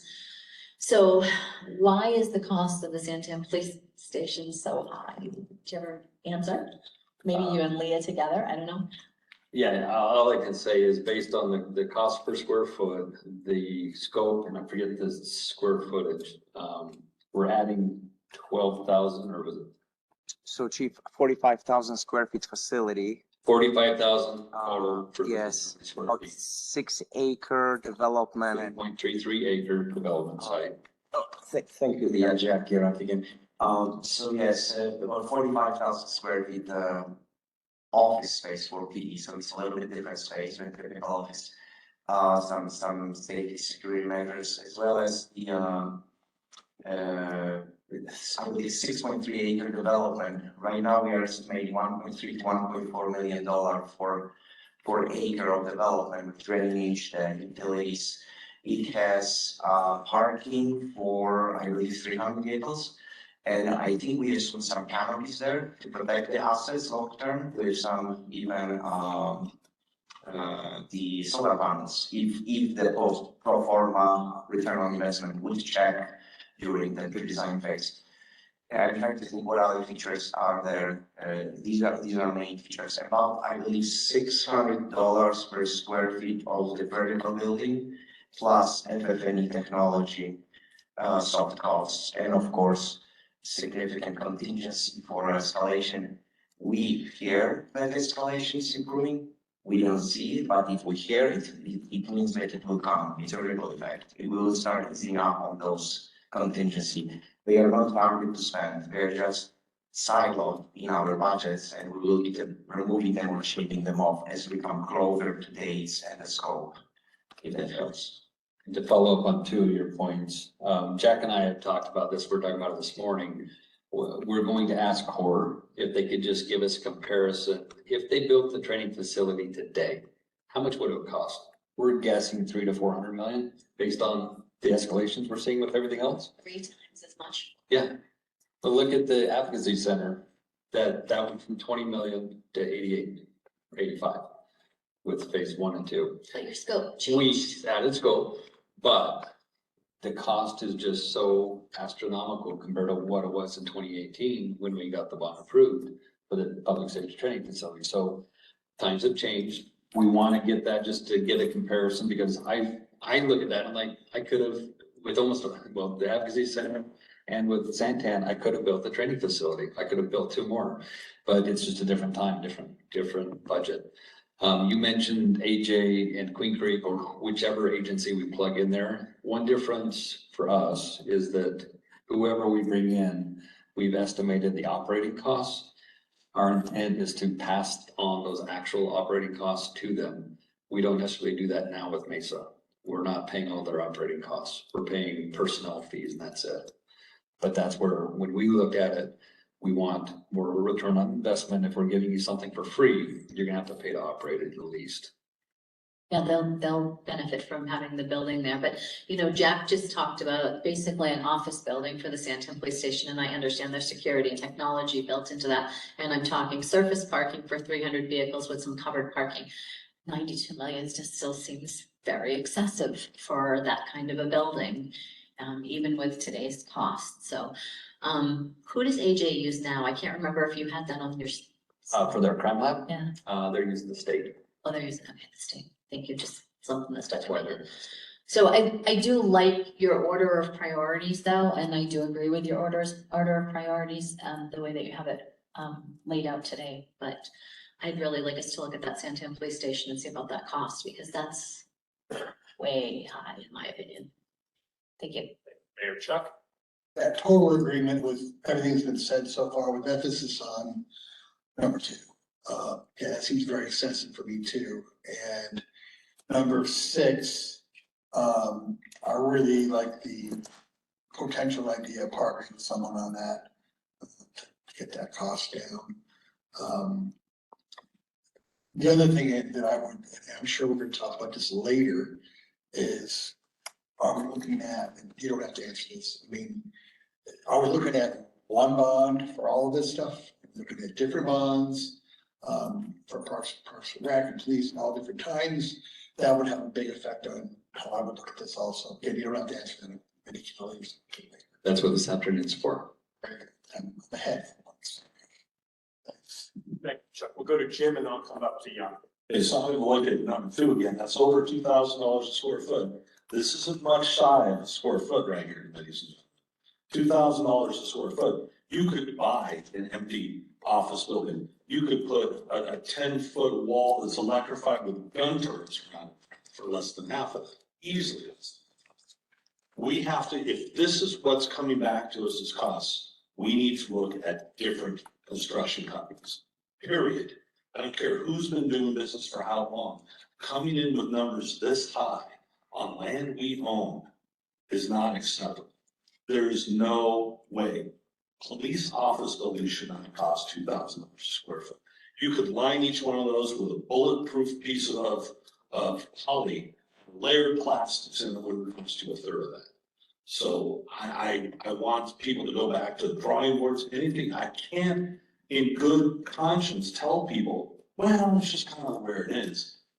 It's not. We have to find, overturn every single stone to find where we're going to be able to afford this. And if we put on almost 300 million there, almost a $750 million on parks, Lord knows what the fire departments want. That's, let's say it's $1.2 billion. What is that, about $8 million a month? $8 million a month in extra expenses that doesn't get recouped. That's our bill out. I can't get there. Jim, let me see if I can't move our conversation forward. I know Young still wants to speak, but let me just see if I can't summarize what I've heard so far and tell me if I'm in the right vein. In terms of what the priorities are, recognizing the needs for police and public safety, I haven't heard anyone say that any of these things are bad, you're allergic, offended, opposed to this. I've heard a lot of discussion about the relative costs of it. I've heard questions of, are there more economical ways of doing it, which would get you to a yellow or even to a very deep orange on some of these items. And I just want to make sure that I'm hearing you all correctly so we can make sure that we're moving forward. Is that kind of the summation so far in the conversation? I'm saying send it back and look at it. I'm red. You're red, but is it over these topics? Not over priorities, It's over the cost, not over right? excessive costs. I understand, but I'm trying to separate these two things so staff is clear. Call it deep orange. Recognizing these priorities seems to, no one's opposed those yet. So I'm making sure I'm hearing from you, these priorities resonate for you. Yes. The costs of them raise all kinds of concerns, and that's what you're saying. There's got to be some further research, some further options on the table. That's what council is asking for. That's what I want to make sure that we've heard clearly, but then we can move our conversation forward. I'm looking around just to make sure. Scott, give me a nod. Am I recognizing? Very good. Young, I didn't mean to cut you off, but what else would you want to add to this? For you, this was the soft one. I just had one more question about the existing public safety training facility building and what kind of cost recovery are we getting in that? And because that facility could not be built for that same price, and we have so many different partner agencies using it, are we getting cost recovery that can be then leveraged to help our other areas of public safety? Probably ran over, I saw a report a couple weeks ago, it's extremely minimal on the revenue that the training facility is generating. We charge $2,500 per recruit for outside agencies. We do 2 classes a year, roughly 20 to 25 outside recruits per class, so 50 times 250 would bring in about 100,000. Fire, I don't think you guys, most of fires have been in-kind exchanges. So they will exchange training time at our location for training time somewhere else or in collaboration with each other. And we don't charge in that situation. So we haven't generated a lot of revenue from the training facility, and that wasn't the intent. We were trying to cover some costs. Our projection just on Academy is roughly probably 20 grand per recruit. We recruit 2,500. Part of that was based on the state model of what they were charging and paying out at the time. But we're not making a lot of money. There's a little bit of money that comes in and it goes into the general fund. It's part of the big pool. Let me ask at this point, if there's any other points related to this that we haven't addressed yet?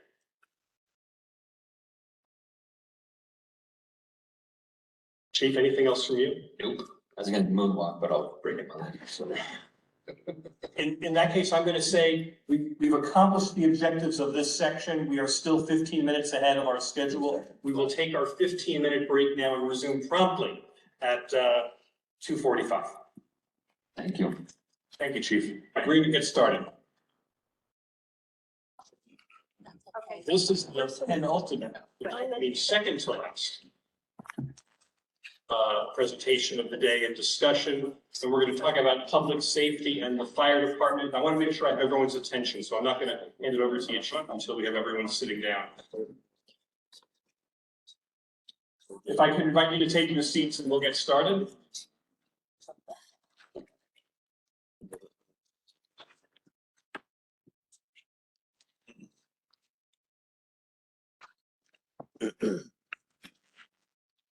Give it 15 more seconds.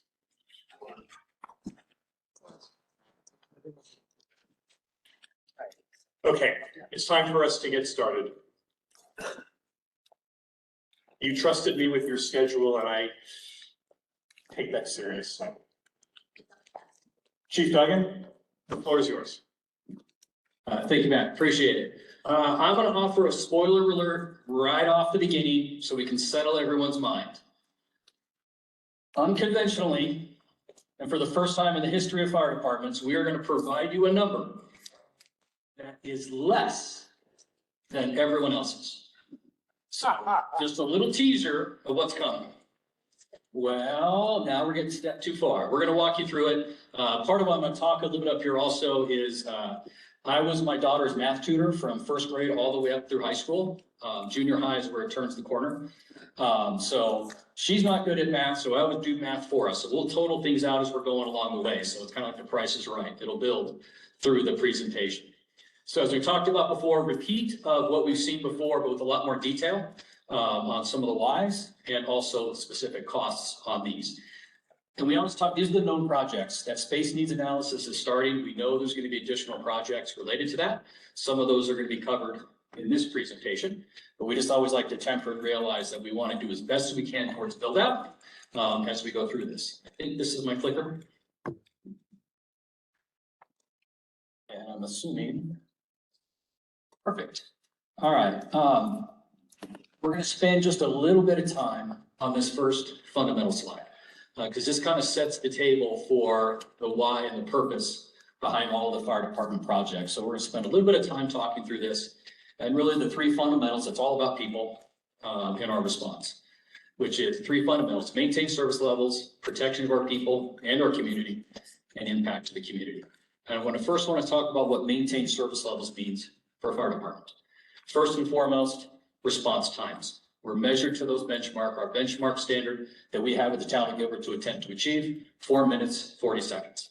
Some cities use 5 minutes. We try to exceed that and always attempt 4 minutes, 40 seconds to get a fire truck, engine, ladder to someone's house the time we leave the fire station. Ambulance service, our certificate of necessity or CON requirements, 9 minutes, 90% of the time. So those are the two primary standards we're measured as we measure our service level for the fire department as it relates to response times. The other side of that coin, response effectiveness. How effective are we when we get there? Now, the first one of those, response times, is primarily dependent on the right asset in the right place with a reliable vehicle. You need those three things to maintain low response times. Response effectiveness primarily has to do with, do we have the proper training and equipment to do the job when we get there and also have that reliable vehicle? So when we put all that together, maintain service levels, we have the right asset in the right place with a reliable vehicle, the training and equipment to perform well when we get there. You're going to hear that theme throughout this presentation and try to tie back each of the projects to one of these fundamentals. Protection of our people and our community, we break this down to, do we have safe working conditions for our employees? Beyond safe working conditions for our employees, do we have fair and equitable working conditions for our employees? We're going to specifically call this out when we look at the fire station 1 and 3 renovations later on in this slide. The other aspect of protecting our people, our community, is we often focus on mitigation efforts after the emergency occurs. A lot of this is the prevention measures. The most effective use of resources on an emergency is to prevent it from occurring in the first place.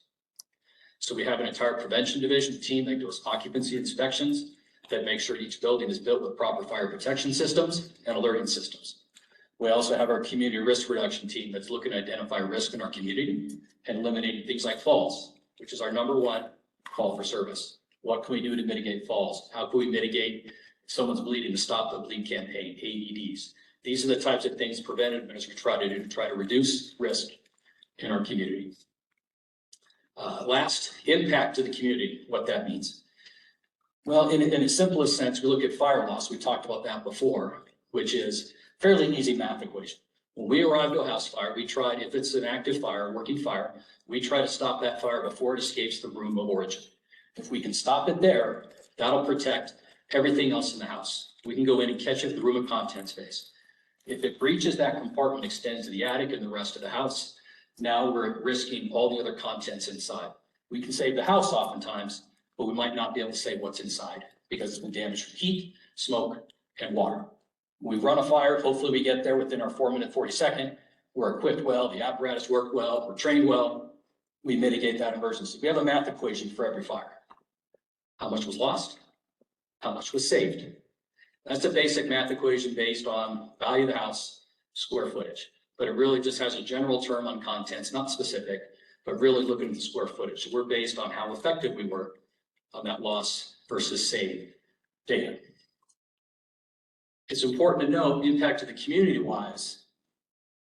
There's a large impact that's not reflected in that loss and save ratio.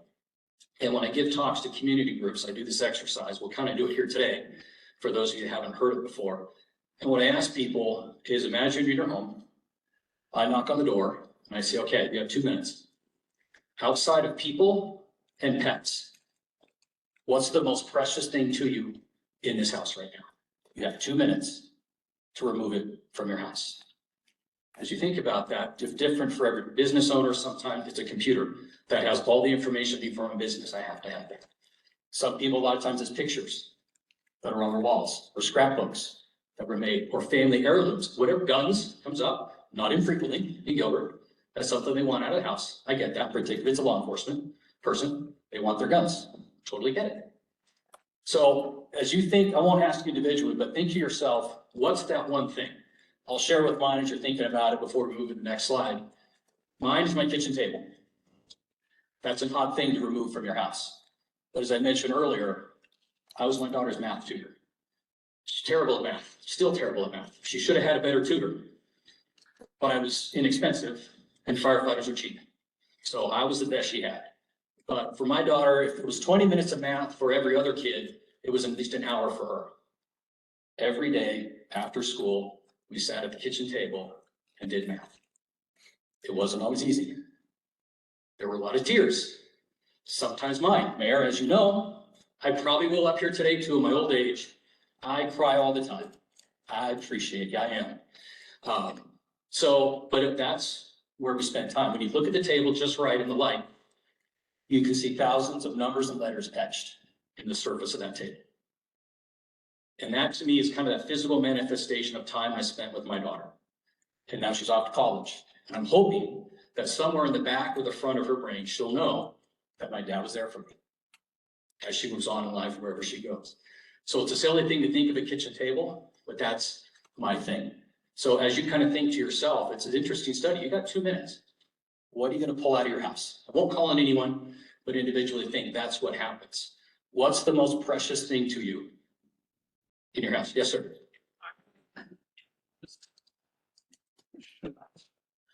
Sure, I can assure you, you're not in the top 10.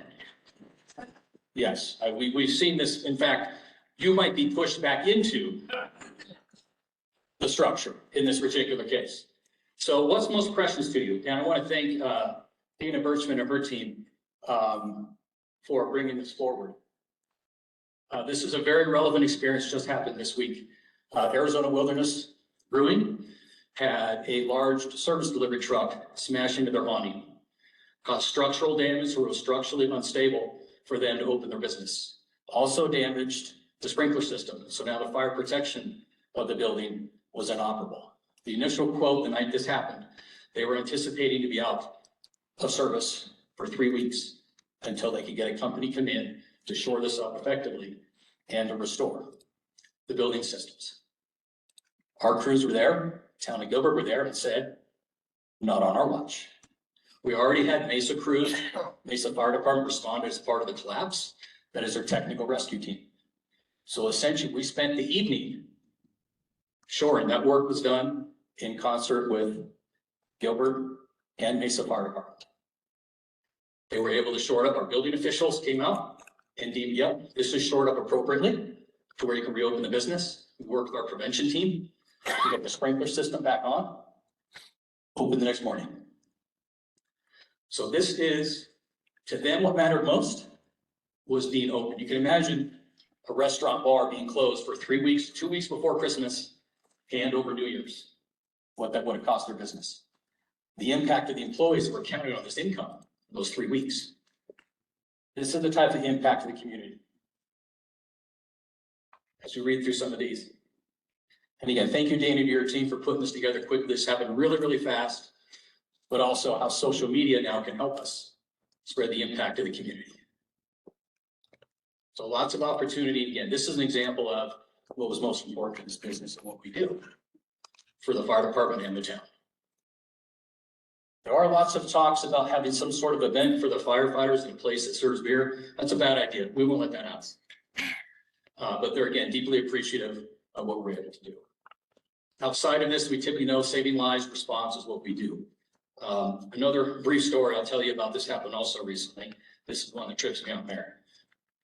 We had a recent firefighter who suffered a very severe respiratory illness. So much so, had a home health process, stopped breathing, and his heart stopped. So caregiver started CPR, called 911. Our crews did not know they were responding to one of their fellow firefighters until they arrived. The apparatus started and ran because it's in good working condition. They got there in less than 4 minutes and 40 seconds. And perhaps adding to the story, they were trained, knew what to do, and performed spectacularly and saved his life. He's currently now working light duty. He's back to light duty work, expected full recovery. We're hopeful in the next few months we'll be back to full duty on a fire truck. So that's, miracles happen, but it's also a lot of work in the back end. We had the right unit in the right place with a reliable vehicle, the training to get the job done. That's what we do and how we do it. On the community engagement is the last bit I'll talk about with engaging the community. When we look at all the events we do, we had the Rides with Santa recently, connects kids to the fire truck and the firefighters. Annual event we've been doing about 10 years now. Kids get to ride on the truck around the parking lot with the appropriate waivers. Where's Chris? Oh, he's not here to, oh, I was setting it up for him. Oh, no, just for the kids. We had waivers for all the kids. We added that this year, which was probably a good idea. But that's how we connect to the community. We teach our courses, classes to the community autism awareness. You'll see some of these community pictures on the next presentation. Hopefully soon dementia awareness is another area of opportunity for us. We're hopeful to be able to impact. So all this is about how we connect to the community. So a little bit of time on those slides, but it kind of sets the table for what we cover through this. Now, what happens if we don't maintain service levels? These are from this year, Phoenix Fire Department. This is in all the publications on all the news channels. There are areas of Phoenix that have average 9-minute response times. 9 minutes. Phoenix has been very slow to build their infrastructure and add stations. This is the result. So you're wondering, well, what's the difference between 4 minutes and 40 seconds and 9 minutes? Typically, a house fire, room and contents fire, if we get there 4 or 5 minutes, about the 6-minute mark, it's going to start to breach the room and then to start to impact the rest of the house. 8 or 9 minutes, it's involved the entire house. 9 minutes on a room and contents fire, it's a fully involved fire. We're going to lose all the contents in the house. Unacceptable. We're going. Now, 4 minutes and 40 seconds is a long time when you're struggling to breathe. 9 minutes is an eternity. Had our firefighter had the misfortune of living in a first due area with a 9-minute response time, he would not have survived.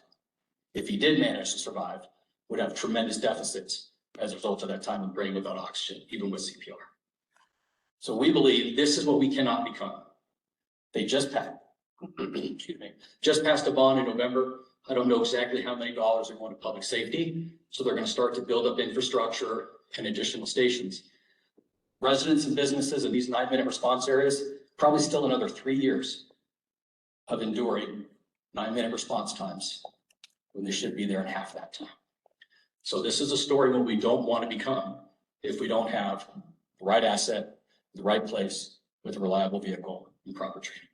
So this is an example of what we don't want to become. Okay, we're going to get into the projects now. And I'll try to give an intro to each of these. Fire admin remodel, we talked about response times. Fire admin remodel primarily impacts response effectiveness. And we'll talk a little bit as we go through the slides. Why that's good. This currently is a picture again. We took a page out of PD's book and we put offices in storerooms. This is one of the old storerooms in the remaining part of fire admin. This is Tim Symington, our fire marshal, his office. I don't know if you know Tim. He is one of the nicest people on the planet, and we have shoved him into a closet. So this is giving another view of the same space. This is the only part right now that fire is currently using in what's left of fire admin. These are the 2 investigator stations. So as we can see, not a lot of space for the people, let alone the equipment, let alone the storage needs they have. So this is their present workspace. I took this picture last week. And in kind of the why or how we ended up out of fire admin is we're talking about a little bit. In that we went through the pandemic and civil unrest a couple of years ago. We had the longest standing activation of our EOC in the history of EOCs, over a year. And it really highlighted and demonstrated how the existing space we had was not effective in managing large scale deployments like we had. So we had the opportunity to recognize higher priority was to rebuild and expand the Emergency Operations Center and also our dispatch center. Fire department, we're giving souls. So we said, okay, we're gonna have to expand it. Understand you have to expand into fire admin space. We'll move out. So temporarily relocate the public safety training facility. Temporary move. Fire EOC is completed. We're going to talk about what's left of fire admin. But what we're finding out now is we're going to have to leave PSTF for fire admin. And right now we don't have anywhere to go. So we have to look at what the long-term solution is for fire admin and where we're going to land. It's possible if we don't have a solution, we might get back in the trailer conversation we had back in the Muni 1 project started. Has potential. I think back then it was about $1 million a month or year. Project, $1 million for the project, my bad. We don't have the head count, but inflation, we're not quite sure. But again, that's a potential that we might have to be. So what's left to fire admin, we talked about the encroachment, and it's a short-term solution. So this 2 pictures side by side from one end, both ends of fire admin. So what you're seeing here on the left, you can see where the wall encroached on what already was an insufficient number of square footage that remains for what's left of fire admin. One of the oddities of this building from the original design, you can see this from the picture on the right, it's shaped like a wedge, it's a doorstop. I don't know why they designed it that way, but it's incredibly inefficient to put square offices in a wedge. But that's the design that was built back in the day. The offices are oversized by today's standards, which reduces our head count. Lateral lighting is very minimal, which employees have told us they really enjoy through the process. So this is kind of the space that's left. Inefficient space, already had inefficient square footage, and doesn't have the space we're gonna need for our fire admin to come back to.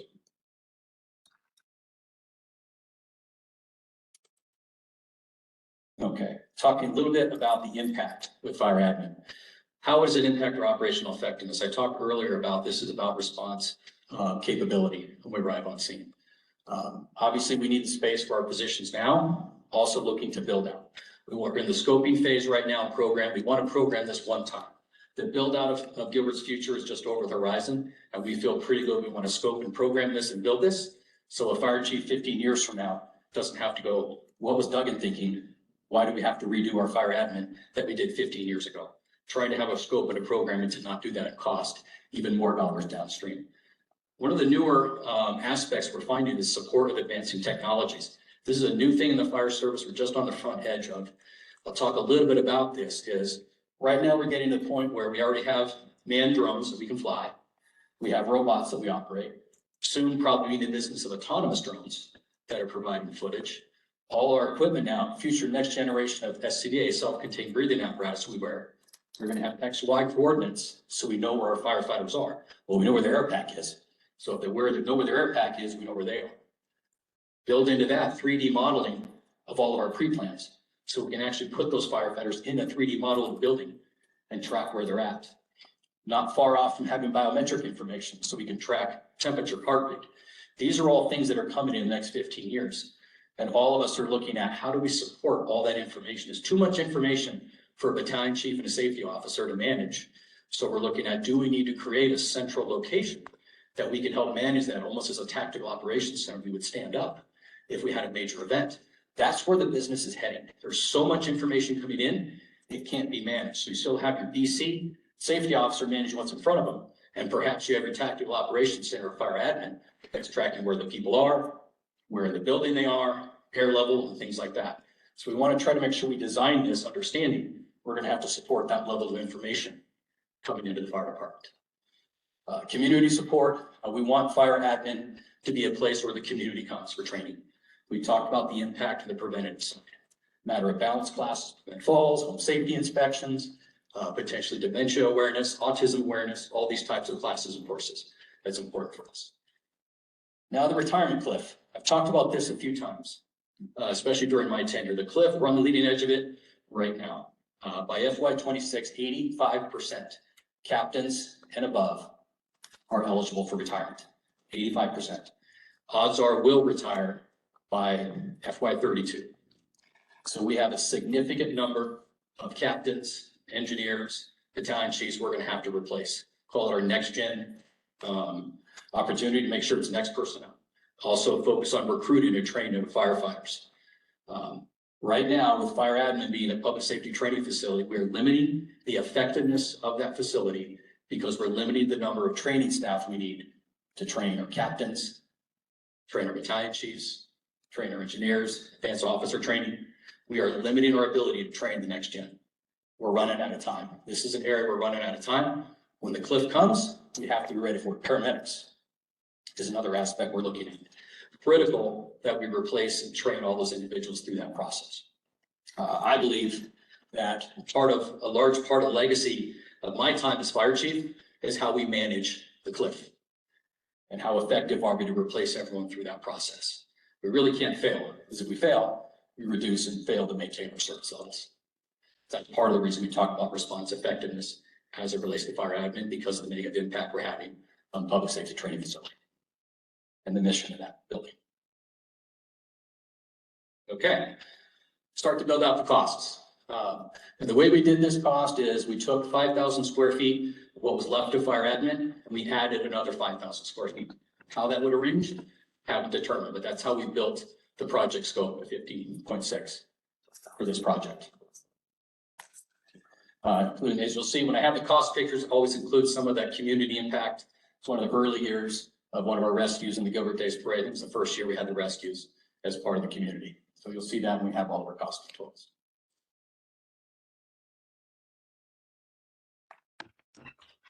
All right, next one, Fire Station 4 rebuild. Primary impact fundamental with this, again, maintaining service levels by maintaining response times. Also involves a little bit about protecting our employees by creating safe working conditions and fair and equitable working conditions. All right, so the issues and scope we have at Station 4, I've got a couple different slides that will show this. Essentially, the station was built in 1999 and was not built with built out in mind, in that it only has 2 small bays, 4 bedrooms, insufficient parking, does not have the space we need to accommodate the today's needs of Gilbert, and then let alone in the future. This talks about a little particularly hazmat and our ambulance location are ideal for this location. When we did our CPSC accreditation back in 2019, we identified with pretty specific data that our ambulance should be located here and we should have our hazmat team located here. We can't because they don't have space. The second small bay they have, they utilize as their fitness room. So we don't have that second bay available for a vehicle. Doubles the problem because, as we know, diesel exhaust causes problems and contributes to cancer in firefighters. So now our firefighters are forced to work out in space where they're exposed to diesel exhaust. So again, not ideal in many, many ways how we serve our people. All right, talk a little bit about what these 2 pictures represent. This is some of the data we use visually to determine where our assets need to be. To the left, the center diamond, for those that might be color challenged, there's a green diamond in the middle, right atop of Station 4. The green portion attributes to a 4-minute response time. The next diamond down is yellow, which is 6 minutes. The outer diamond, red, 8 minutes. So that essentially shows you how much of an area they could cover units responding from Station 4 in a 4, 6, and 8 minute target. So we're thinking of hazmat and we're thinking of ambulance transportation, again, with a 9-minute response time. To the right shows essentially a heat map or a density of where our calls are occurring. So we call this a heat map where our calls are occurring. And as we can see, when we take that outer ring 8-minute response time and put it over the density of calls, we find that Station 4 covers a lot and most of those high area responses. So that's where we feel hazmat should be here because that'll reduce time to get hazmat on some of our highest risk calls. It's also where our ground robots deploy and also some of our aerial drones to get those in service quickly. Transportation, again, that would cover a lot of the responses to help us with our certificate of necessity by reducing ambulance response time. We cannot risk losing our CON. That's not an option. So this gives an example why Station 4 we think is where that should be. We pride ourselves on data-driven decisions. I can't put the right asset in the right place because I don't have the facility to support it. That's where this is limiting our ability to do that and some of the data we use to drive those decisions. Just a quick aerial view of Station 4 and Station 9. These are the same scale, but just visually represent the difference between what we did in 1999 and our most recent fire station, the change of scope we need. What you see on the right is the square footage we need: 4 large bays, 10 bedrooms, fuel station, everything we need to operate. Again, Station 4 is just simply doesn't suit our needs, limited parking, difficult in and out, and then the 2 small bays just doesn't serve our needs anymore, which is why this project was scoped for a tear down and rebuild of a 10-bedroom, 3-4 bay station. So just kind of visually shows the shortfall of Station 4. Wrapping up again, we talked about most of these. I'll go quick on this. Does impact our operational effectiveness. We talked about response times, particularly for hazmat, ground robots that are on there as well, and ambulance, and we'll also improve our CON compliance. Building to our today's standard gets us ready for build out. We're going to talk a little bit later in some of the later slides about how we need to be flexible in where we put our assets and the type of assets we put throughout the town. Project cost on this, 20.6. So now we're up to 32.2. Community picture to the left. This was from a Fire Station 5. This is the Diwali event. We had a Hindu group that comes out every year, and they have blessings they do every year. And they also come out and talk about their culture, and they make bracelets and flowers for everyone. I think Quinn still has hers that she has in her little vest that she wears. So just a good community event, shows community engagement for us and others. And a wonderful group of people, really need to learn more about Hindu, their culture, and their beliefs. So just kind of a nice community picture interlaced with the costs. Okay, Fire Fleet Building. This was a new project, and this one is directly going to relate back to our fundamentals about maintaining response times, because it maintains reliable apparatus. It also has to do with protecting our people by having a safe working environment for our employees.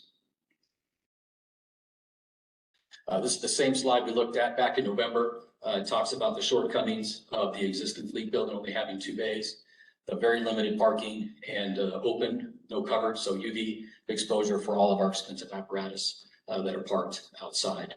Some of the complicating factors have really highlighted the growing need for fire fleet building, additional fleet space, is what's happening in the market with lead times. We're looking at, we've talked about 3 years, in some cases for fire, 3 to 5 years for fire trucks. Environmental trucks, I think we're still struggling to even get ordered. If we get one for CNG, I still don't think we can order. We may be able to order some diesel, but again, so we don't even know the lead time yet for the CNG fleet on the environmental side. So what that means is our mechanics are going to be working on older apparatus, and more of those older apparatus we hold on to. This problem is not going to go away in 3 or 4 years. We're going to see issues related to supply chain and length of having to extend the life of apparatus, probably at least for the next 10 years.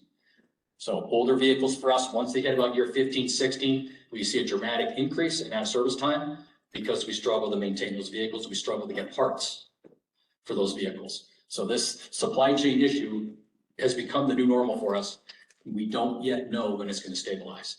So the issue with fleet is going to have a lot more pressure on our mechanics and our spaces, probably over the next 10 years. Okay, so a couple pictures. I saw some of this earlier. These were taken last week. This is on the, I sometimes refer to the fire side as the red fleet. We have red fire trucks, but also talking a little bit on the white side, which would be the environmental side through the process. So this is a view from the south side of the bays. On the left bay, we've got 3 apparatus and then 2 on the right. It's worth noting that 2 of the vehicles, engine 252 on the left, and then the white truck on the right are parked outside because the bay are filled. Now, this time of year isn't as much of an issue. But you can imagine the 4 months out of the year where it's oppressively hot, our mechanics are working outside, which I don't think is conditions that are appropriate for our mechanics to be working in. We've responded several times to 911 calls for our mechanics in the summertime because of heat stroke and heat related issues, because of having to work outside in this environment, which is difficult. The ceiling heights are a little too low. Our aerials, if we have to do work, we have to raise the aerial. We can't do that in these bays. So we're back outside. If it's raining that day, they're going to get wet. If it's 115 that day, it's going to be 115. So it's examples of shortfalls with the current fleet building setup. Got another picture on the inside to the right side. A couple of things about this slide. Engine 256 is on one of the lifts, kind of a legacy lift system. It's great. This will lift a ladder truck up in the air. The problem is only one truck can fit in there because of that lift. The new systems are mobile, so they roll in, lift the truck up. When you need it, move it out of the way. So we can really only get one truck any given time on the second bay. So it really limits our ability there. Additionally, you can see we have ill-fitted and not enough storage unit for our specialty parts.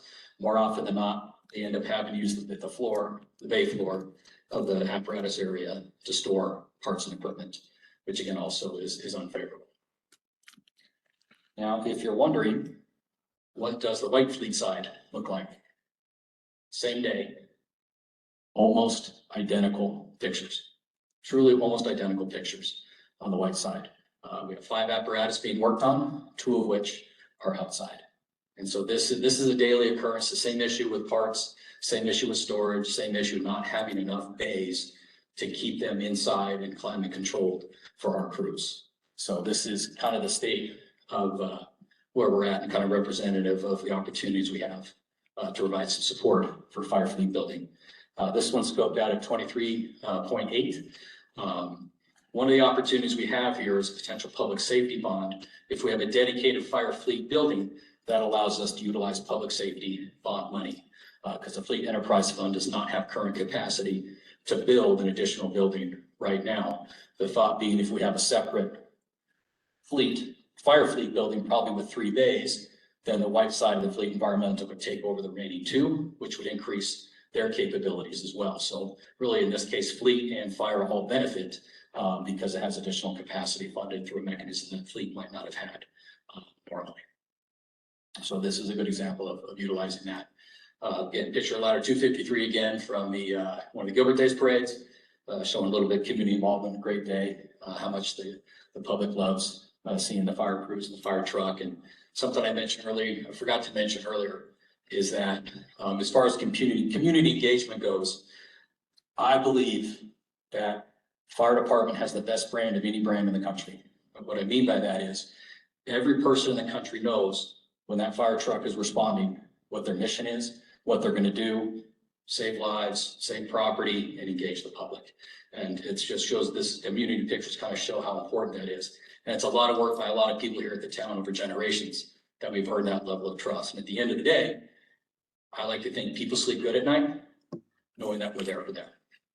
With the right apparatus in the right place, reliable apparatus, the training to do the job, PD as well, ready to respond, Parks and Rec serving every day as well. I believe that's who we are. Okay, fire renovations, we lump these together through the process, and all of these renovations tied together, maintaining service levels, improving response times.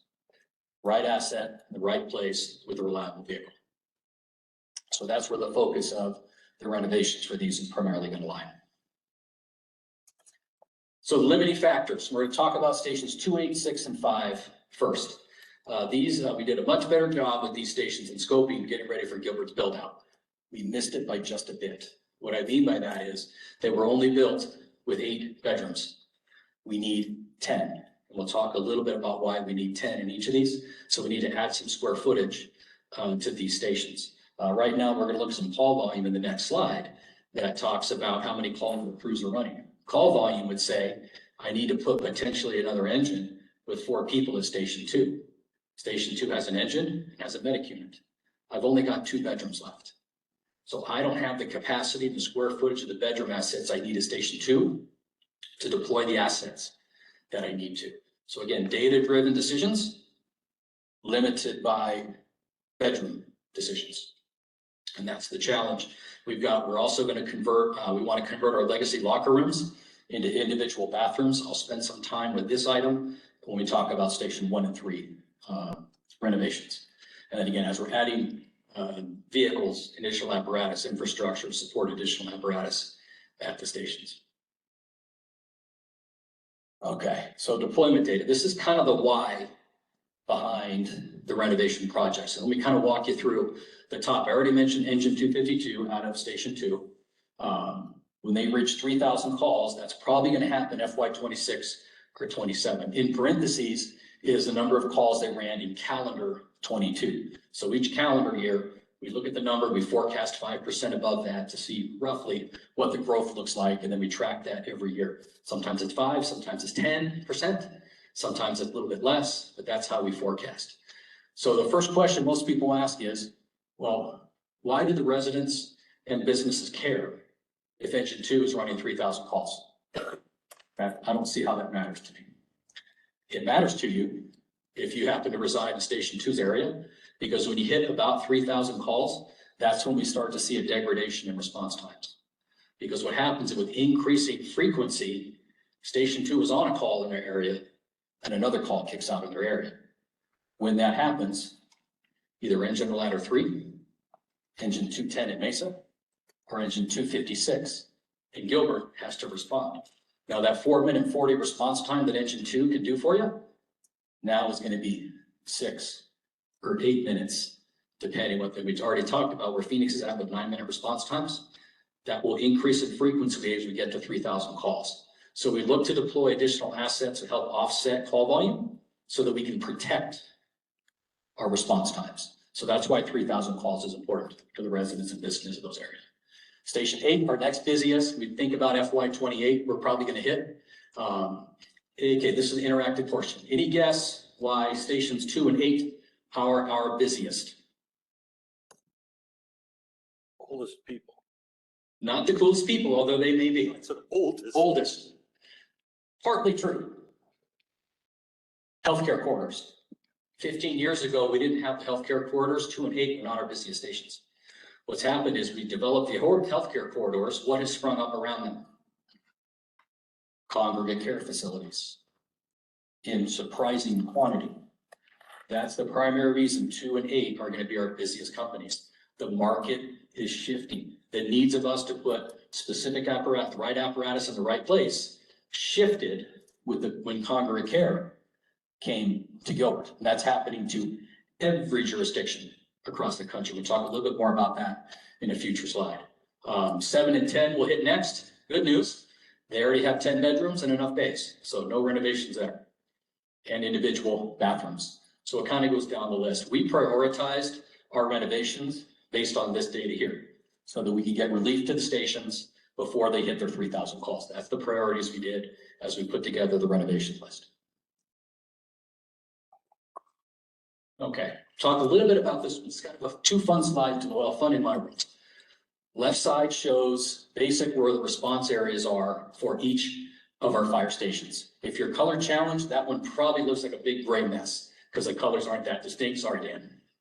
But we did highlight the specific stations 2, 6, 5, and 8. To the right is the heat map that you saw previously.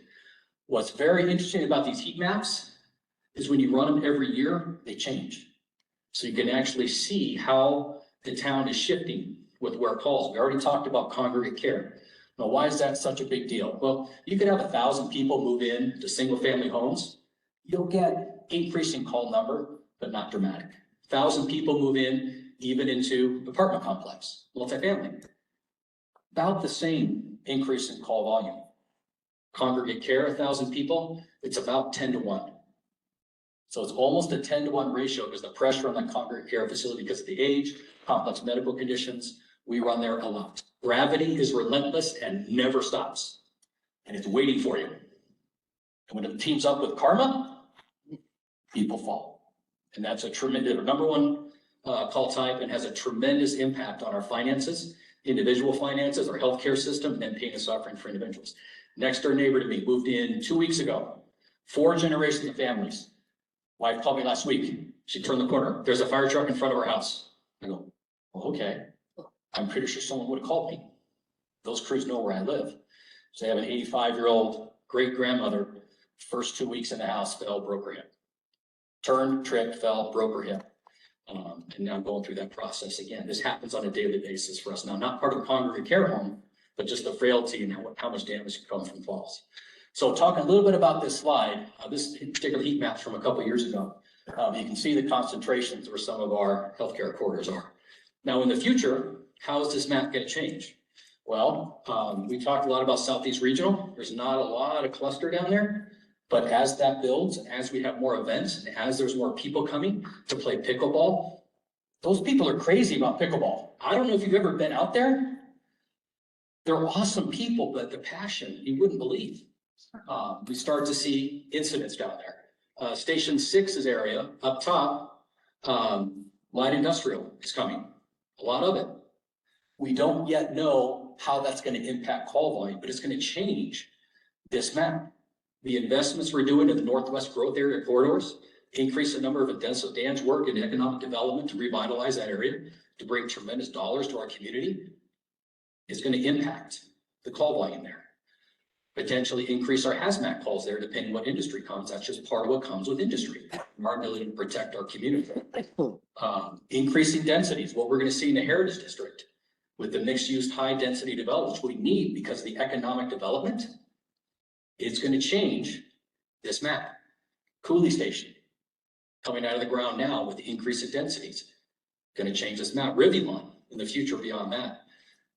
So my point to the story is that this map changes. And what I believe we need is we need all of our fire stations to be able to be flexible and pivot as we need to match that need. Data-driven decisions, what we believe in. Right now, we're limited by the number of bedrooms in fire stations. I don't think that's the appropriate way to maintain service levels and maintain response times and our effectiveness. So that's why we kind of look at these maps to see how we're changing over the years. and they need to be flexible. Okay, stations 1 and 3. Good news, these stations are maxed out with square footage, so we don't have any square footage. These projects are primarily about in protecting our people and ensuring we have fair and equitable service levels for our employees. I mentioned before the previous 4 conversions or renovations include a conversion of legacy bathrooms or legacy locker rooms into individual bathrooms. We're going to make the change to 1 and 3 as well. No additional square footage. And really what's driving this, shifting demographics of our workforce.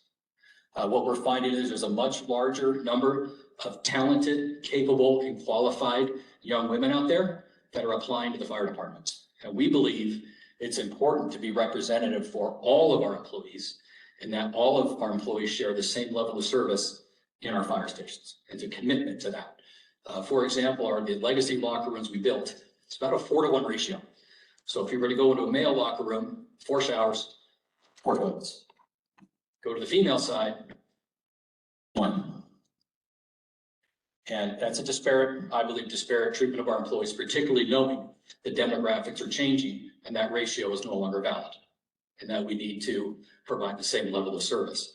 Operationally, where this impacts us is everything we've done for our cancer prevention, and we are deeply appreciative of the town manager's office, purchasing, and council for supporting things like a second set of turnouts and increasing help with medical coverage as we combat cancer and as we basically attempt to eradicate that from future generations of firefighters. After the first fire, we bag up those turnouts. They don't make it back on the truck. Those turnouts are taken to be laundered at a resource building. Units stay out of service, come immediately back to the station. First thing they do is shower to get whatever particulates are on them that cause cancer off.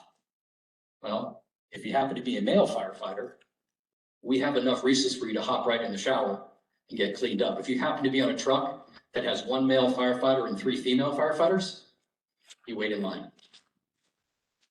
Not the appropriate message, nor is it the way we can have the most equitable and safest treatment of our employees. So we do feel conversion to individual bathrooms is the right thing to do. It also sends the right message to our existing firefighters and any future firefighters that want to help diversify and come to Gilbert saying, this is who we are. We believe in treating all of our employees the same. So that's a heavy emphasis on the renovations for why we're converting the locker rooms into individual bathrooms. Okay, so we lumped all these together and we ended up at 19.3 over the year. These are not all in 1 year. We have them phased, again, prioritized based on call volume and call type information.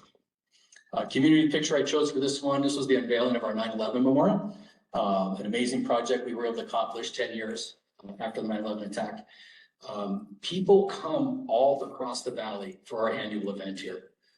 For us and PD and Parks and Rec and helps put this on, there's not a lot of agencies that still hold a 9/11 memorial. So we get quite a bit of outpouring from our community and respect that we still do this event, how much our, not just our community, but neighboring communities appreciate what we do. So again, just a little bit about that community engagement that we like to talk about.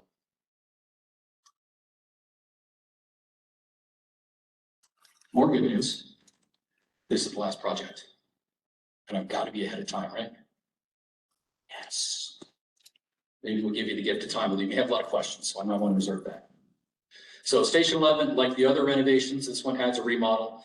This is about maintaining service levels with maintaining response times. Also about protecting our people by having a safe working environment and a fair working environment. The difference with this project is, again, it covers the additional 2 bedrooms. This particular station, conversion of locker rooms, was not built with a dedicated fitness room. Why do we care about that? Again, firefighters are working out in the bays with the apparatus, with diesel exhaust. And 4 months out of the year, working out in a fire apparatus bay is not pleasant and could actually be harmful because of the heat. Again, additional infrastructure.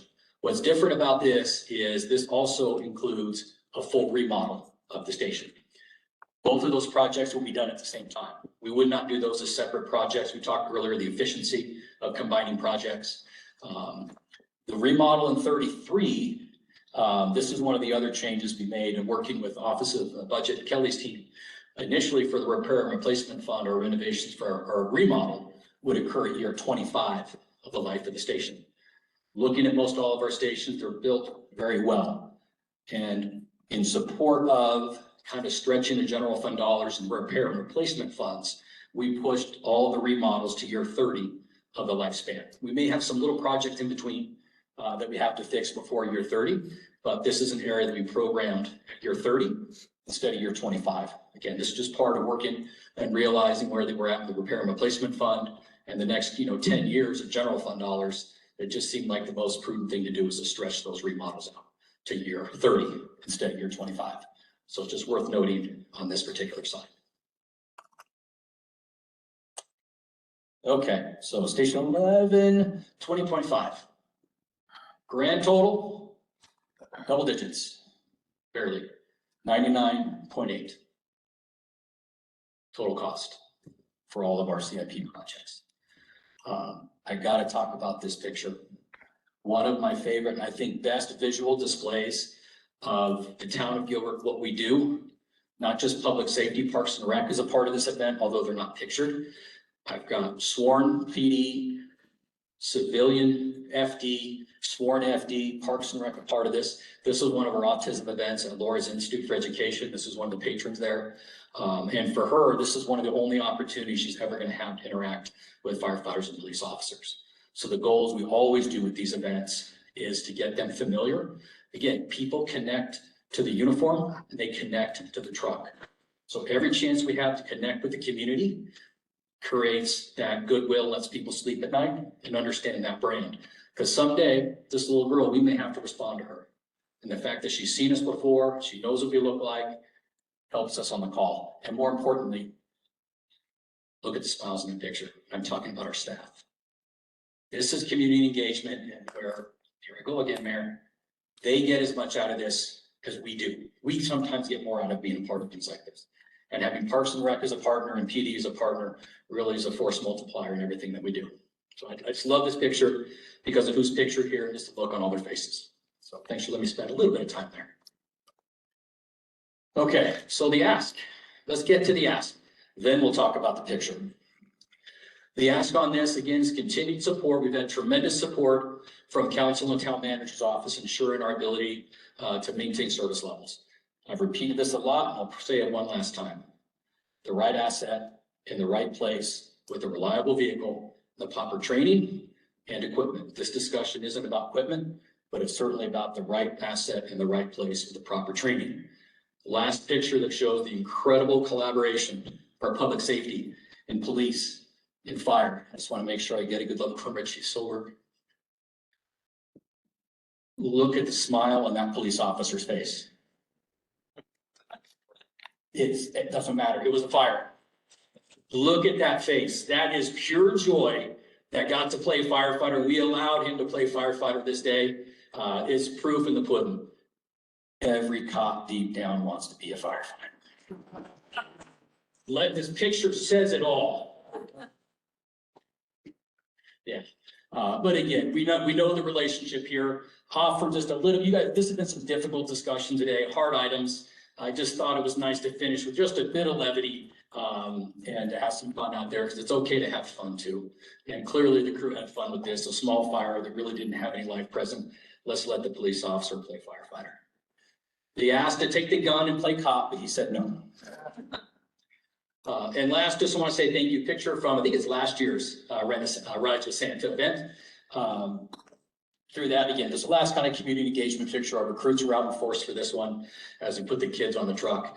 And I have to give a shout out. Kirsten had provided a tremendous amount of support for putting this presentation together, and the information and the messaging and really kind of the strategy, the approach. Jenica as well had a lot to do with it. And I just can't go without saying thank you to them. And I'll offer up having those two in the town manager's office, and the support we get as directors has been amazing. Truly a force multiplier in what we do and getting things done. And we really appreciate, I'm not the only director that thinks that. So thank both of you again for your assistance on this. And with that, I will take the questions. Great job, Chief. Janik and I both have the microphones, and can I just ask to go back to the slide with the final price tag on everything for us, please? Who wants to speak first? Questions, comments? Go ahead, Jim. At the expense of repeating myself ad nauseam, a remodel, the remodel of the, what is it, the fire administration comes, the remodel is $1,500 a square foot. It's not even a building, it's 1,500 square foot to remodel. Half is, we scoped it, half remodel, half new build. That's 10,000 square feet, total of 10,000. A 10,000, even if you build it from ground up, it's $1,560 a square foot. I want to see every possible person that's going to bid on this, because it just seems so high. And I realize there's things that are going to go in there that, you know, a typical building, an office, a high school, whatever, doesn't have. But when you're dealing with millions and millions of dollars, to not look at every single option there is, I find it stunning. I'd like to see not just the typical, you know, 3, 4, or 5 people that we use.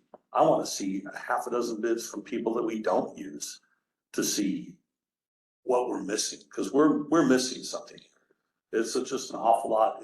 Renovations, you know, at $3 million station for 2 bedrooms, but it seems like a lot. It seems more reasonable than 15.6 for a remodel. So I want to see people come forward and say, our company would do it at this, and what's their reputation? What's the, you know, their warranty per se? What's the guarantee they're going to perform at that level? But it just seems like an awfully high number all the way through per square foot to deal with. We'll continue to work with the CIP team to drill down on that. We're in the programming phase right now, so still working on exactly what the square footage needs are, and then the arrangement. Absolutely, and we'll talk, I'm sure, at later dates about where that budget came from and contingency built into that, so we can better prepare council to have those discussions. So we appreciate the feedback again. Thank you. Yeah, go ahead.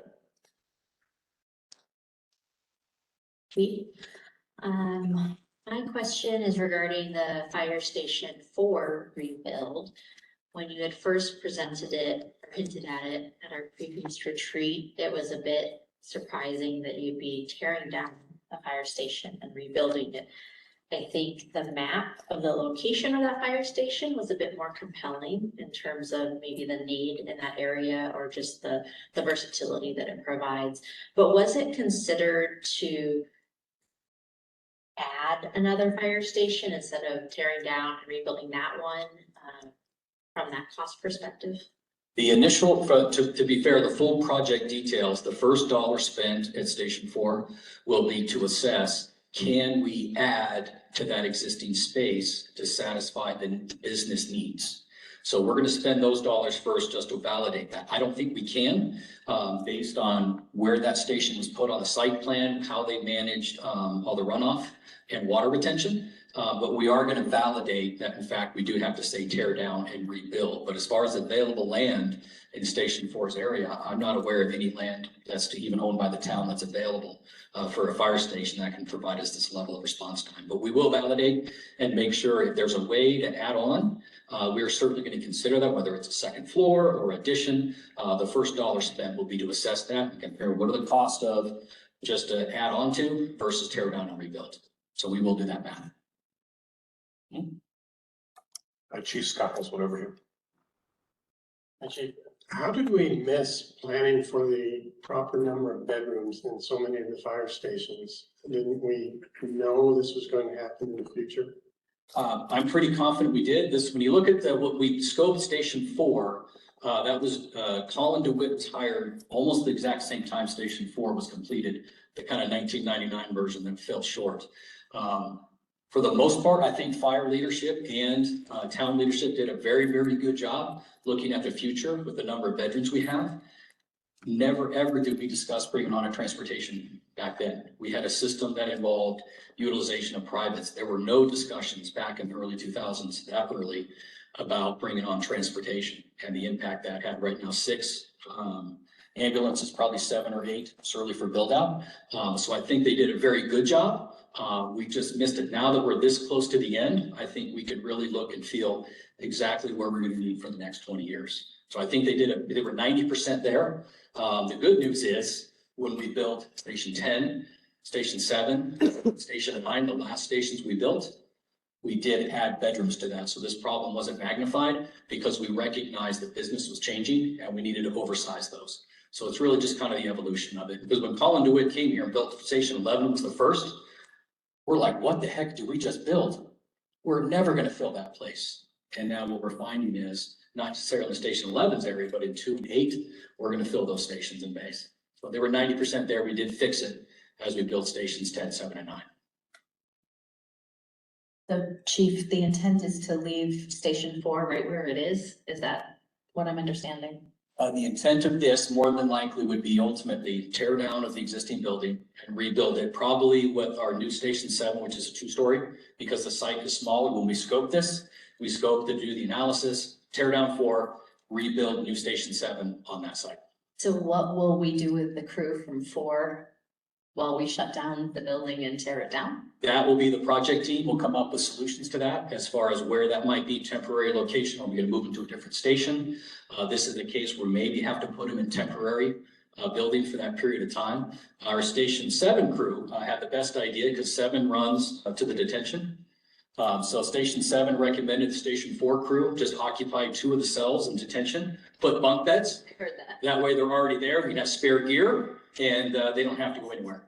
They have bathrooms in there too, so it may work, but. Because we have done this before. We rebuilt Station 7 at the corner of Cooper and Warner.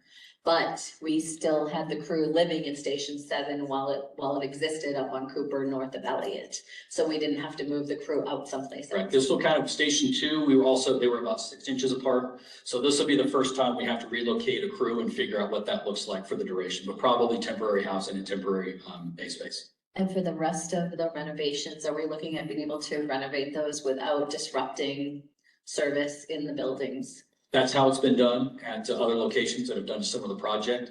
For example, the restroom facilities will probably end up leasing or purchasing bathroom facilities you can keep outside to bridge that gap. So yes, we would absolutely continue, would not have to be relocated.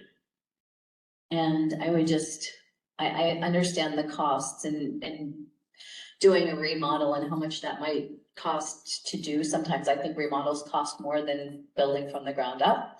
It's harder to maybe have those function well when you're doing a remodel, but I would also caution that we watch doing it just by a low bid, because I've seen buildings in this town that we've done on low bid and here we are having to rebuild them or redo them years later. So I think we need to use caution when we're taking things on just a low bid factor too, to just keep that in mind. No, we appreciate that. One of what's particularly for the fire admin remodel, we're really looking and spending a lot of time in program and scope to at least make sure we have the right square footage for the head count we're gonna need and how we're gonna use the building. And then we'll figure out, can it fit in the existing space? Or can we expand the existing space? Or where does it need to be on the Muni campus? That'll all be part of the space needs analysis and all these, as we start to get more clarity in all these projects and how they interact with one another. Thank you.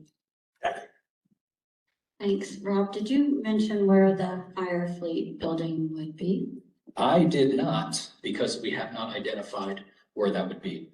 As we do the space needs analysis coming out of the ground, that's part of, we're very confident that that space needs analysis is going to indicate the need for additional space, but we have not identified where yet. I think I would move that up closer to the top, just based on some of the needs that I think our community has, and with Public Works as well. When we did the tour over there, I think it was really eye-opening for all of us. And the fact that we're gonna have to keep our trucks in service. The other ones, when I look at the other projects from the police department, the other ones tend to fall down the priority list for me a bit. It's not that they're not needed, but I'm just trying to figure out the timing and how we can, the bottom line comes down to what is the appetite of the community? And so how much are you able to ask for? you know, and so when you have to start prioritizing it to make sure that it actually passes, the other ones may not go up the list for me as much as the fleet building. Thank you. I'm gonna go to Chuck, but, Chief, let me ask you the same question I asked the police chief. When we look at these items here, do we look at each row as a standalone? When we address them, we need to address them fully? Or like with Parks and Rec, can any of those be phased over time so you do partials to get there? In police, the answer was each row stands alone. There's not really a phasing here. Every project is discrete. How does that work here? I don't see phasing for any of these other than the 6 fire station renovations is 6 individual phased projects. So in that regard, they are phased in priority of different fire stations, but otherwise would have to be singular projects. Thank you, Chuck. Chief, I know that if I want to build 5,000 square foot to my house, it's going to be completely different than 5,000 square foot on a fire station. Can you go over different materials or different aspects that makes this cost a lot more? For example, exhaust or those kinds of things. It really from the ground up entirely different. Our substrate, our concrete has to be at least 8 inches thick with a different substrate to support the heavy apparatus to get through. Our buildings are built typically out of block with a lot of infrastructure related to technology and dispatch information. Bay doors are expensive. It's really an entirely different model than we might think of as a regular house. And also the pressure we put on for 24/7 operations is pretty significant. And typically we work with CIP. We kind of go with the standard approach on square footages, and we are looking at what other project square footage have cost to build fire stations before we can come up with these. So there's quite a bit. They're pretty advanced buildings and robust buildings as well. So that's why we're seeing a significant difference between, you're not comparing apples. I mean, it's not the same as just building a building. Correct. Even just the concrete under your feet is at least 8 inches of concrete to support the heavy apparatus is a good example. Plus there's metal reinforcement in there, fiber in there. It's just the concrete itself has a substantial increase in cost. All right, councilors, I need to ask you a question now just to see where we are here. And I think just like we did on the police one, I want to kind of separate the question for you. The first question is just in terms of these, having identified these projects, their respective priorities as they're listed here, are you green, yellow, red in terms of that? The second question is on the dollar amounts, and I already know for Jim and perhaps for others, there's questions about, are those the necessary dollar amounts? Are they reasonable? But let's separate them out.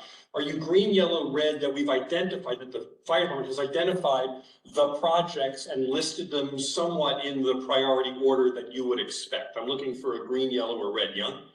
Over here.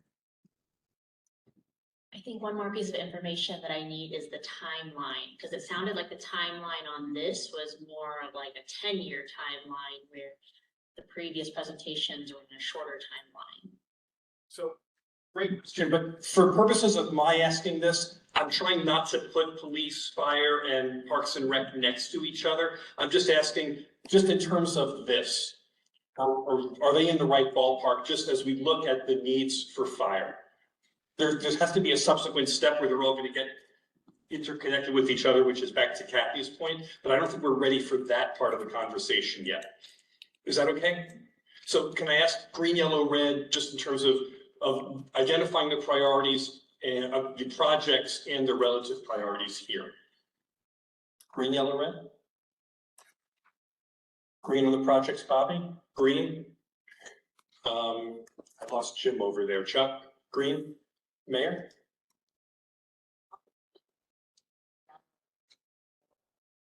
Yellow on the order of them. Okay, I'll come back and ask about that. Kathy?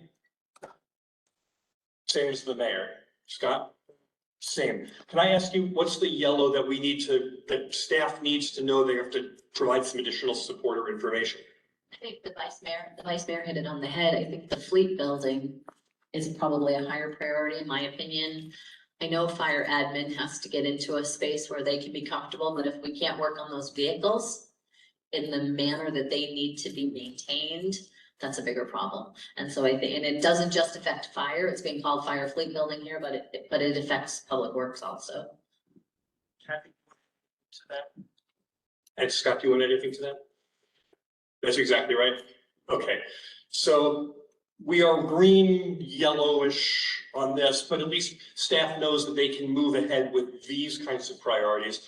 Then the question is the dollar amounts here. And am I getting from the conversation so far, I'm not trying to lead you here, I'm just trying to make, to expedite. This was a yellow to orange to possibly red in terms of the costs that are involved because they just seem so high based on your expectations. Is that what I'm hearing?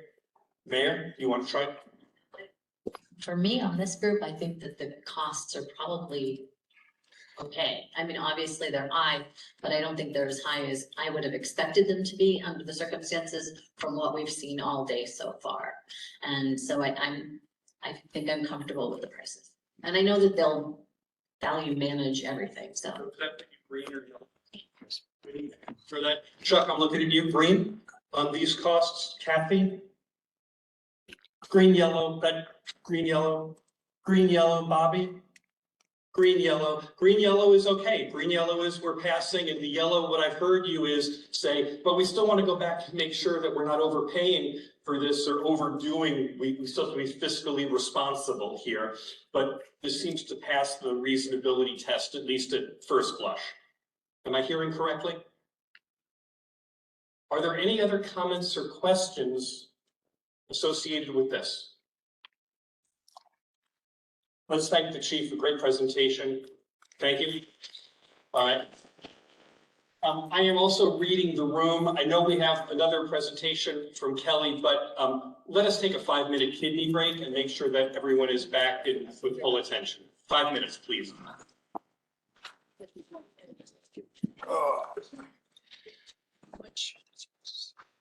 Thank you.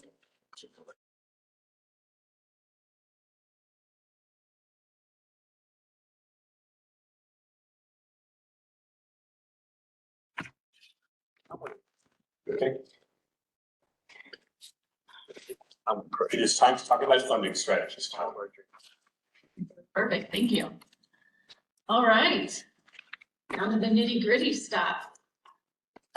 Just a quick reminder about what Patrick mentioned this morning, this quote about the best way to predict the future is to create it. And that's really the point that we're at in Gilbert's future planning. We have the opportunity at this point to plan what we want for our future city to look like. And that requires the input from you of council and what you would like that to look like, and how you would like us to give direction to staff to carry that out. So we talked a lot about the infrastructure needs. If we add up all of the parks, the public safety needs together, we're right around $1 billion total in all of the infrastructure that we've talked about today. So there is significant need for our community moving forward. We're going to talk through some broad brush strokes of how could we accomplish this. This is back of napkin math, and it's to get us to order of magnitude so that we can work to refine from there and get direction from council. As we talked about this morning, Gilbert has fewer revenue sources than most other places. We only have a few levers we can pull if we want to fund this type of infrastructure investment, because our current revenue streams can't support an investment of this size. So one of the options, I guess lots of different funding options, we can look at general obligation bonds. Those would be repaid with property tax money. You're probably secondary property tax money. And we would need to put it on a question, have voters look at that. Second option is a different type of bonds, municipal MPC bonds, municipal property corporation bonds. So that would be with existing revenue streams.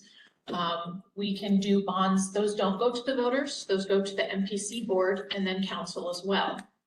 We don't have enough revenue stream to fund a large amount of bonds this way, so we would probably need additional sales tax or other revenue to be able to support the repayment of bonds of this type, but it's another option. We can reduce scope on some of the projects. We can delay project timing or cancel projects that has an impact on what we want our future to look like, what level of service we'll have. We can also pursue grants or other funding opportunities. There's not going to be enough grants to fund $1 billion of projects, but it can definitely offset some of it. We're always looking for those different opportunities. So a quick reminder about property tax and what that looks like. These are our value comparisons Total property tax, Tempe is the highest at $2.41. This is from the fiscal 24 property tax. They change a little bit every year. Phoenix is second at $2.10. We've got Buckeyes and Queen Creeks in the 160s and 70s. Mesa and Gilbert are currently the lowest in the 86 cents and 98 cent range, just under $1. If we want to fund all 1 billion projects using only property tax money, we would need something in the order of magnitude of a tax rate around 210. So we would still be less than the Phoenix and Tempe area. We would be on the higher end, but not way higher than anybody else. This is just looking at taking 20 years, completely out every dollar. How much bond capacity could we get for projects at that level? So about $2.20. If we instead said we want a tax rate of $1.50, that would fund about $650 million of projects. You can see in those first couple of years, they jump up a little bit. Those are some interest-only payments because there's less capacity in that future, and a lot of our principal is out on the long end. That's the dark blue, medium blue bar across that top. I guess I should say the dark blue at the bottom is our existing debt. Purple is reserving space for the remaining transportation bonds that we have yet to issue, but we have projects moving forward using that money. And so that would be the total look at what our property tax would look like. If we drop down to $1.25 as a target tax rate, that gives us about $450 million for projects. But you can see we're having an increasing problem in those front years where we would really have to work on the structure of bonds because those are interest only in those front years, and there's just not enough capacity really to structure the bonds that way. It's pretty tight. But in general, that's kind of the outlook that we would look at on property tax. If we look at our sales tax, so just a quick recap from before, Gilbert's sales tax rate is pretty much 1.5% on most things. Mesa, 2%, Queen Creek, 2.25%, Scottsdale and Tempe in the 180 range. Chandler, same as us. If we wanted to fund all of the projects using only sales tax, we would need to increase our sales tax rate about 80.8%.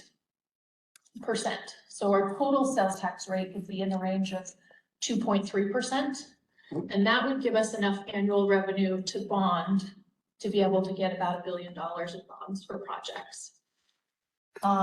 With sales tax, if the timing of projects, if we didn't need things for 20 years, we could cash fund some things, but we know that there's a lot more need in the projects earlier on.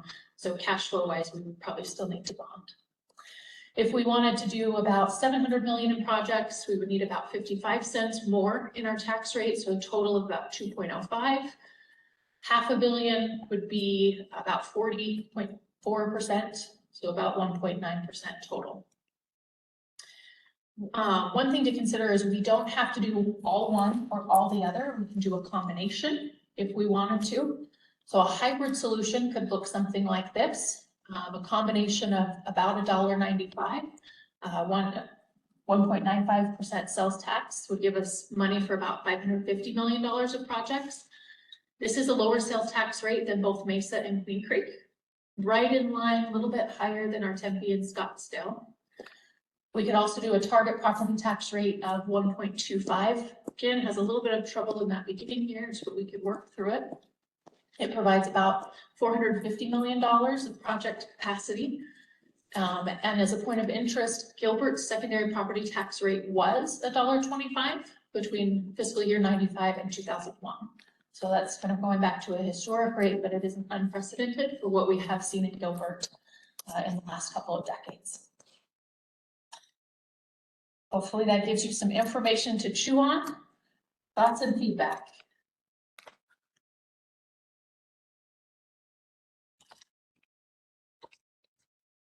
I'm looking to see who would like to comment or question first. You want to go back somewhere, Kathy? Go back to the sales tax section, please. Kathy, what's the question you asked here? I just didn't get the last figure. I had 190 and then there was something underneath there for if we raise the sales tax, what that dollar figure would be? This one, Yeah, that would be about 166. for 15.4, or no, About 200 million projects. Yes, so with the sales tax, this would be ongoing revenue. I guess on sales tax, when you ask the voters, you can ask them, we want an increase for a specific amount of time or in perpetuity. You can ask the question either way. This is assuming that we would have that ongoing revenue for 20 years to repay 20-year debt. We could ask for it in perpetuity and then have additional projects in the future, or we could ask voters and just say, we only want to increase it for a specified period of time. Let's stop us a question here. Did you look at any kind of specialty sales tax that some other cities had? Or what about raising the bed tax back to at least what it was before we cut it? Good questions. So the sales tax base is the same whether it's specialty or general. So we could ask the question and say, we want this to be a specialty tax for a period of time or ongoing. The numbers would turn out the same for the same amount of revenue, but we could package that however you would like. I didn't run the numbers on the bed tax. Bed tax would be restricted and only be able to be used for tourism-related projects. So a lot of our projects wouldn't qualify to be used for that revenue source. Ellie, would you just describe what a specialty tax is? A specialty tax would be telling voters that we need this sales tax for a particular purpose, and it's restricted for that specialty, for that special purpose. Jim? One, the hotel tax has to be for something, tourism. Does anything Parks and Rec qualify for? We can look into the exact restrictions. I don't know that I know them off the top of my head, but it does have to be promoting or supporting tourism. If Dan knows it off the top of his head, we could look at that. And then off the, I think it's the chart before this, that showed the comparative rates. How much off of each, let's say you've got the blue at 4.3, and you have 1.5, 1.5. How much is brought in off of each of those, you know? So the calculations that we did earlier are assuming that all of the 1.5s in Gilbert go to the new rate. For all of those bases. It would be on retail, on your communications or phone bill, on your utilities, all of those. And it would impact the base part of your bed tax. So bed tax is our base rate of 1.5 plus the additional fee of 2. Okay, so maybe I'm asking this wrong. Is what I'm seeing just sales tax on hotels and is the taxes upon, because I'm looking at 1.5% as being retail tax, 1.5 is being phone bill, 1.5 is being utilities. How much comes off that 4.5%? Each 1.5% piece, how much does that versus phone bill tax every month? Correct, yeah. I probably can't answer that off the top of my head, other than to say in general, retail is a much bigger category. Absolutely, I understand. I'm just saying, I'd like to know if we even stayed at the lowest, phone bill, we're 1.5, somebody else is at 2.0, and I'm just, well, I guess it's 1.75. But how much extra revenue does that bring in? And you get more, as you have more residents come in, more comes in. 1.5 on utilities. Well, the next thing is got only 1.75. That extra 0.25%, does it bring us any sizable benefit? I can break that out and get that to you. On this chart, it's assuming that the additional rate applies to all of the categories.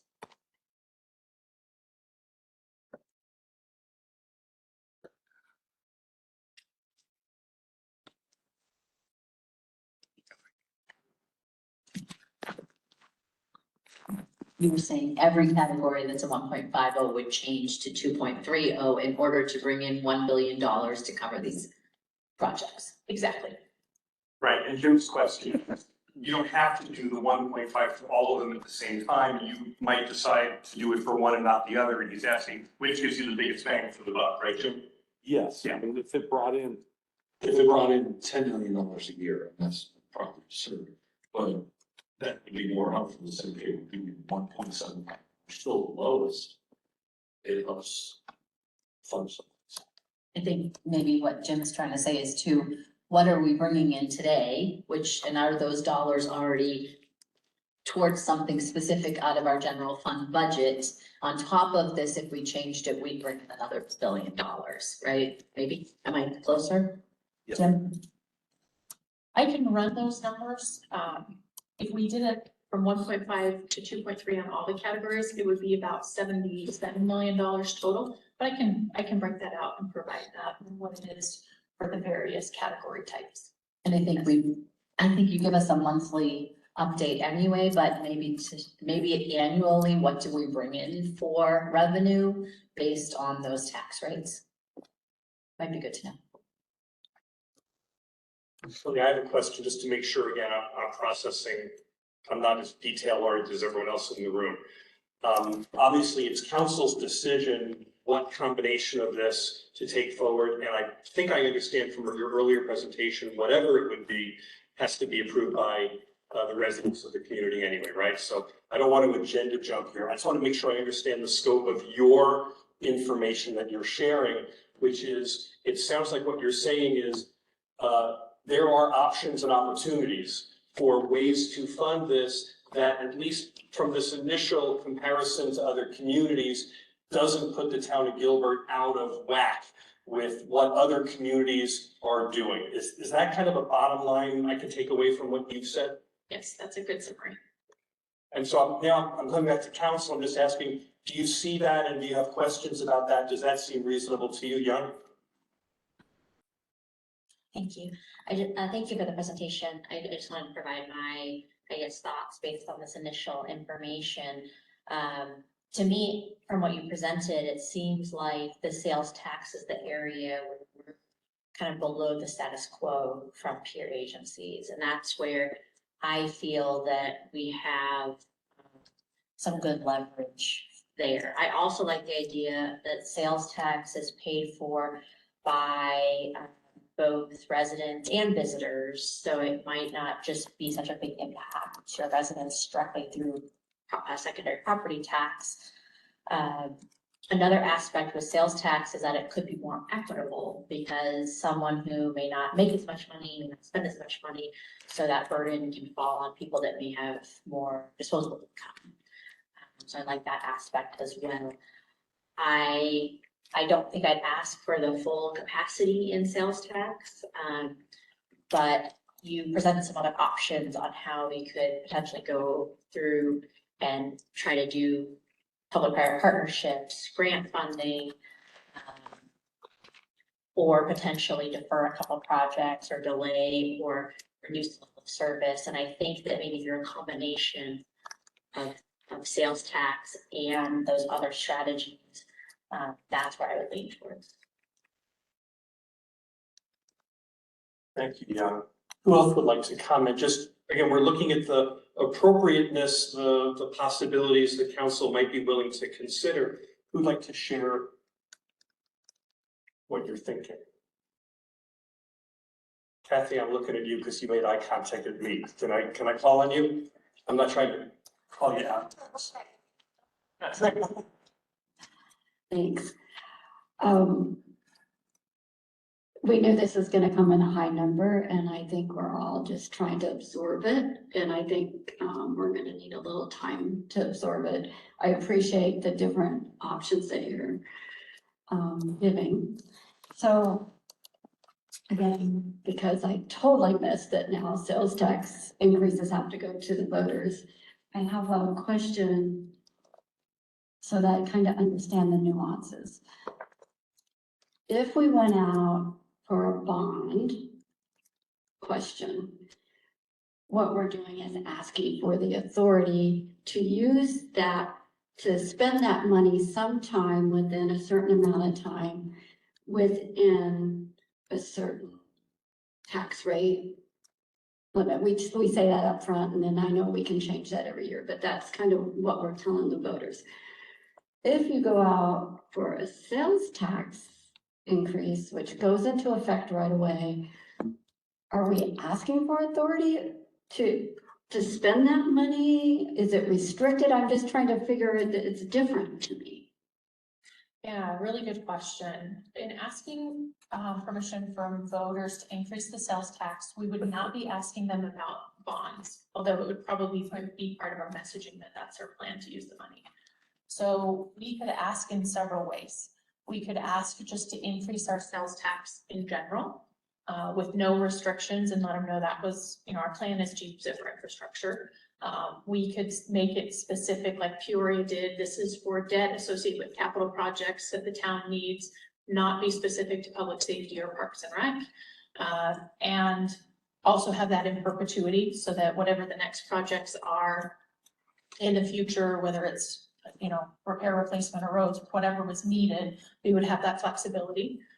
Or we could be very, very specific and say, voters, we want to increase sales tax for the purpose of public safety and parks projects for the next 20 years. It will sunset at this time. We still wouldn't ask them about the bonds, but then as a separate, if they said yes, then we would do bonds that didn't require voter approval and we would go out and issue those afterwards. So the timeline, even if we asked for a change in the sales tax rate, it wouldn't be immediate because the timeline to give notice to DOR, it would probably, if we got permission on a November ballot, we wouldn't be able to change the sales tax rate until July of the following year. The follow-up? Okay, yeah, it requires some deep thinking. Scott, were you looking at me because you had something you wanted to say? Don't look at me, don't look at it. Whatever you do. I'm kind of feeling like I want to simplify this as much as possible, Kelly, and get to what's realistic. We have to get the pulse of the community, which is not that great right now on expecting more burden, more tax burden, more utility rate burden. It's not real great. So I'd like to get to a point where we have a bottom line that we feel that can have a reasonable chance with the community, get to that bottom line number. I guess that's what we have to determine. You probably can't do that. But then turn to these presentations we have today and say, okay, looks like this may fund the top 2 or 3 on your list, pick them out, and that's what we're gonna do. And then when we go to the voters, we say, we are very specific in the projects that are gonna be funded by that money. Scott, I'm gonna just restate what you said and make sure that I understand it. We spent the whole day listening to the needs that come out of Parks and Rec, Fire, and Police. And I think what you just said was, that's great, that's one way of looking at this, but you're saying our residents may only have an appetite for a certain amount of burden to take this on, and then we have to have some assessment of that so that we know how much of the need we should actually put before them to stand any chance of having a vote approved. Is that your essential point? Okay, thanks. Yeah, I'm not trying to put words in your mouth, I'm just trying to make sure. I'd love to hear from other council members. Chuck? I agree with Scott, definitely. I'd like to see what the final number may be, estimate, also the private partnership also. So you get to a number and then make a decision based on that. Jim? Bobby, I'm coming to you next, just fair warning. I'm going to say that whatever it is, I want it to be real specific, so people know what it is, why it is, and if people say yes or no, they know what's been done. It doesn't feel pushed on them. And that in the end, let's say sales tax, it does sunset with the completion of certain projects for over 20 years term, because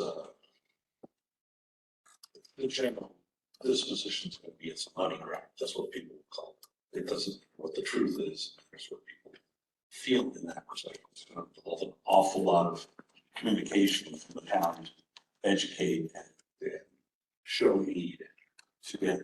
I mean, this is billion ask. I can't. All the things that the board go through, what does the town have an appetite for? Because I don't think the town has an appetite to bond for $1 billion. I'm coming to you as promised. Here you are. Well, I'm gonna have to think about this a bit.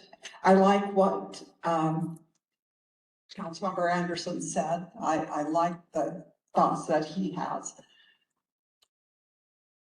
I don't know what else to say other than I really want to think about this. I need to put some things on paper and check it out. Completely reasonable position to say there's a lot here and it deserves a lot of careful thought. Mayor, do you want to, Thank you. This community right now doesn't have an appetite to vote for a bond of any kind of a magnitude. I remember sitting right here in this building in 2017, 2018, struggling with how much to bond for the public safety training facility and how many times we went back and forth with $40 million, $45 million, and we ended up at $65.5 million that passed overwhelmingly, easily with the public because it was for public safety.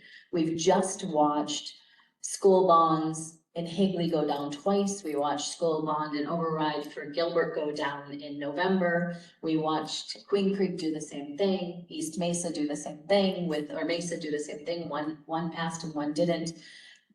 People don't have an appetite for this right now.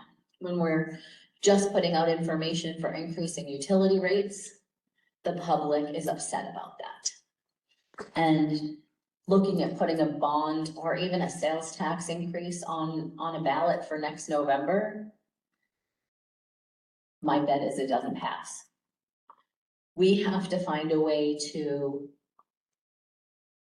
prioritize exactly what we need in this community over the next few years to start this process, and exactly what that dollar amount needs to be, and then work on finding ways to make that commitment, whether it is through grants and funding, some other sources. If we have to take these rates to the public, I don't know that they will pass right now. I just don't know that they will. I know that when I ran for mayor in 2020, people said to me, just keep Gilbert, we'll pay. We love living here and we'll pay.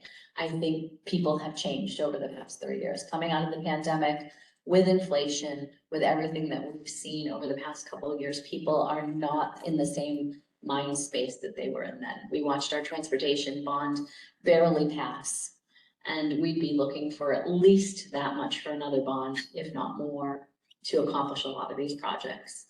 I don't know what the best answer is at the moment. I would like to maybe look at a combination of different things, because we can't put all our eggs in one basket. That's for sure. Mayor, if I could, I want to ask a two-part question, first to you, and then I'm going to turn to Kelly. So when we went back through all of the $1 billion that were reviewed today, your first point is we shouldn't go to the voters with anything more than what is absolutely essential, right? And so there is some dollar amount somewhere that it might be appropriate to do it. That's what I think I just heard you say, yes? But what you really want to say is there's got to be other funding sources beyond here. Am I right so far? Yes, just we can't put all our eggs in one basket and look for just a bond to solve the problems. Okay, so I'm going to put the question back to Kelly. Now I'm going to put you on the spot. Separate from the sales tax and separate from the secondary property tax that you said here, what other funding sources practically, realistically are out there that the town could actually even look at? Fair question. I could do order of magnitude infrastructure this size: sales tax, secondary property tax, primary property tax. We don't have any control over our state shared, so we can't do that. This isn't utility related, so we couldn't do it by increasing utility rates. If we wanted to, I guess we could be like Mesa. We could increase our utility rates and then transfer a bunch of money into our general fund. And also grants, what's grants in this? If you look at grants, I don't think we could get a grant for that level, realistically. Those are really our options. We have very few revenue streams that we take advantage of in Gilbert, and we've been maximizing them as much as we can.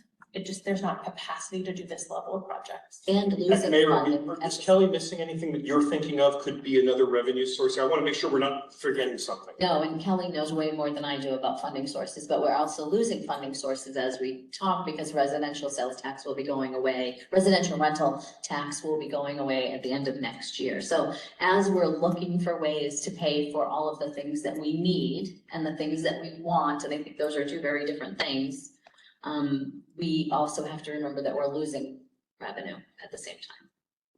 I'm just trying to get my head around this particular conversation. What you just said, there are things that we need, things that we want. I'm not sure how I can process today's conversation to separate those two things, because it sure sounded like a growing community approaching build out has resident expectations built in, 4 minutes and 40-second response times, and, you know, having police being able to work out of facilities and do this. Like, those all sounded pretty imperative to me. Am I missing something that you're thinking about? I think some are definite need to have and some are want to have. And I think that there's a difference there with the projects. I mean, I'd love to finish the whole Gilbert Regional Park, but is that a need that we have today? The response times are a need that we have today. Thank you. Okay, Jim, I see you back there. Go ahead. I'm trying to get the conversation going a bit. That's why I'm prompting this. Go ahead. With the proposed increase in system development fees, how much could that offset this?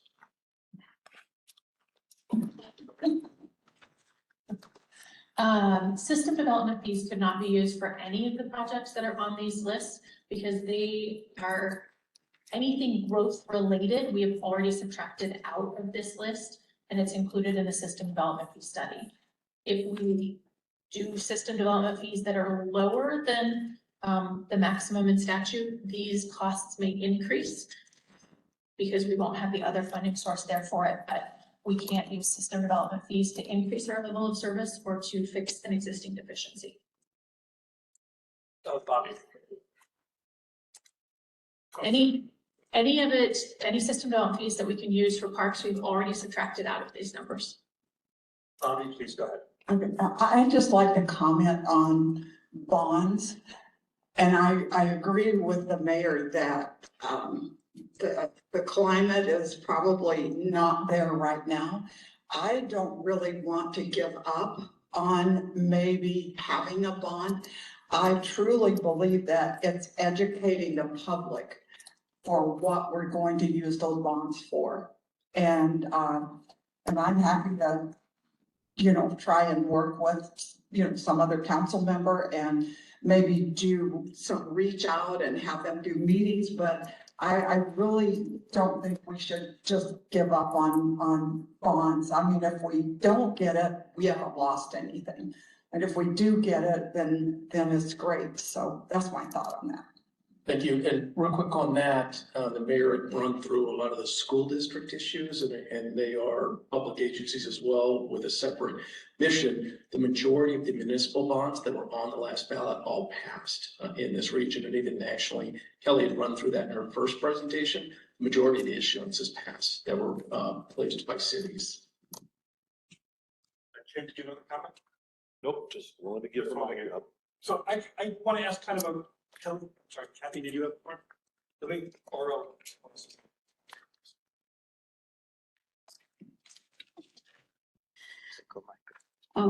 First, I just want to say, I know how hard the staff has worked to bring us these projects, knowing that there's other needs in our community as well.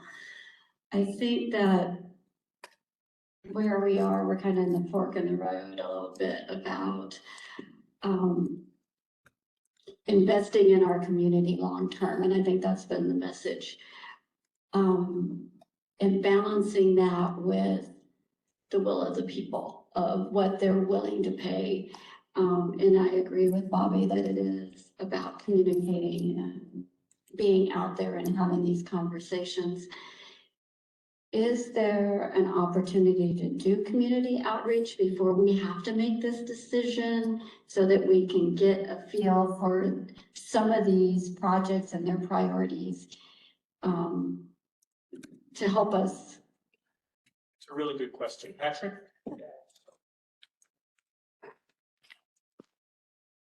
Okay, great question, Kathy. Yeah, and so a lot of the material that you're seeing today was from engagement work with the community, like with the Parks and Recreation Plan where you play process, where they told us we listened to them on what they're seeking, but we can certainly drill down and better understand where our voters are at and how they may feel about these issues to better fine tune our approach to communication, helping them understand why we're bringing these things forward, what the impact is to them in the respective areas, whether it be public safety or parks and recreational opportunities for themselves and their families, to best gauge how to approach it. Patrick, just not putting you on the spot, but the question was that engagement just about what residents want, what they need from these different departments, or did that conversation extend to how it would be paid for and what the impact on them might be for paying for it? Yes, the majority of the engagement has been understanding what they want from us, Matt. But we can also do some engagement on, how we pay for it and how they prefer for us to pay for it.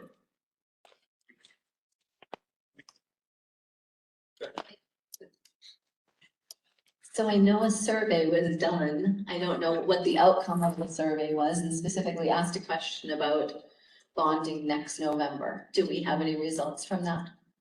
Yeah, we've got some meetings set up with all of you, I believe, starting next week, Leah, to go through that in detail.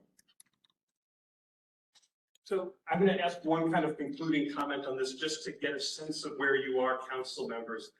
No one's making a commitment to take anything to the, maybe not, it's not a yeah, no one's ever accused me of being soft-spoken, but that mic is terrible. So council is not making any decisions today, and I'm not trying to back you into a corner, but one of the things that staff would really value hearing from you before we finish this conversation is if, and I know it's a big one, but if they were proceeding with some sort of funding mechanism and your choice was 100% sales tax, 100% secondary property tax, or some combination of the two, which would you prefer to see? And I know the dollar amount matters and what's in it. I know all that matters, but I'm just trying to ask a general question on staff's behalf. Which would you rather see in terms of their approach to trying to solve the financial equation for you? Can you give me some sense of what would be, Kathy? Thanks, Matt. I think I would like to explore the combo, but with restricted funds so that if for the sales tax, that it would be for the 20 years and it would be for that. So that's kind of where I was leading if we are moving forward. Is that, Kelly, is that what I understand is the specialty thing? So the specialty means you restrict it, you're telling them that the sales tax is going to be used for these specific purposes? Yes. Okay, who else wants, Mayor, you want to comment on that? Again, I think I said a few minutes ago that I wouldn't want to put all my eggs in one basket, so I would want a combination of something. I need to know, under the state law that you discussed, is it an increase by a certain amount to the sales tax that has to go out to the voters? Is it any increase? Did we find that out today? Prop 126 said any increase on services. So the question is, does a sales tax increase qualify as on services? So I don't think we have an answer for you today. We want to have legal do some more research to interpret that ballot measure and what that means for sales tax increases. So if it was a sales tax on our phone, like we have 1.50, that's a service that, so it might be an increase that would have to go to the voters.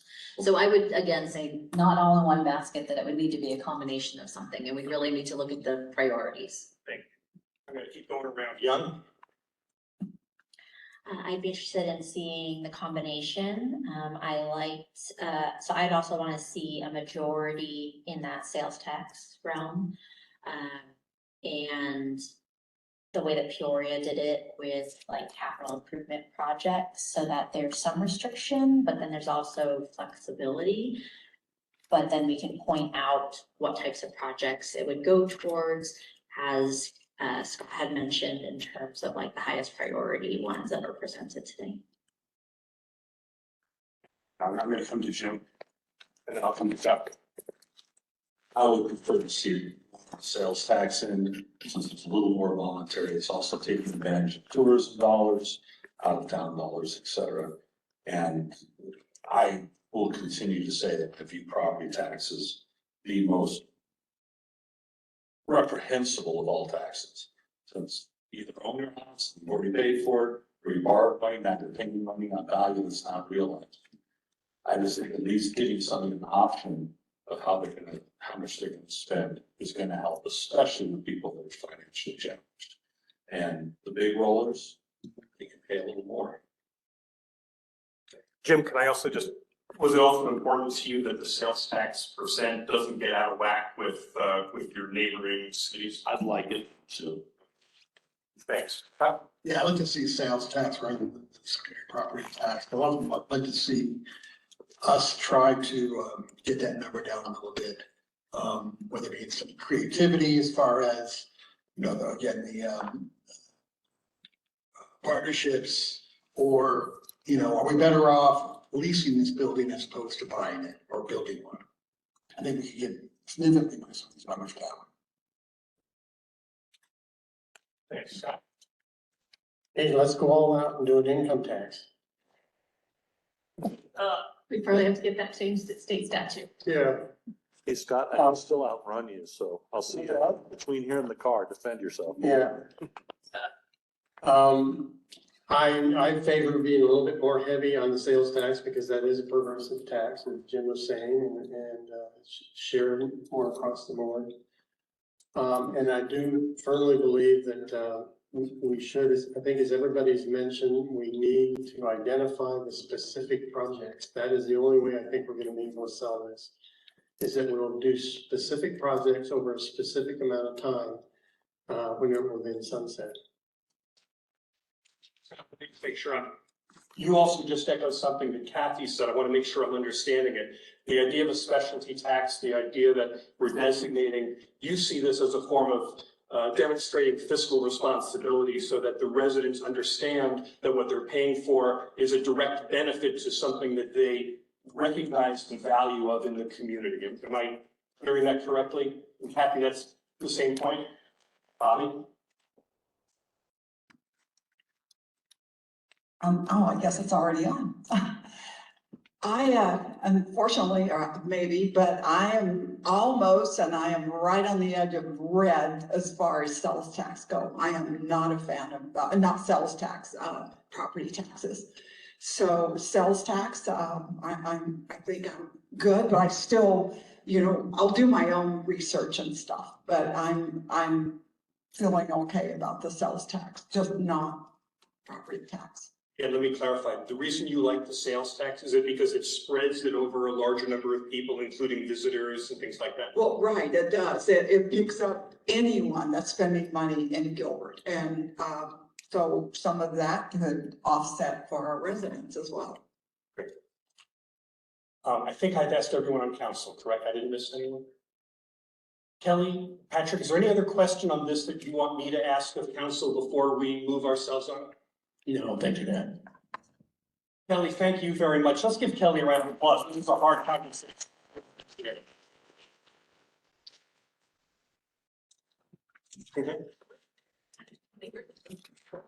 Patrick, it's up to you to take us on. Okay.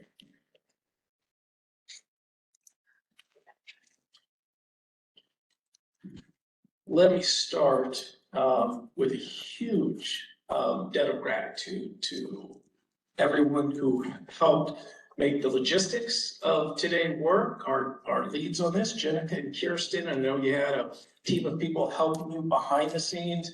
Again, the retreat went very smoothly. We're very grateful for all the work you did, as well as the support on the presentations as well. Jenica, Kirsten, Eva, and DitchGov, as well as multiple staff members within each of the departments.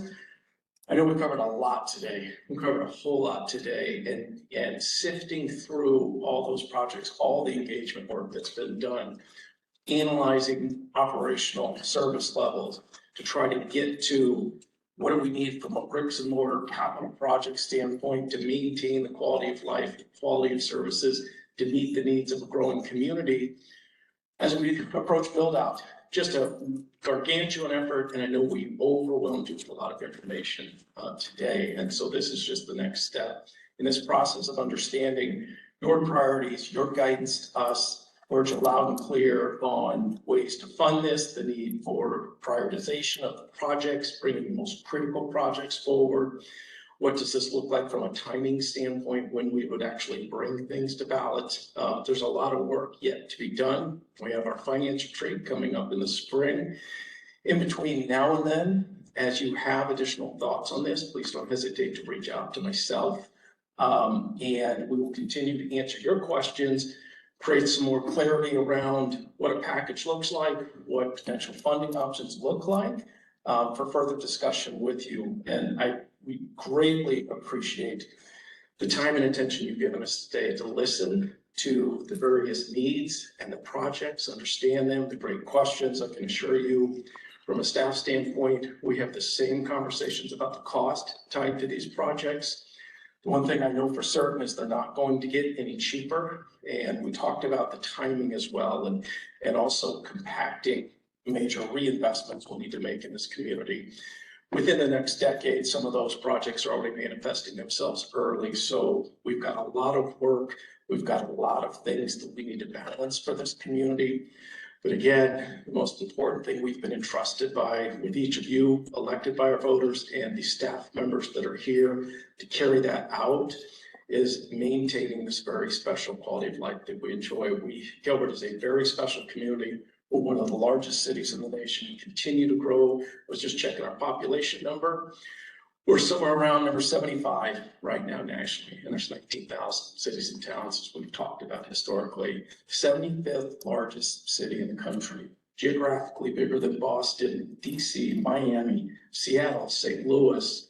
We are a very large city by way of population, a very large city by way of geography, and the numbers as a result, or the projects we need, are very large. And sometimes it takes time to digest that, really think through. But again, thank you so much. We know what we need to do. We'll start putting some additional work on, again, this project's prioritization, how they get funded, and what that looks like for further dialogue with you. So with that, thank you for the time today. And we'll, again, don't hesitate to reach out to me with any thoughts or questions you have and follow up to this, and we'll get back to work. Thank you.